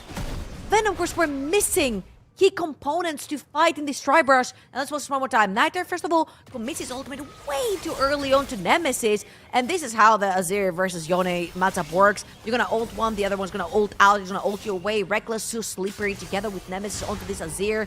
Veli's then gonna come in. The TP committed by Baus and decide to cut them off at this Tribush. And if you look at the key component ultra here, they're all missing. Kobe's gonna come through, and suddenly you see it's starting to look pretty good, but there is no bullet time. There's been chances for such a great bullet time right here, but you don't have it. You do not have the Mega Gnar, and Los Ratones are taking complete advantage of those cooldowns missing from the side of Venom Crest. What a knock-up as well. Reckless has been so clean, as now we are looking at Reckless being chased out, but the quickness... You almost dinked it. He's so hard to do it, and that is going to be the kill on to Wendell. The curtain has been called for Gooby. Able to evade one shot, but not the third. Crowny secures another kill. 8-0 on the Jhin. He has had an absolute cracker of a day. I was about to say from downtown, but Baus came from uptown. All the way from that top lane on the flank ult onto Sion. And you're right, Crowny has looked invincible on this Jhin. And even though their laning phase early on didn't look the best, however, Doxy in 1 second is being caught here. Nice little knockback, but immediately gets himself caught out. Beautiful Deadly Flourish. Nemesis secures the kill. Baus is in a bit of danger here. Or is it Nita who's in danger? Chunked out. Baus looking for the kill, but Wendell makes his way over. CC layered. Kill secured. Baus chases onto Nita, although Nita has the knock-up. They find himself a little bit of extra CC. Baus just going to clear the wave. Wendell stopping him from getting the cannon. Yeah, Titanic Hydra right there helps clear out the wave. Double cannon as well. A lot of AD as Crowny and Reckless take mid lane tower. Velia is taking care of that bot lane, pushed it out and off to the dragon. It's going to be the second one for Los Ratones. And again, I feel like we've talked about this way too often, but I feel like it's worth mentioning the fact that not a lot of people have played or practiced around how Baus likes to play the game. He will overextend, but the overextension is taken advantage instantly from the rest side of Los Ratones. Look at the deep wards from the bot jungle of Ruby. Mid lane tower, gone. Mid lane wave, pushed. Bot lane wave, pushed. Everything else on the map belongs to Los Ratones when you see one or more members committed onto killing Baus. And Baus is playing those sort of champions that are so slippery that can actually earn so much time for your team to make plays. across the Rift. And that's exactly what he does here with the Sion. Although, Yeah, it's been- I will say, that's not the Sion I'm used to, man. He changed. That's not a full AD Sion. Yeah, true. I mean, Overlord Floodveil gives AD, I guess. So they are looking for something. Velia actually finding himself a little caught out, puts up the W. There's going to be the knock-up onto multiple members. Curtain Call comes out. Bullet time kind of wasted. Baus teleporting in. They find an interrupt onto a couple of people. That's going to be a good shuffle back as Nemesis scores the kill. Grand Starfill forwards. Velia jumps in. CC's too thick. And Los Ratones. I mean, we're not surprised, are we, really? These guys have been so clean. Oh, Kobe caught out, deadly flourish, instant turnaround, and he is popped by Baus. Doxy gets the transform, gets the knockback, but Crowley fourth shots him into the ace. Yeah, Los Ratones so dominant for yet another game. 2-0 most likely on the day, and that's what you're expecting, right? Winter Split champions, EMEA Masters champions coming through absolutely breezing through that day one. And let's watch this one more time. I feel like there's so much miscommunication going through for Venom Chris right here. Gooby doesn't have his ultimate available, but on the other side, Wendell does. That bullet time went into the absolute void as well. There wasn't an easy C to stick down. And then when the Maokai ult came in, Azir was also on the flank at that time. Veldia is going to flank around. Kobe has to flash out. It's just like there's not much coordination to try and pin one member down, and everyone from Venom Chris commits onto that. Of course, the huge influx in gold in Los Ratones' pockets has a lot to do with that, because they're just sending it every time another an entire item up. That has a lot to do with it. However, if you want to commit onto one play, come back into the game, you have to commit onto one champion and actually send it to try and get those shutdowns in. Absolutely. Venom Crest down just an absurd amount of gold for a game that's only 21 minutes in. Baron hasn't even spawned, and they have no towers outside of their base. Los Ratones closed out their first game versus Chaos incredibly fast, and looks like not too much is going to be changing this time around. Venom Crest, and not a bad roster as well, so it kind of shows you that, you know, Los Ratones just don't feel a threat by anybody. In jumps the fight. Doxy's going to jump over as well. Gets himself the two-man gnaw back. Good ultimate comes in for the shutdown onto Velia. The problem is Nemesis is on the back line, and Kobe's being stack checked, run down. Crowley throws down the curtain call. 1 kill, 2 kill in the bag. Los Ratones with a double kill to finish that one. Look on the bot side of the map. Baus has a wave. He can push down that inhibitor tower. Another wave crashing into that mid lane. Meanwhile, Reckless and Nemesis are keeping Doxy busy. This is going to be a triple wave push coming through from Los Ratones. And that's exactly what needs to be studied. The triple wave push into the play when you're ahead to solidify your victory. And Baus right here is going to join his team. Reckless and Crowny are not too far behind. They're going to look to take that second inhibitor. However, Venom Crest just spawned. Baus. He's going to get himself in a bit of danger, able to flash away from all of the CC. Doxy maybe trying to chase forwards, but the healing comes in for the Quill. Baus slowed down by the boulder toss. Solar Flare not available to Wendell yet. In comes the teleport. Venom Crest see this is their best opportunity to get some shutdowns and get a kill, but now they're going to find the damage on to Gooby. Here's dumped. Crowley gets himself the kill. Wendell making a runaway is now in jumps Reckless. Doxy could find himself under fire. Crowley gets a double. That's going to be Doxy running away as well. It's a triple kill. Gifted over to Crowley. He just continues to chase forward. They're going to find the lockdown onto this Misfortune. A little bit too quick to catch. Nita trying to find a kill onto one, but can't find that knock up. They get the lockdown. They get the shove back, and Nita is going to be able to escape just about. But with the rift held up, it looks like Los Ratones have got this in the bag. Baus jumps in onto the fountain. That's the lockdown onto Copy as he is dunked. Crowley finds the kill. It's a dancing herald. Los Ratones are back in full force. Exactly what was expected by the Winter Split and EMEA Masters champions. Coming back into the NLC, absolutely breezing through that day one, both of their games.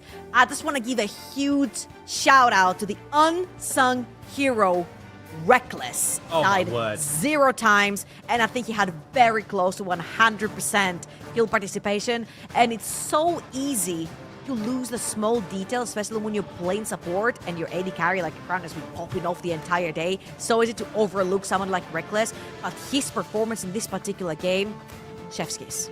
Honestly, it was an impeccable Rakan game. If anyone's getting MVP for that game, it is Reckless. He played superb. We're going to pass it over to the desk, though, to break that game down. So, Archer, over to you.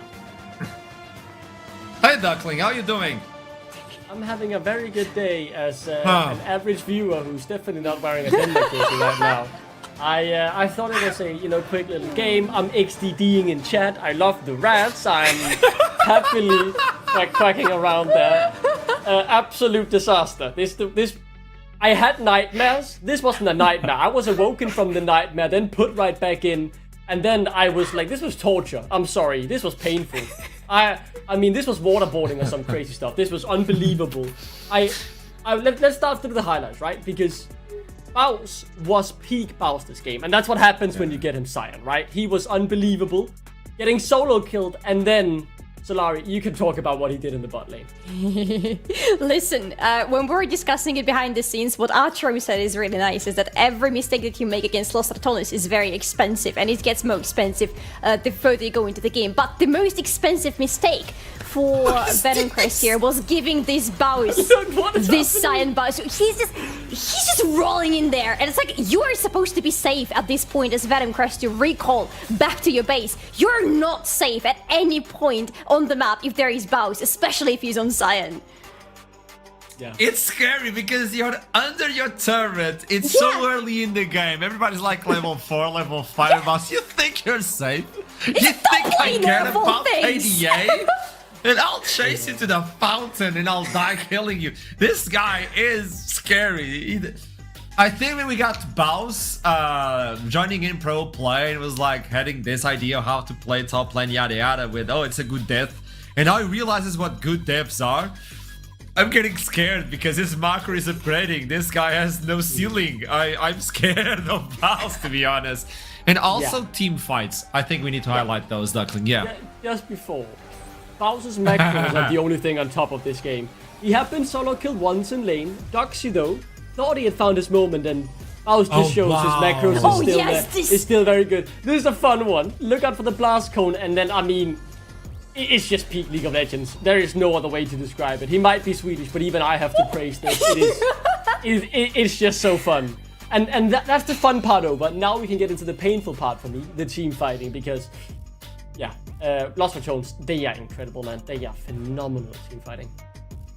There's one video of Baus talking about team fighting and how you should look into your HP bar and cooldowns. If you're low on HP and you're low on cooldowns on your team fight, just step away for a second and then join in. There's always something more you can provide instead of recalling and then saying, good luck, boys. Like, that vision is also translated to the entire team and the way they space. I think Reckless is the king of that. When he engages, he goes back, gets some time, goes in. Trouble was highlighting it. I'm giving you props, by the way, Trouble. So don't attack me, please. Oh, look at Nemesis reflexes. Yeah, see ya. What? He had no vision of... What? Great reflexes, and the most important thing this does is buy the time, right? Because this is actually Venom Crest making a move, but it turns into a Lost Ratones move because Baus TP'd in on the flank.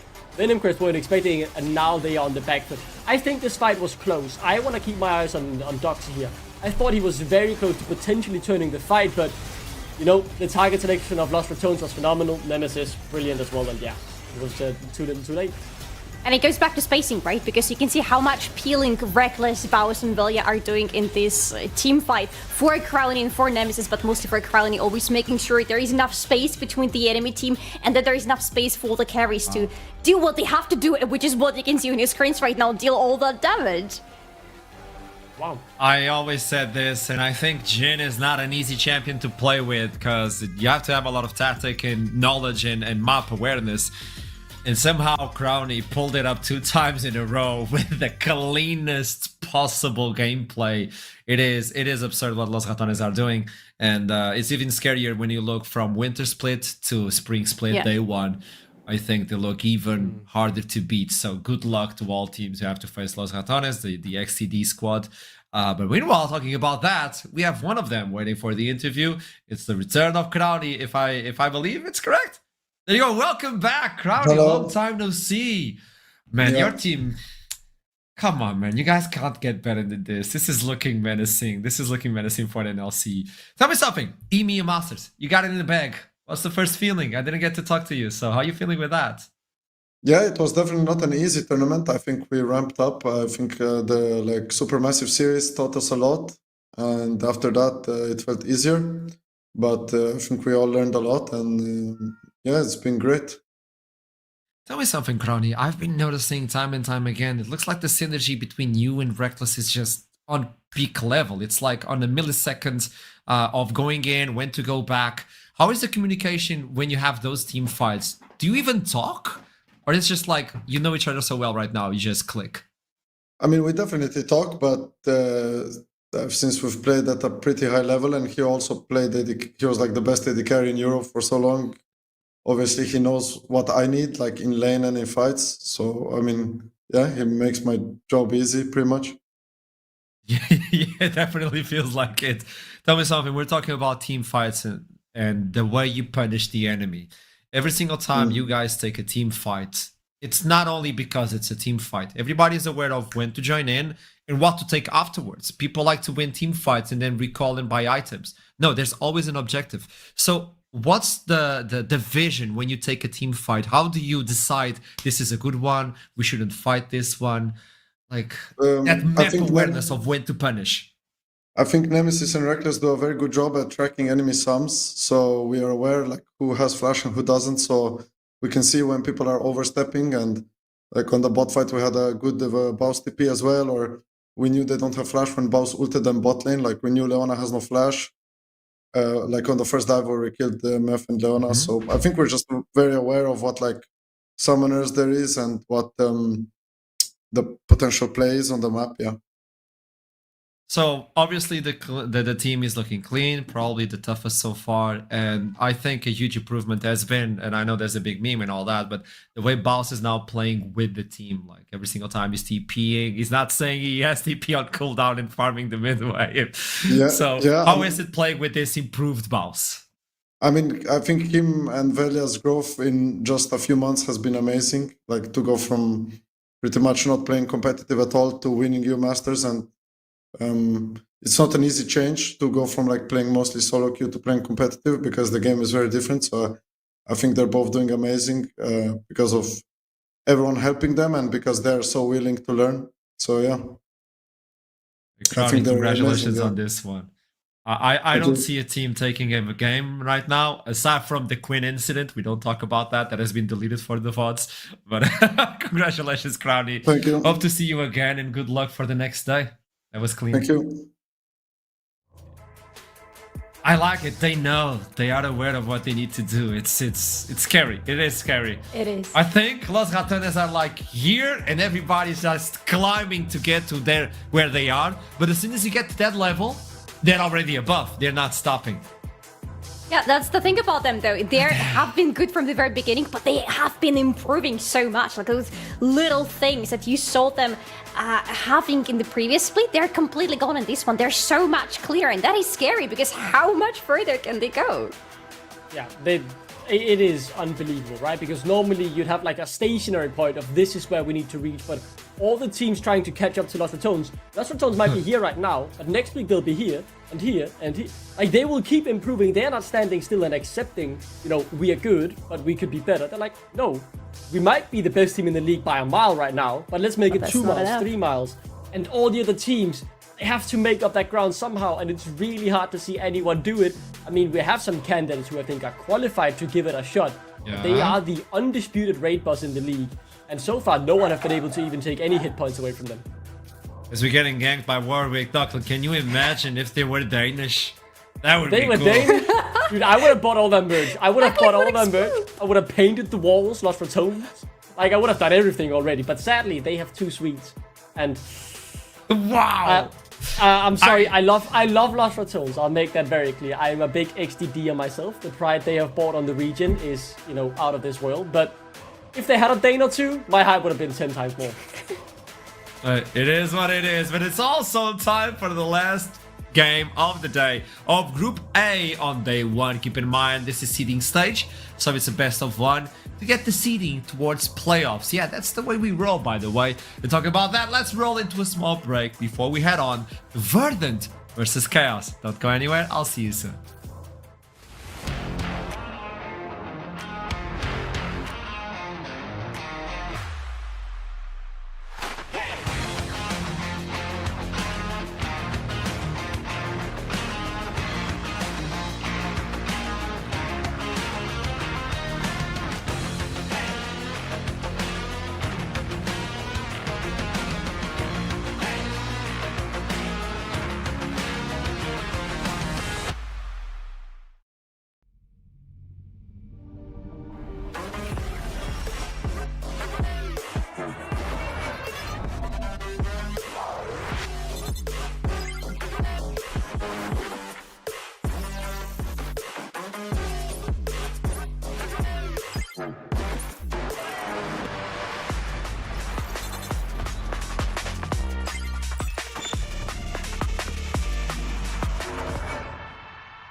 Hello everyone, welcome back to the last game of the day. It's gonna be Verdant versus Chaos.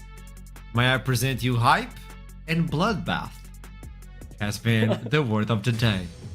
Verdant versus Chaos, let's go! Match 5 on day 1, play day 1. Spring split seeding stage. Verdant looked so good. I never thought I would say this and clean with no mistakes on the first game versus Rich Gang, but Chaos have to fight again. In newsflash, it's going to be Zonin in the mid lane and Vayu on the top lane on this one. Duckling, you were telling me like a lot of news in the Wikipedia that goes on your brand with it's. I think it's like Denmark knowledge and then NLC knowledge. Danish knowledge, NLC knowledge. It's like a flip between the sides. Bring the knowledge. Come on. Yeah. I think the main thing we want to highlight here, right, is the mid lane matchup. Two seasoned veterans going up against each other. I know Solari is excited to talk about this as well, so I'll take the Danish counterpart in Simcox, having been around for ages. Team Dignitas EU, if anyone remembers them qualifying into the EU LCS, then rebranded to Splice, made it to the finals, then got into Worlds as well. Got knocked out by TSM, disappointing, but we don't talk about that. Regardless though, he's a storied veteran who's been around the block and has also been in the NLC before with Astralis Talent, most notably 3 years ago. I mean, You're right about talking about the mid lane, because I think this is going to be one of those two most explosive potentially lanes, because we are talking about Zorin, who is by the way back, because in game number 1 of Chaos today we had a little bit of substitution situation with Turtle playing on the top lane and Vayu moving to the mid lane. In this game Vayu is going to be back where he now, after the lane swap, belongs, and Zorin is going to be back on the mid lane. And this guy has a decade of professional competitive experience behind his belt. This is insane. He has been playing longer than some of these people have been playing games at all, full stop. Okay, I'm not getting the hype, because on the first game we got to see from Chaos, it was chaotic, no pun intended. Yes. It was, yeah, but with this roster, would it be different? It should be. Hopefully it yeah. will be. Because honestly, it can go both ways, to be honest. Because on one hand, we had the substitute coming in, we had their lane swap. On the other hand, the substitute coming in was Turtle, who had a really good game despite all the expectations. He shattered them all by having a really good silent game. So this game right now, with the full roster finally playing, it can go both ways. Duckling, should I be biased? No, Yes, I always. think Verdant are the favorites here. I'll go out and say that. But obviously, I am a bit biased towards the 4 Danes, but I think they have an uphill battle in front of them. Verdant looked phenomenal in game number 1, and while I will say Chaos with the substitute looked completely competent as well, I'm a bit worried for the top lane. Vayu has won the Nordic Championship before as a support. This is his first ever competitive game in top lane. And while, yes, Verdant's top laner is not very experienced at all, 18-year-old, only played 1 competitive game, he absolutely dominated that game. So Yeah. I'm a bit worried there for Vayu, and I think he might have a rough start as his top lane career is about to begin. I agree with Salari on a big point on this moment, which was Turtle stepped in. He did so much, but the team couldn't follow what he provided. And now Vayu is the one on the top lane. And I think on the second game, it's more of a, hey, Vayu, it's your first game on top lane Spring Split. You have some big shoes to fill because your sub did a wonderful job. So either can you lead the masses and Zorin steps in and does a wonderful job as well in the mid lane, or maybe, I don't know, Turtle will leave a big, like, our play as well. We have, there you go. The start is a little bit delayed, but we'll jump in as soon as possible. Duckling, start the game, man. Yeah, it is my fault. Come on, Duckling, not for the second time of the day. Actually, it is my fault. No, I'm in the lobby right now. I can call out whoever is guilty, but I will not do that. Duckling? No, Duckling. It is me. It is I who has not pressed start yet. I am the guilty one. Duckling, I got scared for a second. No. I was talking with production already. Now, I want, not bets, but I want predictions before we go into Champion Select. Do we actually know what sides are gonna be in this game? Yes. Are it is Verdant playing Verdant red? blue side, Chaos red side. I was Yes. hoping for Verdant red side, to be honest, just maybe to see a little bit of noodle shenanigans, because they usually happen when the team is playing on the red side. But I would still Guide me, say, Saladi. that Noodle is going to be the one to look at. The problem with Verdant is there are so many good people to be looking at, especially after this game number 1 when pretty much everybody stepped up. But I think Noodle, with how much he's being allowed by the rest of the team, he needs to be the talking point. Probably his Pantheon is not going to be allowed in this game if Chaos have watched the previous one. But I don't think it was the question of the champion. I think it's the question of the player, and he has stepped up so much. Yep. I agree. So I you think telling that's me that the lane to watch is the jungle? Yeah. There you go, Duckling. Before we head on, quick word, come on. Quick word, I like Verdant. I think they win. Sencox is very good. Okay, is that enough? Let's get into the draft now. I think it is. GP being removed right now. Now you have to take notice of the Gwen, of the Nafiri and all that. But also the Pantheon is up. And Verdant being blue side, that could be yet another pick. I do want to highlight yet another jungle now that we're focusing so much on Noodle, right? It's not the Nafari, it's not the Gwen, it's not the Pantheon. It is the very... Oh, they banned Teemo again. Unbelievable. Another Teemo ban here today. It is the Viego jungle for Noodle. He is a very, very good Viego player, and JKL played it in game number 1, so you could deny that away from him as well. I am very perplexed by this Teemo ban. Chaos now, both their games have had Teemo banned against them. It rings a bell, but I would need to check my notes to tell you what it's ringing the bell for. So I will come back to the top look of Timo, maybe, if I can find what was happening. Ezra being removed now, Chaos. Do you take away the Pantheon? So far, it has been a big priority on the day for every single team. You need that. So far, Pantheon has a really good win rate at day 1 of Spring Split. And also with that in mind, all of you back at home, we love you very much and welcome to the show. We'd like to have you around here. And all of those joining in from EMEA, we were good, weren't we? There you go. We are the reigning region. Say to this, right? Look at the focus on the jungle pool here. The Naafiri and the Gwen ban are basically force bans, but these are not the most preferred champs of Noodle. He still has a plethora of champions to pick from, but we've seen it, earlier today. The Varus is a very safe first pick, so that's what they go for. And now, really handing the cards over to Kea, saying, show us a bit of what you want, and then we can talk. I like that. Vayu has said something about being rank 1 Iune playing only on Timo. I don't know if these two things are related by any chance. Maybe. I'm just saying there was a tweet that I saw with my own eyes. There was a tweet. There was a tweet. First picking Aurora would be bold, and I believe that was a bold move. When you have something stable like a Pantheon. Already revealing a little bit. But it is exactly that pick that Sangax decided to go with in the game number 1 of Verdant today. He had a lot of success in it. He was able to be very stable on the lane and help outside lanes a lot. So it makes sense why Chaos might want to yoink it away for themselves.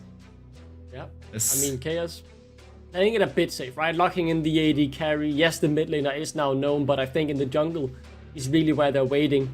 I think Verdant will just take one of the junglers here before the pool gets trimmed too much. You have still a plethora to choose from. The Maokai is also one of his most played champs, so we'll take a more defensive role this time around and play for his lanes, which is also one of Noodle's strengths. So it is totally fine. I was hoping for the Viego or the Pantheon, but we didn't get that this game. But that does still leave a lot of strong, engaged junglers open the side of Chaos, and we know Shakel, that's what he likes to play.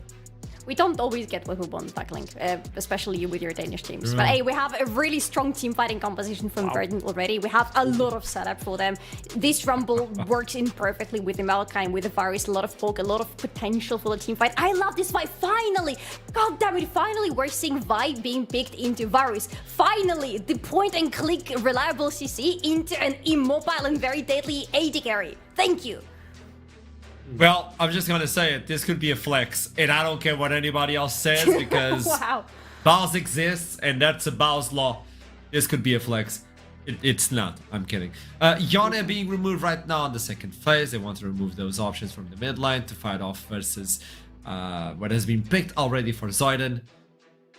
Dora, Yona, engage tools being removed as well. The Nautilus could be another one. The Rail, especially for the team of Verdant. Yeah. So maybe Chaos is going to... Oh no, wait for the Jace. They're banning away the strong AD mid laners here, right? Look at the AP damage already on the side. You have a full AP top side in the Maokai and the Rumble, so it's natural you want something AD in the mid lane. And with 2 of those strong options now being taken away, you might have to go something AP or more mixed damage.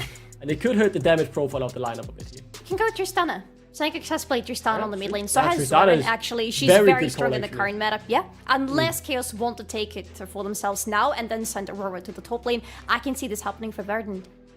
Yeah, I think that's a good idea, actually. They could look to take it away, as you say, taking away the last really strong AD mid laner, but I do doubt it, though. I don't think Chaos are that flexible, but what? Girl! First game top lane competitively, and you lock in... What? Kled? Yes! Excuse me? This is Okay. what we need! Yes! You have to think Fair outside enough. of the box. Bring Fair in the enough. Kled, bring in the Scarl. I love it. Now, Yeah. you bring in the Corki, you bring in those 80 carries with not a lot of range. I mean, Kled is gonna have a field trip. Oh yeah. And this side lane pressure is going to be so hard to deal with from Chaos side because Kled is a menace to kill on the side lanes. He's a menace to even catch on the side lanes, to be fair. That's where Rakan should come in very handy for Verdant, so I really hope that Obstinate is going to lock in this pick. Never mind, they're not listening to me. They have their own ideas, but for Chaos, this is the silver lining. I like it quite a lot. Ooh, the peel, though. that will be crucial. Like, if they can peel correctly for their carries, they have a good shot, Verdant. But it is hard, especially if Chaos get ahead early. It doesn't take much more than the Via Scar, or Kled rather, and you're just instantly dead as he charges forward with that ultimate. Aurora can jump on top as well, curtain call from afar. Like, I can see the idea clear as night and day. It makes very good sense what Chaos wants to do here. Wow. I do still think Verdant's composition is safer, but if Chaos gets one snowball rolling, they have a good chance of just steamrolling the game. And then But how do you kill him? Of all things. That's the neat part. You Are don't we back? kill Chaos anymore. Are Denmark back? 4 Danes rocking in this composition? We might be back, baby. Maybe I need to flip back on. Wow. This could. I mean, that is well thought. You put the shield on the W from Taric on anyone like Vi or Kled, they go into Yep. the back line and they're gonna be stunned. Okay. Also, you provide with the immortality. Chaos Dazzling. have cooked. This is dazzling. Chaos have absolutely cooked here. I love the idea of this. I think it's creative. I think it's fun. If they fall behind early, it could look horrible. But if they just stay even and pick the right fight, I see how this composition will work. I don't want to do that to you, Duckling, but so many things unfortunately can go wrong for them. This is a composition that is very much very high risk and very high reward, but the risk is exceptionally high because the cooldowns are very bad on those ultimates. This team needs to play around their ultimates, needs to play around full composition being there, and if somebody messes up their ultis, they're not winning a fight, they're hard losing Yep. it, and they might hard lose the game because of it. Well, with this in mind, it's about to toss it into the game. Verdant, the clean and well-thought composition walking in. While Chaos, well, they're deep front courage and an ample pyro It's Chaos. Take it away, boys! I think any game we see from Chaos is actually just going to be Chaos. I think we're going to have a lot of team fighting. It's going to be a bloodbath again. I think we saw this with their last game. Trouble, make sense of this for me, please. Okay. So let me explain myself when I say I am the #1 Vi's biggest freaking hater, especially in EU. It's because teams don't necessarily build around Vi in the jungle. Vi needs 2 things: artillery support or buddy diving. Hold up. Sniller's getting dived by Verdant here. Not a good start. got flash. He'll be fine. Okay, so I'll continue. So either artillery support or body diving together with her. Right here, not only does she have artillery support from Jhin, who inherently is a very good champion to set up for teams that want to dive forward, but she also has dive bodies too. The Aurora is an incredible 2v2 with her. Not to mention, you have Kled over in the top lane, and Taric synergizes so well with the Vi and the Kled because you can preemptively ult them before they get into the fight and mark them for the Qs. So I really like what Chaos have together. The only worry that I have in mind is, can they actually coordinate it? Because that will be the biggest task for them. Yeah, I think they've drafted very well around this Vi, so I'm excited to see it. I'm more excited about this Taric. It's been a hot minute since I've seen a Taric in a I'll competitive tell you what. game. I'll tell you one name. I'll give you one name. Okay? Bravado. Oh my word. Oh my word. I forgot about Bravado. Xmati and Bravado bot lane. Fnatic 2020, I want to say? Pretty sure Fnatic 2020, yeah. I cannot. It's been so long. I can't remember. Nice to see this from Shackle, going straight from their red to the blue. I believe they could have been seen. I didn't see which path they took, but for the fact that Noodle's not immediately going for the red side, this may just be a little rough here for Noodle, actually. Yeah, I didn't see exactly what happened on the pathing. Nice little start there from Shackle.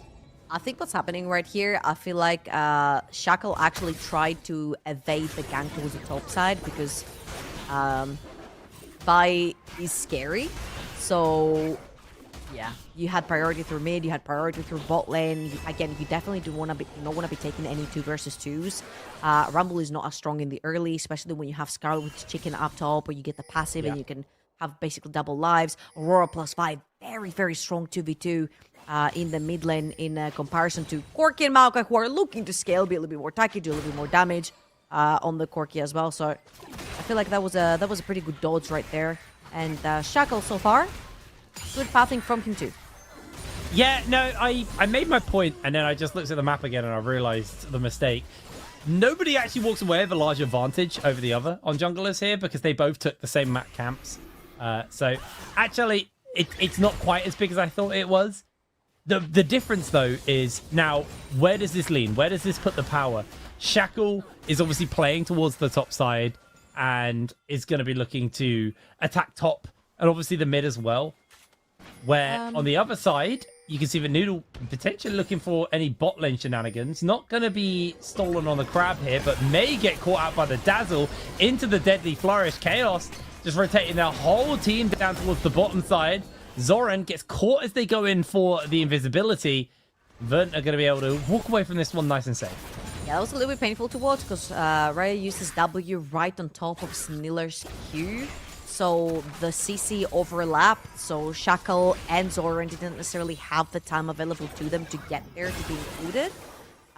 So that's going to be it. I feel like Vi could have had a lot more advantages than she did have in this early game, and she can definitely go back to her jungle. She has Wolves, she has Krugs over the top side as well, and the resets are starting to come through. However, again, the biggest task and the biggest ask for Chaos is, can they coordinate well enough? Because this is a very coordinating heavy composition. Nala's able to break away. They find the knock up onto Obstinatus. Fourth shot comes in. All right, a little bit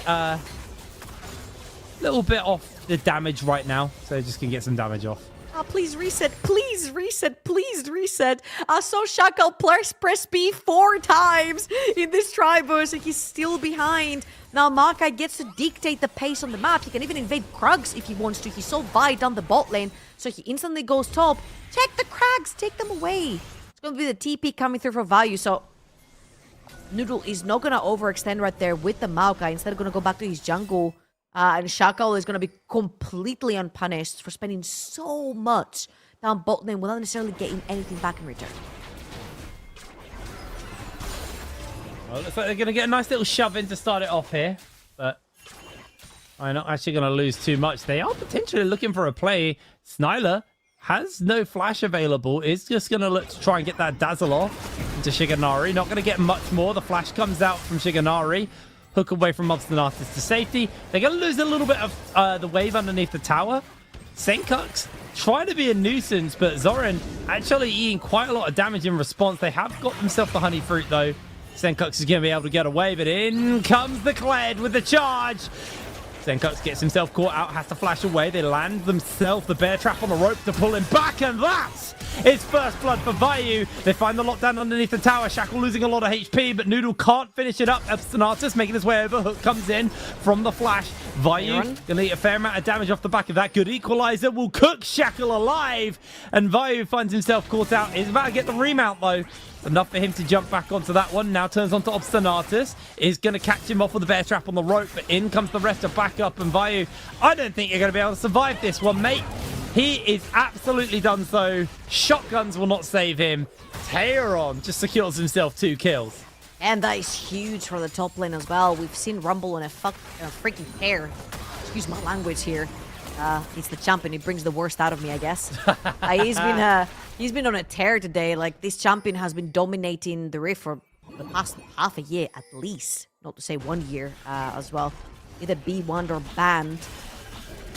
Again, from Chaos. Few question marks right there. Kled ult was called. Zoran didn't go to aggro. Shackle pulled back. I felt like, again, they were a little bit miscoordinated in terms of, like, who wants to go in? Do they want to engage? Do they not want to engage? And again, playing that spectator mode in a team, not necessarily coordinating as much as you should, in combinations like this, where Zoran did not ult early enough, let Senkux go. Senkux was too far out, which forced Vayu to want to dive, but then they really didn't want to dive, but they dived anyway because they had the chicken passive. Yeah, has put Chaos in a situation where they're about 1,500 gold behind. We're losing a lot of HP. Snyder goes down in the middle of that. Chains of Corruption, CC chain, you're dead. This is the problem with Tarek, is he is quite susceptible to getting blown up. It's kind of like Thresh, where he's like a pseudo tank right here. Zoran doesn't have the ult to lock him down, and the chain missed as well. Noodle gets a bit of damage off. Vi about to lose his mount there. It's the rocket. Obstinatus making his way over. Only got level 5, no Hex Flash. Can he land the hook is the question. Zoran is going to be the target. There's the lockdown. There's the kill. And now they're turning on to Vayu as he is about to remount up. This could be the turnaround from the Kled. The healing has come in. Obstinatus will go down. Shackle secures the kill. Noodle now being chased down. Charge forward. Noodle tries to buy some space, but there is too many people around. And Vayu secures his second. Great turnaround out here from Chaos, picking up a few kills for themselves, especially getting Vayu on 2 kills over in the top lane. Tyron secured 2 for himself. However, nothing goes unpunished in this game, and 3 tower platings are going to sip over to the side of Verdant, and I really want to see how much the gold difference is. Not necessarily much right now over on the top lane. 400 gold with all the target platings that went down and the 2 kills over to Rumble. Vayu did manage to catch up with those 2 kills that he managed to pick up those bots on the map. But again, that was a pretty good play from Verdant. They punished. However, here Chaos do have to catch up on a few waves that bot lane has pushed under tower. Chaos is looking to establish some vision on the bot side of the map since that first dragon has spawned. Looks like they've got the pressure right now, but Noodle is also making his way over, just securing his red buff, and looks like nobody's quite willing to pull the trigger on any of the objectives right now. Instead, potentially setting up for a gank to secure themselves the numbers game. And interesting to see because Grub's obviously not spawned up yet, so you can't just trade objectives like we've seen quite a lot today. Chaos are going to start this. We could have an objective fight very early in this game. Senkuk's making his way over. Obstinatus hasn't got 6 yet, though. There's going to be the ultimate from Noodle, looking for the lockdown. Shackle opened up onto Senkuk's, but Senkuk's has put a lot of distance between him and everyone. As Zoran is taken down by the Arcane Smash. Senkuk's just able to solo Shackle in the middle of it as the depth charge lands onto Snilla. They're taken out. Senkuk's gets a double kill. And Verdant just punching forwards with the advantage. They'll get this dragon, and they got a minute to kind of catch their breath and then turn their attention towards Herald. Yeah, Verdant, that was very clean. They just walked in and picked them up one by one. Chaos, they only have one job to do, and that one job is press their go forward buttons at the same time. If one of them fails, the whole team falls apart. That's exactly what happened right here. The second Verdant split them apart. This was not Chaos' fight to fight right there. They overextended, they overcommitted, and they ended up getting punished and being picked up one by one. And top lane for Tyron has been pretty smooth sailing so far. He's just been pressuring the waves back and forth into Vayu. Yeah, they've been really managing it incredibly well. Gold lead already starting to grow to a pretty obscene amount, actually, considering we are just over the 11-minute mark. 19,000 gold to 17,000 gold. First items already starting to come in. Double Leandries on Noodle and Tyron. That's going to speed up. But firstly, Noodle's clear. Going to be able to really cut through these camps at this point. Now, it looks like Chaos is setting up for something onto Tyron. Tyron with that ultimate, though. Not a big wave to crash in. This could get really dicey for them as Vayu under a similar threat, except jungler not quite in the area. Instead, I think Noodle's going to turn his attention towards those grubs. So this dive, looking to be set up onto Tyron, but that's a level 5 he's going to be able to melt through this tower. That's a level 5 Taric and no wave to dive with. That is a lot of valuable time wasted. 6 Void Grubs are going to be taken on the top of the map for Verdant. And if they were not already hammering those towers, now they're going to be chipping through them super fast. Having the Corki plus the Varus right here, Chaos are a little bit behind the play and unfortunately haven't had the chance to make that Vi plus Aurora duo work so far. And I don't want to be a pessimist, but Vi in the mid to late game, once he's fallen behind, it's just the war for defense. Now, that was a 12-minute feat of strength over to Verdant. It's such a nice way to kind of track how far ahead they are in pressure. This is a really clean game from Verdant so far. These guys are looking very solid. Tyron is going to get jumped in onto. Does have that flash. Tries to put some damage down, but the charge will lock him in place. Tyron is just going to try and clear the wave as much as possible. Is able to clear out the back lane. May even be able to get another couple there. Gets a bit of damage onto Zoran, who gets the shutdown. They're not going to be able to follow up with much more just due to how much of the wave got cleared. Yeah, but if you look towards the top side of the map, it doesn't belong to them at all. The wave has been pushed. Verdant have been having super control of that mid lane as well. And I feel like Chaos are looking for a few picks right now. Very importantly, Ludens completed for Zoran onto that Aurora are going to be hurting a little bit more. The wave is going to get much easier for him as well. And let's see if Chaos can actually start finding picks. They have been warding pretty aggressively right here. They're looking for Noodle.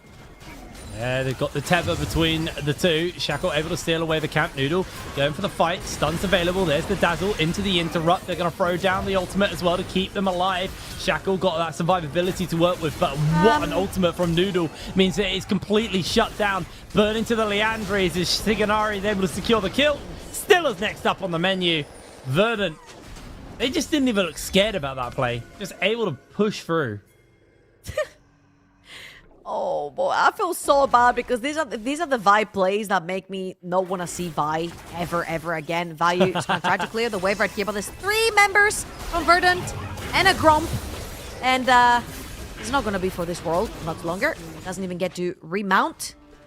He's going to go down together with the other ones. 3-0-3 for Shiganari on this virus now, and Verdant have showed a really strong face today throughout the entire day, which makes it that much more exciting. Looking forward to a Verdant versus Los Chatones potential matchup. Shiganari said they didn't have time to practice much, but by the time the two of them play, they would have probably had some time. Senkux, too far forward. Senkux is definitely caught here. They're trying to Hex Flash over, coming for the save. Senkux is still alive. Shiganari putting some serious damage down. Teleport's coming in. Senkux flashes over the wall. Tayron comes in, and that equalizer was absolutely beautiful. Sniller burning down to the Leandres. They are able to get the shot. Senkux is taken down, but Shiganari will revenge him, taking him out. Sniller low. And here comes the charge onto Shiganari. Tayron looking for Zoran. Will be able to cook him. Now Shiganari just trying to get to his team in time. Flashes over the wall. Surprise! No way! There's a Taric waiting in the wings. Chains of corruption. They find the lockdown. They've got the passive stacks on. And in comes a big old Q from Shiganari. Any moment now. Vayu is going to lose so much HP. Able to actually dodge some of that with the dismount. But Verdant, they're going for it. That's the kill. This is looking one-sided trouble. And straight into that replay we go. Senkux, a little bit cocky right there, walking a little bit too far up, if you will. However, he does get bailed out from his team. Shiganari already and Obstinatus on his service. Nunu gets absolutely obliterated with only Leanders in his inventory. That's a pretty squishy Maokai. Obstinatus is going to die to the last shot right there. And Rhea, I think he does the best possible scenario, right? This is what the Jhin does in this composition. You set up from super far away and you try to snap away people. Kills that Corki in the meantime as well. So very well played right there. However, Shiganari, he flashes through, finds a virus. Finds a Taric for himself. A little bit of a present, a +1 if you will, as they're looking for Sniller again. I'm gonna find the Q from either Maokai or the Nautilus. And that'll be it. That will be it indeed. They did look for it though. Rift Herald's up though, and I think they're going to look to try and contest this. Although I say that, they don't have Senkux with no teleport. So they may just give up this objective and instead turn their attention towards this mid lane tower, knowing that they don't need the Herald to push it through. I mean, Senkux is just getting free gold. That's a lot of gold, by the way. And meanwhile, Chaos, incredibly slow to finish this Herald up. It's coming at the cost of 2 towers. Absolutely heartbreaking for them. Senkux able to clear out the tower. Has found himself a little caught out here. Eating those shots. Down he goes. In comes the rest of Verdant to see if they can save the day. Now Tayron going to be looking to get dove onto. But Tayron, everything committed. He's taken out. Equalizes the wave. I don't know how much of the wave he gets. I mean, at the end of the one day, minion. It's a 2-for-1 in favor of Chaos. So a few picks right here, and they get to pop that Rift Herald. Could potentially look to take double power. As you're looking on the other side, Verdant is going to start potentially that Dragon. I'm seeing Noodle around the area, so definitely it's going to be the Dragon. But spawns have come through from Shiganari and Obstinato, so they're going to be defending that one. Senkux back on the map as well. Shiganari is going to head towards the mid side of the map, where Riot is pushing with Snilla. That was a pretty good pick for them. They do manage to get that neutral objective as well as 2 kills. Very importantly, kills going towards the Jhin, and you definitely want that. We've seen Crowny do wonders with the Jhin. However, he was getting fed super early into the game, and this is not necessarily a composition that's going to survive too long for the Jhin to make plays. Shiganari. Oh, no. Well, I think that might just be Vayu going down. He charges away. In comes the Nature's Grasp just to lock them down. Vayu actually able to break away from that one. And there's the kill. Obstinatus with the dredge line, throwing down the depth charge as well. Into the arrow. Shiganari secures the kill. And Chaos can do nothing but watch as their towers will slowly but surely crumble to the siege. Verdant are just too far ahead right now. Yeah, 6 Void Grubs as well from the side of Verdant. These towers are going to be melting. Huge wave on the top lane. Supported by Senkax's support push as well. Zorin takes a Q to the face. Loses almost half his HP and Obstinatus. That's all she wrote. Obstinatus will go down in the middle of that fight, but we're going to see Shackle fall as well. The Dazzle lands onto one into the Deadly Flourish, but no real follow-up. In jumps Noodle. The teleport's coming in. They're going to pull the curtains down as Vayu trying to find the opening. Bear Trap on a rope is going to connect onto Senkux. Senkux gets caught, but Noodle comes in for the backup. Senkux continues to fire away the extra bits of damage as Noodle going low. The arrow's doing so much. Shiganori gets caught out by the Dazzle, but it matters not because that is Chaos collapsing to the side of Verdant. Yeah, Verdant is kind of slapping them in the face with the extra items, and honestly, Shiganari, what a performance on this Varus. 10, 0, and 8. And Blood Cold, as you can see, his camera as well. He doesn't care. He just wants this game to be finished. Wants this game to be over. Few question marks, I will say, so far in this game about Senkax, but I feel like a lot of the overextensions have come from like all the confidence of being ahead, being able to capitalize, having like almost 10 gold, 10k gold difference right here. These are things that obviously you're going to have to go back and VOD review potentially, because you cannot make these mistakes versus Los Ratones. You'll give them one kill, they'll take your entire map. And I feel like these games are sort of leading up to it as I feel like this game is as good as gone for Chaos. Unfortunately, right here, haven't been able to secure themselves a win so far. And this doesn't look like it's going to be the case either, as they have pretty much 2 waves that are going to be pushing towards them. And Sniller is going to get stuck. He's going to get killed. And he is just popped. We couldn't even switch between us. He was just dead. No, there's almost... These kills are almost so efficient, but now Senkux flashing away from the Deadly Flourish puts a whole heap of damage in Araya. That is one fed Corki. He's had 2 tier 2 towers. They're 700 gold each. He's had so much gold from towers this game. Oh yeah, another ping in the Atakan as well. They want to take as much as possible from the map. I think it's going to be, it's going to be the Ruinous one. Extra XP for everybody, as if Verdant needed this. That is now an 8,000 gold lead and brewing for the side of Verdant. And I'm just trying to wrap my head around this, because I feel like Chaos did really have a chance, especially in that early game. But so many of their clicks were just not coordinated enough to make the CC stick and matter. And I feel like we've been talking all day about landing CC, layering it properly, and I feel like it really matters, especially when you're playing a team that wants to go all in. If you cannot coordinate properly and one link is not connected to another, the chain is just going to fall apart. And unfortunately has been the case for Chaos. They have showed a lot of good stuff so far, so possibly with practice more things are going to happen. Maybe for Obstinatus, ace checks here. Yeah, I don't know if that's going to be enough. They throw the Dazzle down. They are going to get the ultimate off as well. That equalizer is melting everyone in Chaos. The time of the ult is over, and Taric offers nothing. Verdant getting the absolute rundown of the century. Zorin will fall. A double kill for the Rumble. A double kill for the Varus. And only Raya will remain. The biggest problem that Chaos have is NLC splits are fairly short if you're a bottom team. Unfortunately, you don't get much time in the league. We go straight into playoffs incredibly quick.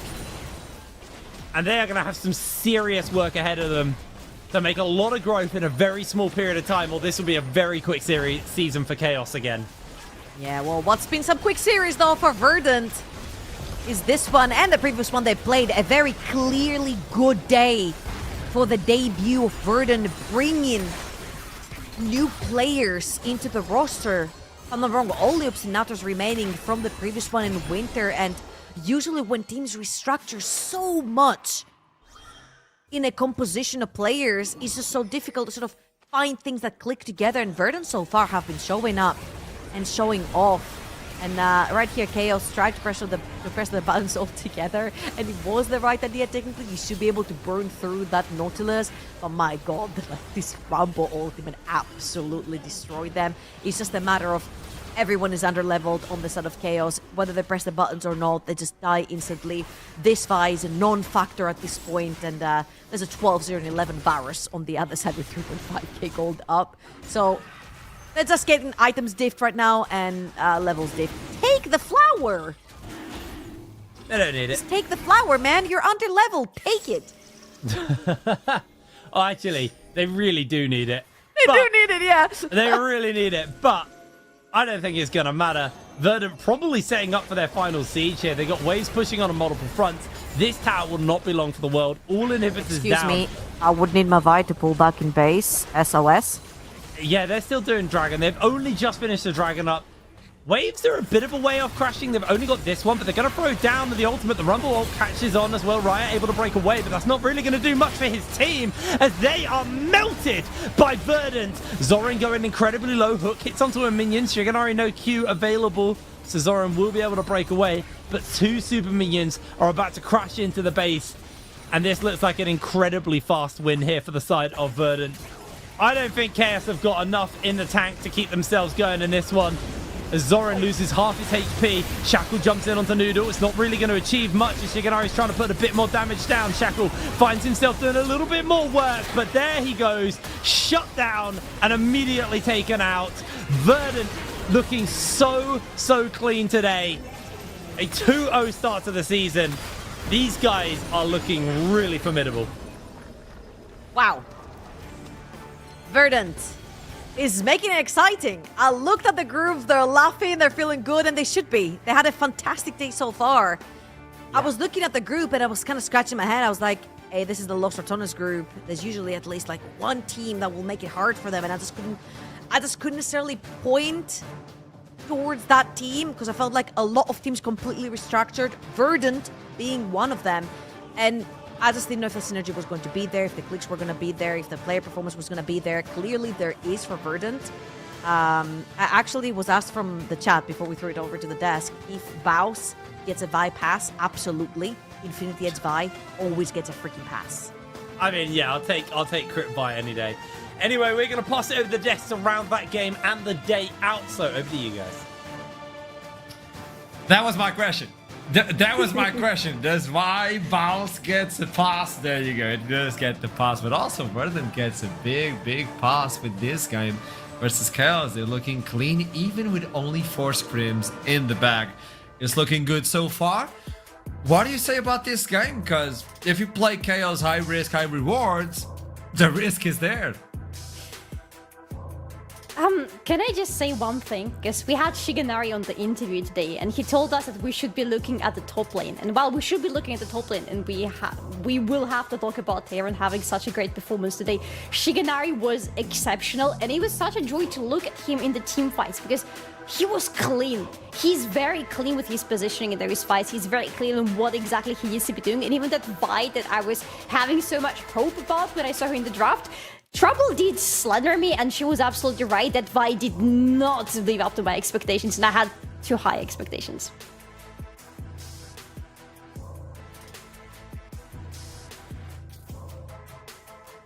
Exactly. I'm actually muted, yeah. You have been hit by the curse. Oh, no! I've been hit by the Trouble curse. My whole day just fell apart there. That's unbelievable. Wow. Regardless, though, I thought it was a phenomenal game there from the side of Verdant. I think, yeah, as you guys have already said, when you're Chaos and you draft this sort of competition, it's high risk, high reward, and when you don't get the reward, you take the risk, right? And you just get absolutely rolled over. It was fun, but what saddens me is they never really got the fight. This is where you thought they still had a chance if they could win this fight in particular about 15 minutes into the game. Catch out the opponent's mid laner, but sadly, they didn't have enough damage, and, you know, Verdant, they were very good to respond. It's a very good position for Verdant to have a fight at because Chaos want to keep their backline as far as possible in their front. They pretty much want to have a front to back here, right? In this piece of the jungle, in this part of the jungle, it's not possible. And Verdant make sure that it's not possible for Chaos because they have absolutely no problem just going around the walls and getting into the backline of Chaos, not letting them regroup or just to think straight in this team fight. Yeah, Siganari really pulling through here in the end in a difficult position. I will say that fight was close to going to Chaos's way, but it felt like to me when that fight was over and it was won by Verdant, the game was decided as well. You can see it is pretty much outside of that, just a stable goal graph, and the goal was scoring. Chaos, that was fun to see, but it didn't feel like we really get to see what they could do as this composition. As soon as they lost that fight around 15 minutes, there was no coming back. At this moment, Verdant are going to finish the day with a good score, with a 2-0, tying them up versus LR at this moment. We talked about it previously on the interview with Shiganari, and they look comfortable even with little to no experience. Let's call it this way. At least together, the team is at least clicking together, and that's a good sign for Verdant, as they look as one of the top teams right now for the NLC. Obviously, tomorrow we're going to look into Group B, and we have other Sharks over there waiting to bite on the enemies. But for today, LR and Verdant, at least in my opinion, have been the ones sticking out. And obviously, LR were supposed to do though. Verdant, I was like question marking them. I'm really happy with the result they provided, even with so little experience together. That's my biggest takeaway from today, that they were able to do this with only 4 games of scrims. Yeah, just very shortly before you head over to Sencox and talk with him about it, I do think the fact that they showed this level today with so few scrims, it shows the floor of this team is very high. And that's what really excites me, because they looked very confident and very dominant in both games. And if they've only had 4 scrim games together, imagine what a few weeks together will do. I think there is a real potential in this team, and I think their side should be set on Copenhagen, and I'm excited to see what they can do.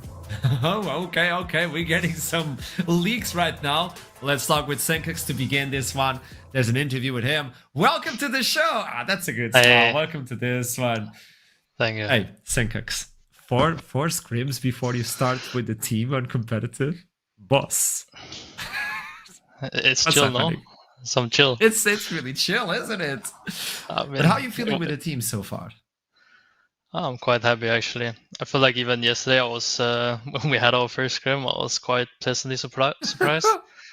I mean, I knew it was like good players, right? But I think actually the like natural synergy, like it just flows a bit better, you know, than some of the other teams I've been on lately. So yeah, it's quite nice. What has been the biggest surprise on this long road of scrims for the Verdant? What has been your biggest surprise within this roster? It's way too early to say, man. I don't know. I think my top laner is probably like the one where I didn't know much about it, but he's actually been performing really well, and he's a super nice guy. So I'm looking forward to some more scrims with him as well. But I think in general, everyone has just been like, everyone seems to want to win, right? Which is like the most important thing, I feel like. I like that, because that leads me to another one. Group A, you're facing, the Sharks. You know, it's the rats. It's the rats. Not the most menacing animal, but let's be honest. Like, how do you defeat that team? Are you looking to like defeat them on groups, or you're like, hey, whatever it goes on Group A, we don't care. Maybe on playoffs. Yeah, I mean, we have to be realistic. Like, it doesn't matter too much. Obviously, I would love to beat everyone right now, but to be honest, it's about playoffs, right? Right now, it's just one game at a time. I mean, today was a good day, so it's looking good. So how has been the shot calling? Are you the one taking control of that with all the other experience? Oh, no, not really. Like, I think it's a bit of everyone. Like, I think Null is doing a really good job too. Like, he really knows what he wants to do, and that's like a good skill to have as a jungler, since you dictate most of like the early game at least. So yeah, it's a nice thing that not having to sit on everything. Like like doing a lot of comms is sometimes a bit draining, but yeah, it's been nice so far. So tell me something. This is more personal one. What is your big objective joining NLC? Obviously, there's a lot of attention. EMEA Masters winners. What's your big objective? I mean, I want to get into Copenhagen first of all. That's the big one, and I mean, it would be a bit greedy, I guess, right now to say win it all when Los Ratones is here, but I think it's possible. We'll have to wait and see. Okay. I mean, a man of your experience, when you say that out loud, I have to trust it. I have to trust it, boss.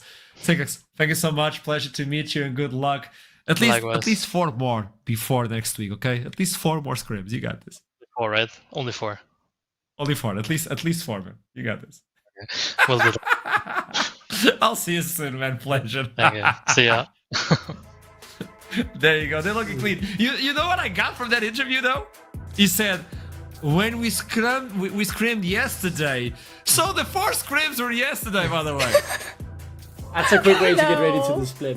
That is a insane love it. turnaround, right? Absolutely incredible. What I really like he touched upon there, one of the motivations, I think, with so many, and I know this will be more Denmark-centric talk, but I think it is a real point, especially for the Danes. It is very rare that we have big lands in Denmark. We've had 1 EULCS Final Spring 2018.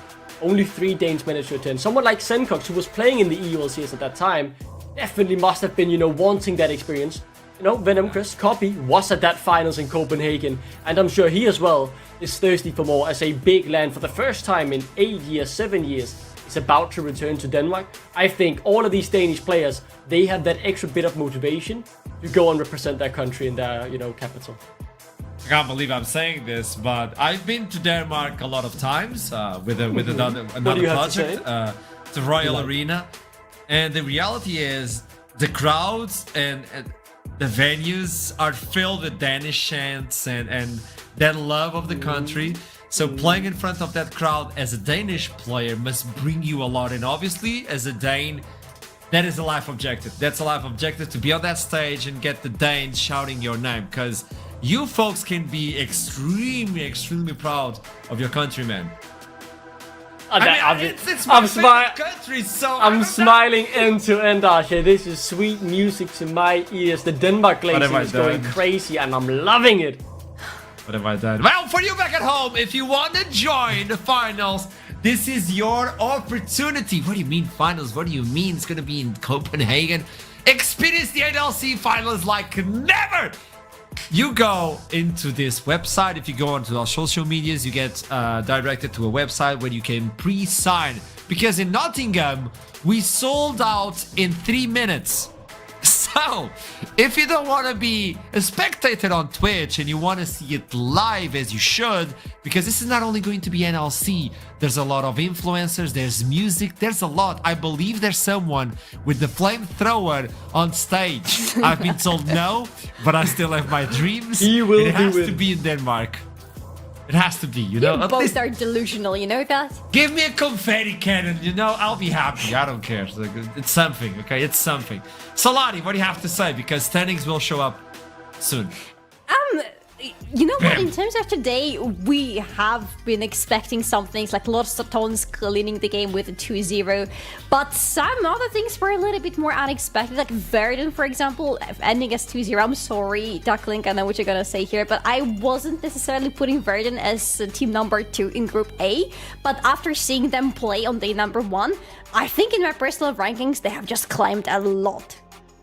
I'm gonna agree with that sentiment. I was a bit naively hoping that Venom Crest would really prove to be a great team in this group. They have the level, I'm sure of it, but they need to find out how they want to play the game. They feel a bit disoriented right now, whereas Verdant, which, very little practice, felt very coordinated and on the same page, which to me is the big difference, because I think both of those teams have good players. Verdant just look way more coordinated, whereas it was a bit too much chaos on the Venom Crest side, and they need to figure that out heading into next week. Alright, this is it for today. Day 1 seeding stage tomorrow. We start with Group B, so you can't miss that show. We start at the same time. It's going to be DMG versus Bulldog, and well, Bulldog made it to Nottingham. They looked really clean. Were they able to improve? Because they are the second team. We didn't change anything on the roster. Talking about changes, Ruddy did a lot of changes. Nor did a few changes. I mean, they're looking menacingly, so might as well join us for the show tomorrow. So, Larry Duckling, it was a pleasure having you with us today. You guys did a wonderful job. Producers, you also did a wonderful job. Everybody in the production of this show. And you back at home, you did a wonderful job. Because without you, it's not even fun, okay? Spam the chat. Make oh no, make the people who are taking care of the chat a living hell. Like, just spam it with all the XCD and all those emotes. I know, Duckling, you do that sort of work, so I'm trying to make your life a little bit more difficult. Like you Until we always meet do. again, we love you very much. Keep climbing. I'll see you soon.